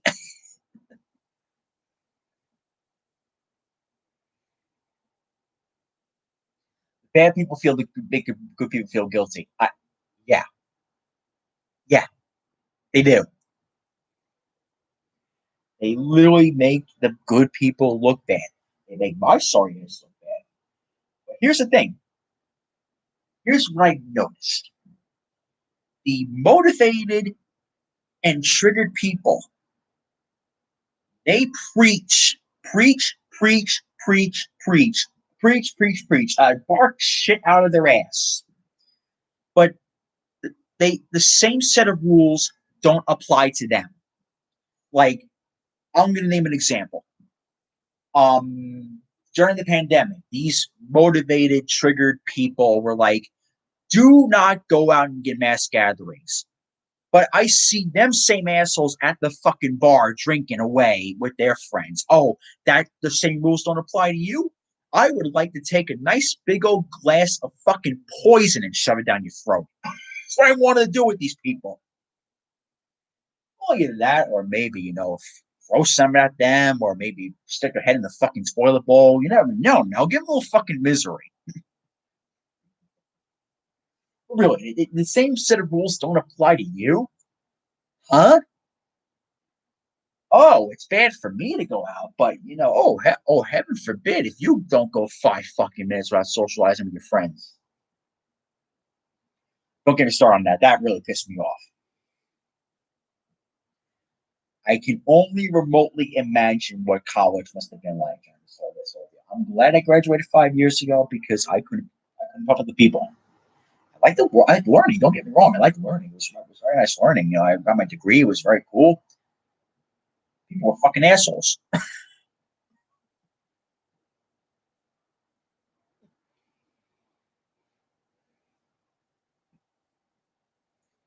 Oh, yeah, I'm not going to go there, but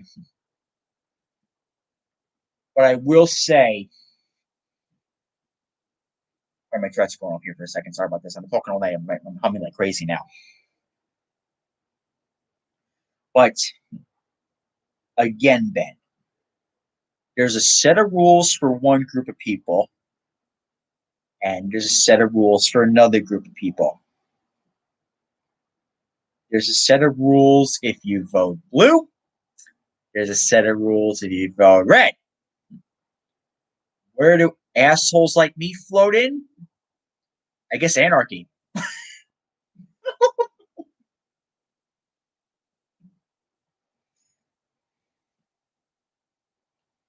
Ben, really, I mean, come on. They have a set of rules for themselves. Like, for example, if I were to go in front of state capitol and be like, open all racetracks, I don't give a fuck. Just get me there. I'll socially distance whatsoever.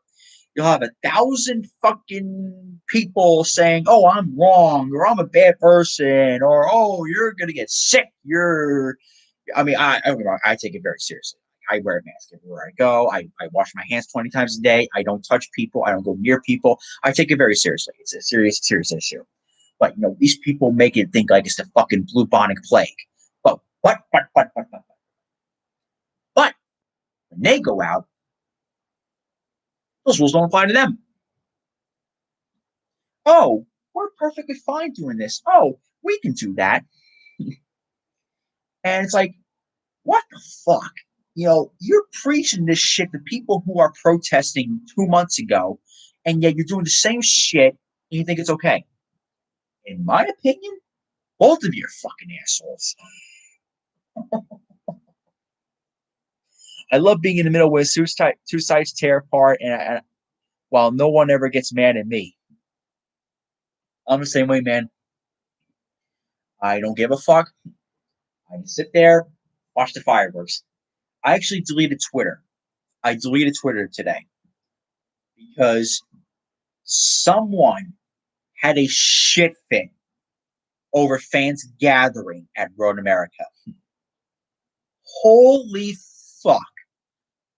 I was like, have we gotten to a point where we are terrified of seeing 10 or 15 people gather in the same fucking place?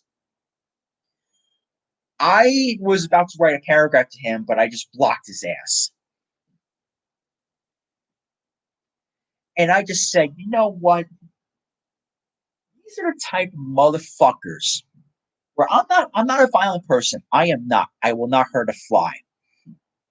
But if somebody were to take a nice big old iron skillet, big old frying pan, batter up with a swing them on the fucking head and knock them out, I would have laughed my ass off at them.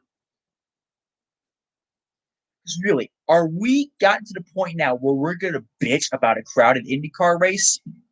I blocked the motherfucker. I hope he dies. I hope he gets COVID. I hope he gets some sort of incurable disease.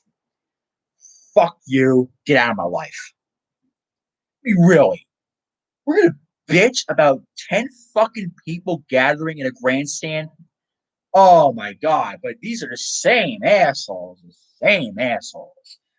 I bet you this guy went dining at a bar tonight. He went dining at a restaurant tonight. I guarantee it.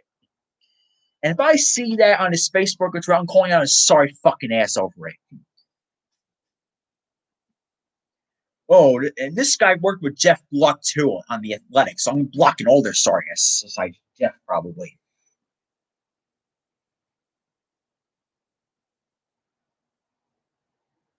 Good night, pit stop again.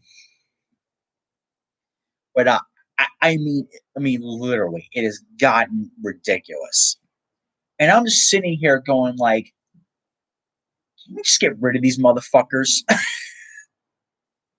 Like, can we just send them on a one-way cruise to the middle of nowhere? They all die in a massive storm, and nobody goes bother looking for them. Nobody wants to hear that opinion, but and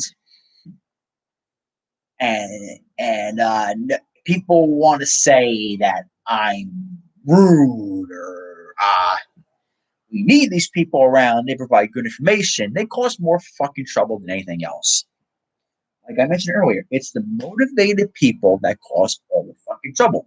You show me some guy who's doing nothing all day long, not causing any problems. That's the guy I'm gonna be friends with. I'm just sitting here right now making a video, just showing diecast. Whatever happens to just being happy? People can't be happy no more. People gotta fucking bitch about something. I don't know what to do with these people. It's like, oh, there's people gathering at the racetrack. I wanted to write to them, oh, have fun. This sounds like a good time. Have a blast at the racetrack. Now these stupid motherfuckers are like, oh, that's not right. That you should be doing that. What the fuck are you doing? Sitting at a fucking beach? Sitting at a fucking bar? Going to the fucking supermarket? Fuck you.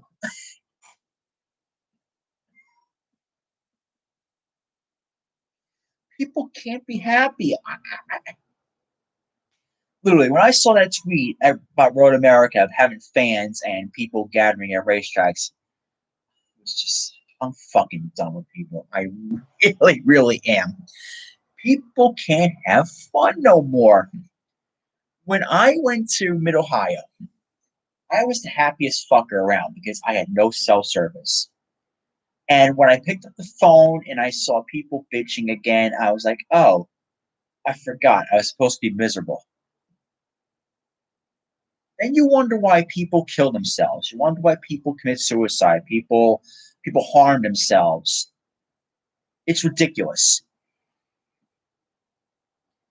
It change your right.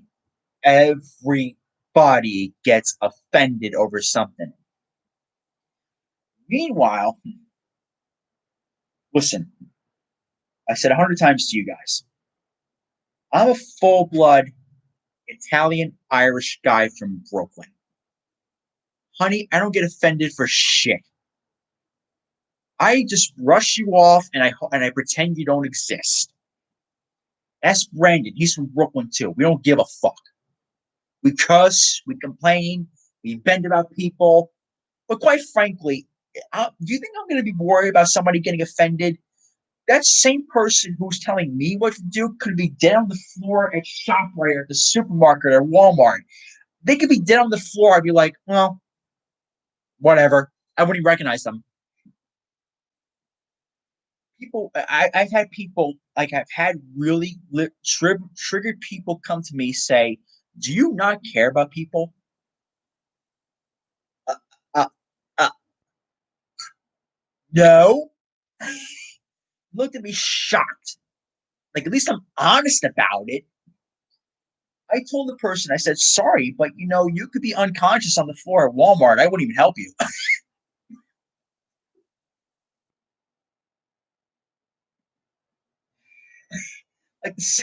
like like if James or Brandon had problems with anything, if they I would help them over anything.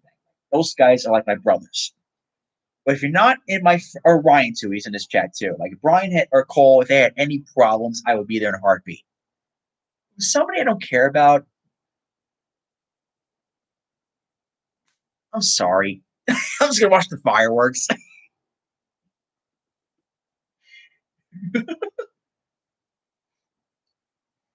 But yeah, like I don't get offended over things.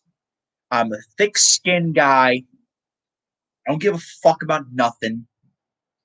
What I care about? I care about my life, my friends, my family, my followers, my my supporters, and my racing and my job. Anything else is extra bullshit. Mr. Noonan does not want extra bullshit in his life. He's trying to get rid of bullshit. Because I guarantee you, there's some happy fucker out there who doesn't have a phone, who lives out in the middle of the fucking woods. All his life is his family, his friends. They go hunting, they go fishing. He's the happiest motherfucker because he doesn't have a phone. And that was my life at fucking Mid Ohio.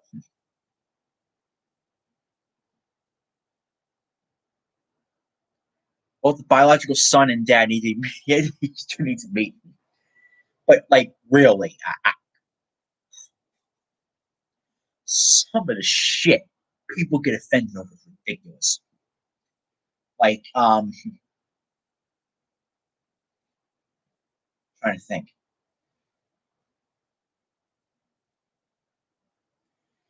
Like, there was one time. Sorry, my humming's a little bit crazy. I'm sorry about this. There was one time. This was really fucking ridiculous. There was a whole fucking social media debate over a Starbucks Christmas cup. People got offended because it didn't say Merry Christmas on it.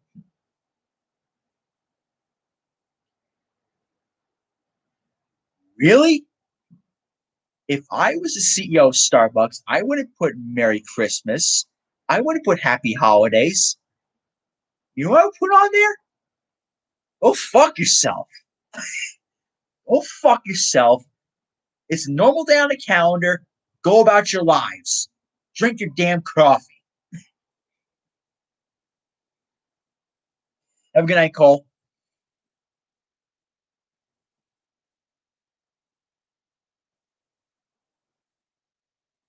Like people got offended. It was all an all red cup. Fucking coffee cup. If you're that offended over a coffee cup, I got news for you. Really, the hobby, you need to volunteer, you need to get laid, or buy yourself a reusable cup of coffee and drink out of that. And you could put Merry Christmas on it with happy little snowflakes and happy little snowman, little Christmas trees, and all that little stupid bullshit. Quite frankly, I'm gonna drink out of that red cup. I don't give a fuck what's on there. As long as the coffee's good and you don't screw it up, I'm happy. Oh god, this is reminding me of something too. So this one guy who owns a restaurant in Brooklyn had a temperature screening in his restaurant, partitions and everything. It was literally on the news Instagram page. And everybody was like, "I'm not sure. I'm not eating there. That's too much for me. I don't want to do that. That's violating my rights." You know what I wrote? As long as the fucking food's good, I don't give a shit. Take my temperature, stick a swab down my throat. I don't give a shit. As long as you don't screw up my order, I'm not going to complain.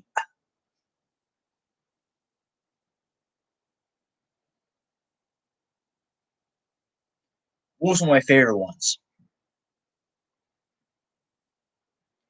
Now I'm trying to think. I'm trying to think of more stories about how people piss me the fuck off. was something that was really funny that I said one time. I'm trying to think.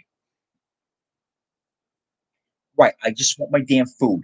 I want to sit down. I want to eat. But here's the problem. Here's the fucking problem with this pandemic.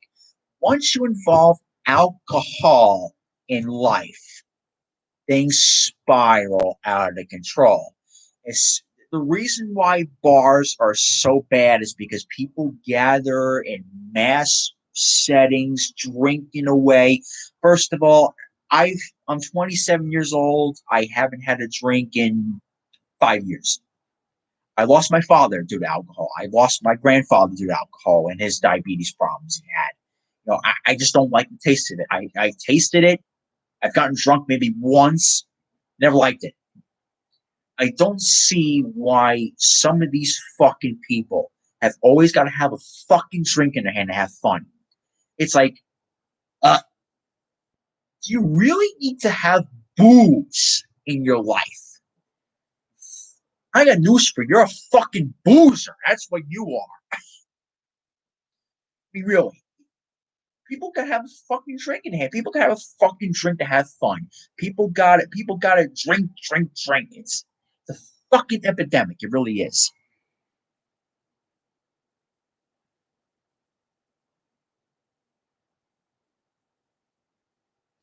I mean, Brandon, I'm 27 years old. I would rather have a Coke and my chicken nuggets. That's it. I'm a grown ass man. If I go to a restaurant, I have chicken fingers and fries and a Coke. I've been doing that since I was 10. Nobody bothers me though. That's a great thing because let me tell you, I don't take pleasure in getting drunk. It has never been my thing. Quite frankly, I don't get why people get drunk. Never understand it. That's the way it goes. What was I going to say about drinking though? It was something about booze. Something about booze.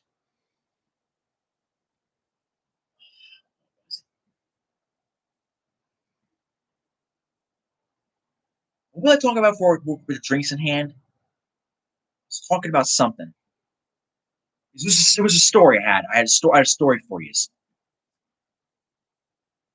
I was talking about booze, and then I was talking about something else before that.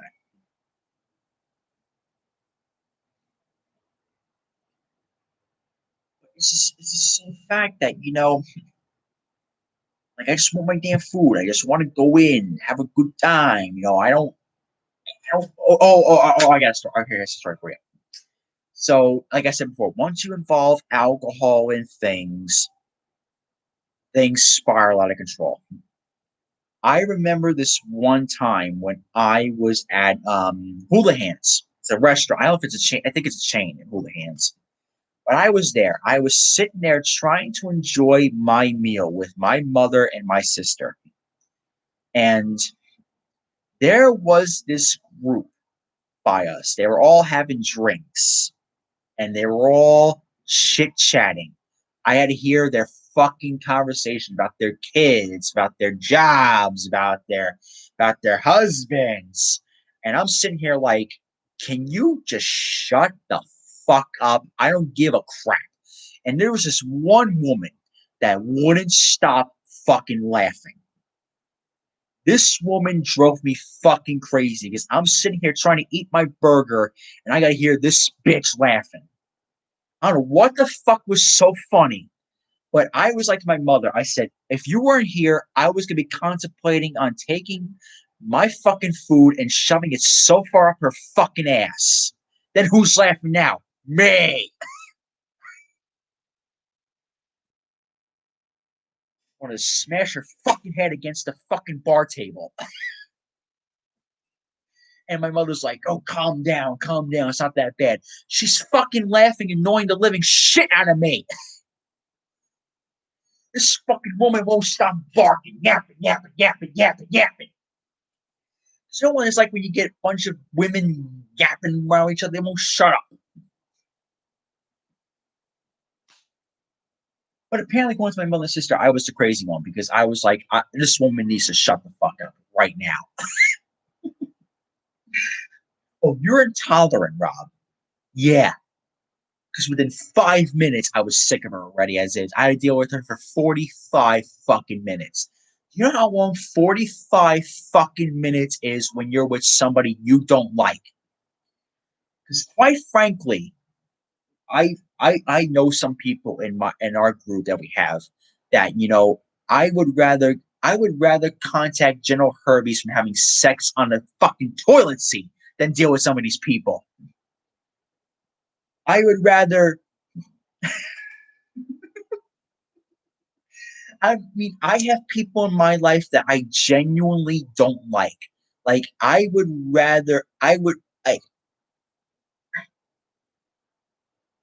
I don't even want to go places of where I would rather do than to deal with these people. Because do you know how long? Like, let's say for example, our group gets together, but you bring this one asshole with you, and they suck the fun out of you. You know, you every group. I mean, people like James, people like Roblox, people like Brandon. They're nice guys, but I bet even you guys have that one person out of the group where everybody and their grandmother likes them. They say nice things about them, and you're sitting there grinding your teeth because you hate that motherfucking asshole. Like, oh, Jimmy's a good guy. He did this, he did that. He's a great member of our team. He's all that. And I'm saying, like, this motherfucker's a no good fucking bum, and I wouldn't give a shit he was lying dead in the fucking ditch tomorrow. And every time I vent about the people, they just like, oh, you're just intolerant. You don't see the good people. This guy's a motherfucking asshole.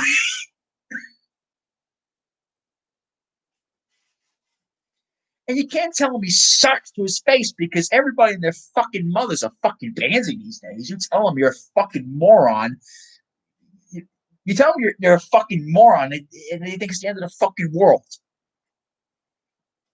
And heaven forbid you tell your friends that because all of them are like, well, Mr. Noonan, you're just an impatient person, you don't like people. I don't understand that. I don't understand why you don't like people. Bitch, do you realize where I fucking grew up in? I grew up in fucking Brooklyn. I dealt with people all my life.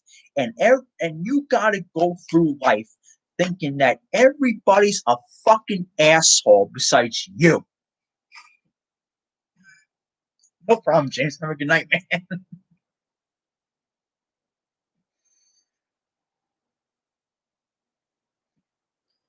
And don't get me started on people who don't shut the fuck up.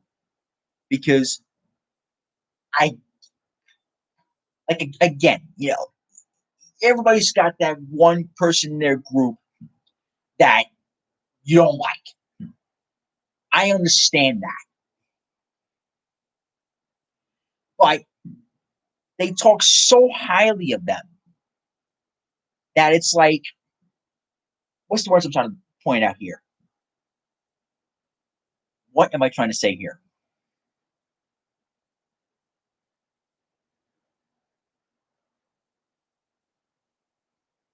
You get me music. I've lost my train of thought here. Then again, it is 2 o'clock in the morning. Oh yeah, yeah, yeah. So you got your group of friends. They all talk nice about this one guy. And it's like, oh, he's very nice. He did this for me. And he's all that. He's a good guy. Give him a chance. Can't tell him the guy's a fucking moron because everybody's like a fucking pansy these days. You can't tell him the guy's no good. You can't tell him that he can't find his own fucking penis to save his own damn life without a compass and a map. You can't tell them the guy's a fucking buffoon. You can't say anything to anybody no more. It's like you tell people your friend's a dope. They think it's the end of the world. Like this one guy, this one guy I had, this one guy I had. I'll mention his name because it's privacy reasons. But he got mad because I told him his girlfriend is a friggin' moron. Like I was on a Skype call with her and I said, "What the fuck do you see in this woman? She is a fucking stupid idiot." We haven't talked really ever since then. And he broke up with her, I think, about 2 months later. So yeah, I was right the whole fucking time. She's a fucking moron. I wonder what Brandon's thinking right now.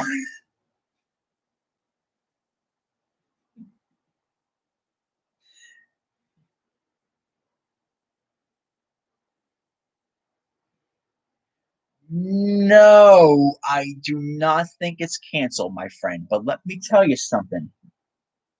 With this global pandemic, don't be surprised with anything because the production numbers are very low. The amount of people in the office is very low. So don't expect authentics till probably till probably a couple months from now, or maybe a month from now. Just don't expect many things to come out this year. Oh, Brandon, you're trying to process it because you know what? You entered through that Burton card tomorrow. I'll enter it somehow. It's 2 o'clock. 2 o'clock in the morning. I'll give you an excuse for your typing. But really, Brandon, am I not wrong? I mean, we're brutally honest people. You apologize constantly for your anger, your your irritability. I fucking sympathize with you because two of us get it. We're two Italian men from Brooklyn. We don't like people to begin with. We don't like X, Y, and Z person when they run their mouths. We just want to fucking punch their teeth in. And we got to deal with these sorry son of a bitches, and we can't say fucking nothing because we ain't got no filter, and them motherfuckers are running their mouths. But heaven forbid we run our mouths, their jaws drop. He said that. I can't believe he said that. Oh my God, he's so mean. If I had, for all the people that I didn't like, if I had a fucking dollar for every person that I did not like, that I wanted to say, I fucking hate your guts, fuck you, I, I'll fu- I hope you fucking die. I'd be worth fucking millions. You wouldn't see me. I'd be falling up in an RV at fucking Road America right now. But Brandon, like really, you don't have to apologize for your rage, your irritability. I understand that. People are idiots. Not people want to paint the picture that people are nice social creatures, that people are good. People, it's good to have socialize with people. It's great to be around others. Everybody's got their good intentions. No, I'm from Brooklyn, New York. I think everybody's a fucking moron.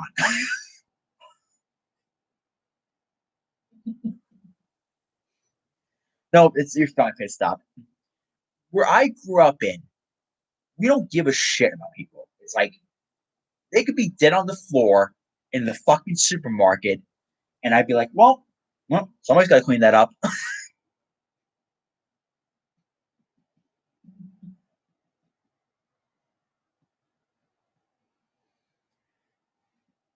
This shit fucking sucks, right?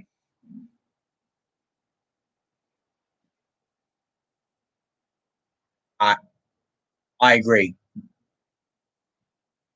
This has been it's infuriating, and you can't, like I said, you can't say nothing to these people. You can't open your mouth because again, there's a set of rules. If you do that, it's a set of rules for one group of people, and there's a set of rules for another group of people. Quite frankly, I say this: there's a set of rules if you have a penis, and a set of rules if you don't have a penis. That's the way me and my coworker talked it out when we used to work in our old office. Um,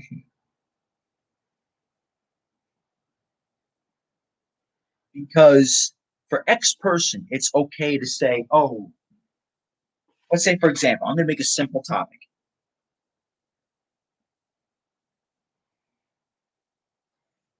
I'll give you a random example. I hate Kyle Busch. Random person says that. That one random person can openly say that. But person number two says, I like Kyle Busch. That person number two gets framed for that. Really? But you can go out there and say, my opinion matters. Yours doesn't. Oh my God. What I say is right. No, you're not. You're just an average schmuck writing on Twitter. Sit down, shut up, and get out of here.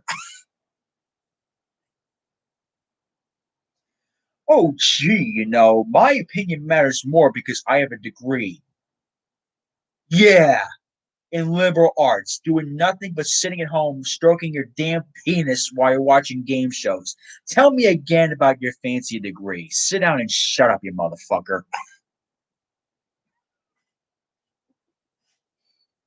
Oh, gee, my opinion matters more than you because I have X number of years in racing experience.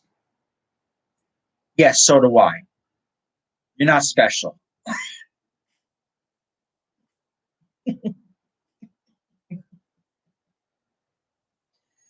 Oh,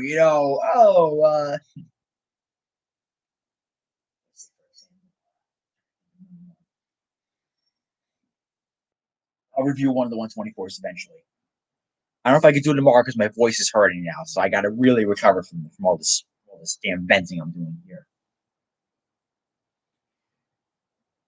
I really think that's going to be it, guys. I think this is going to be it for the video. I really did a long stream. I really did a great job there. I really appreciate you guys tuning in, especially this late. This is kind of a fun video. I mean, I'm not going to do this much because over the course of the summer and fall months, things are just not going to happen that way.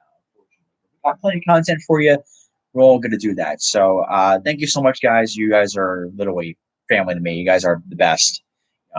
You guys a real chance for sticking around for this late. My God, this is bloody 1:50 in the evening. But hopefully you guys can go to sleep now. This will be good. I'm going to get some sleep because I'm going to watch Road America tomorrow. I'm watching Formula One tomorrow, and I'm going to watch some of the NASCAR race tomorrow. But you know what, guys? Have a good night, guys. I'll see you later.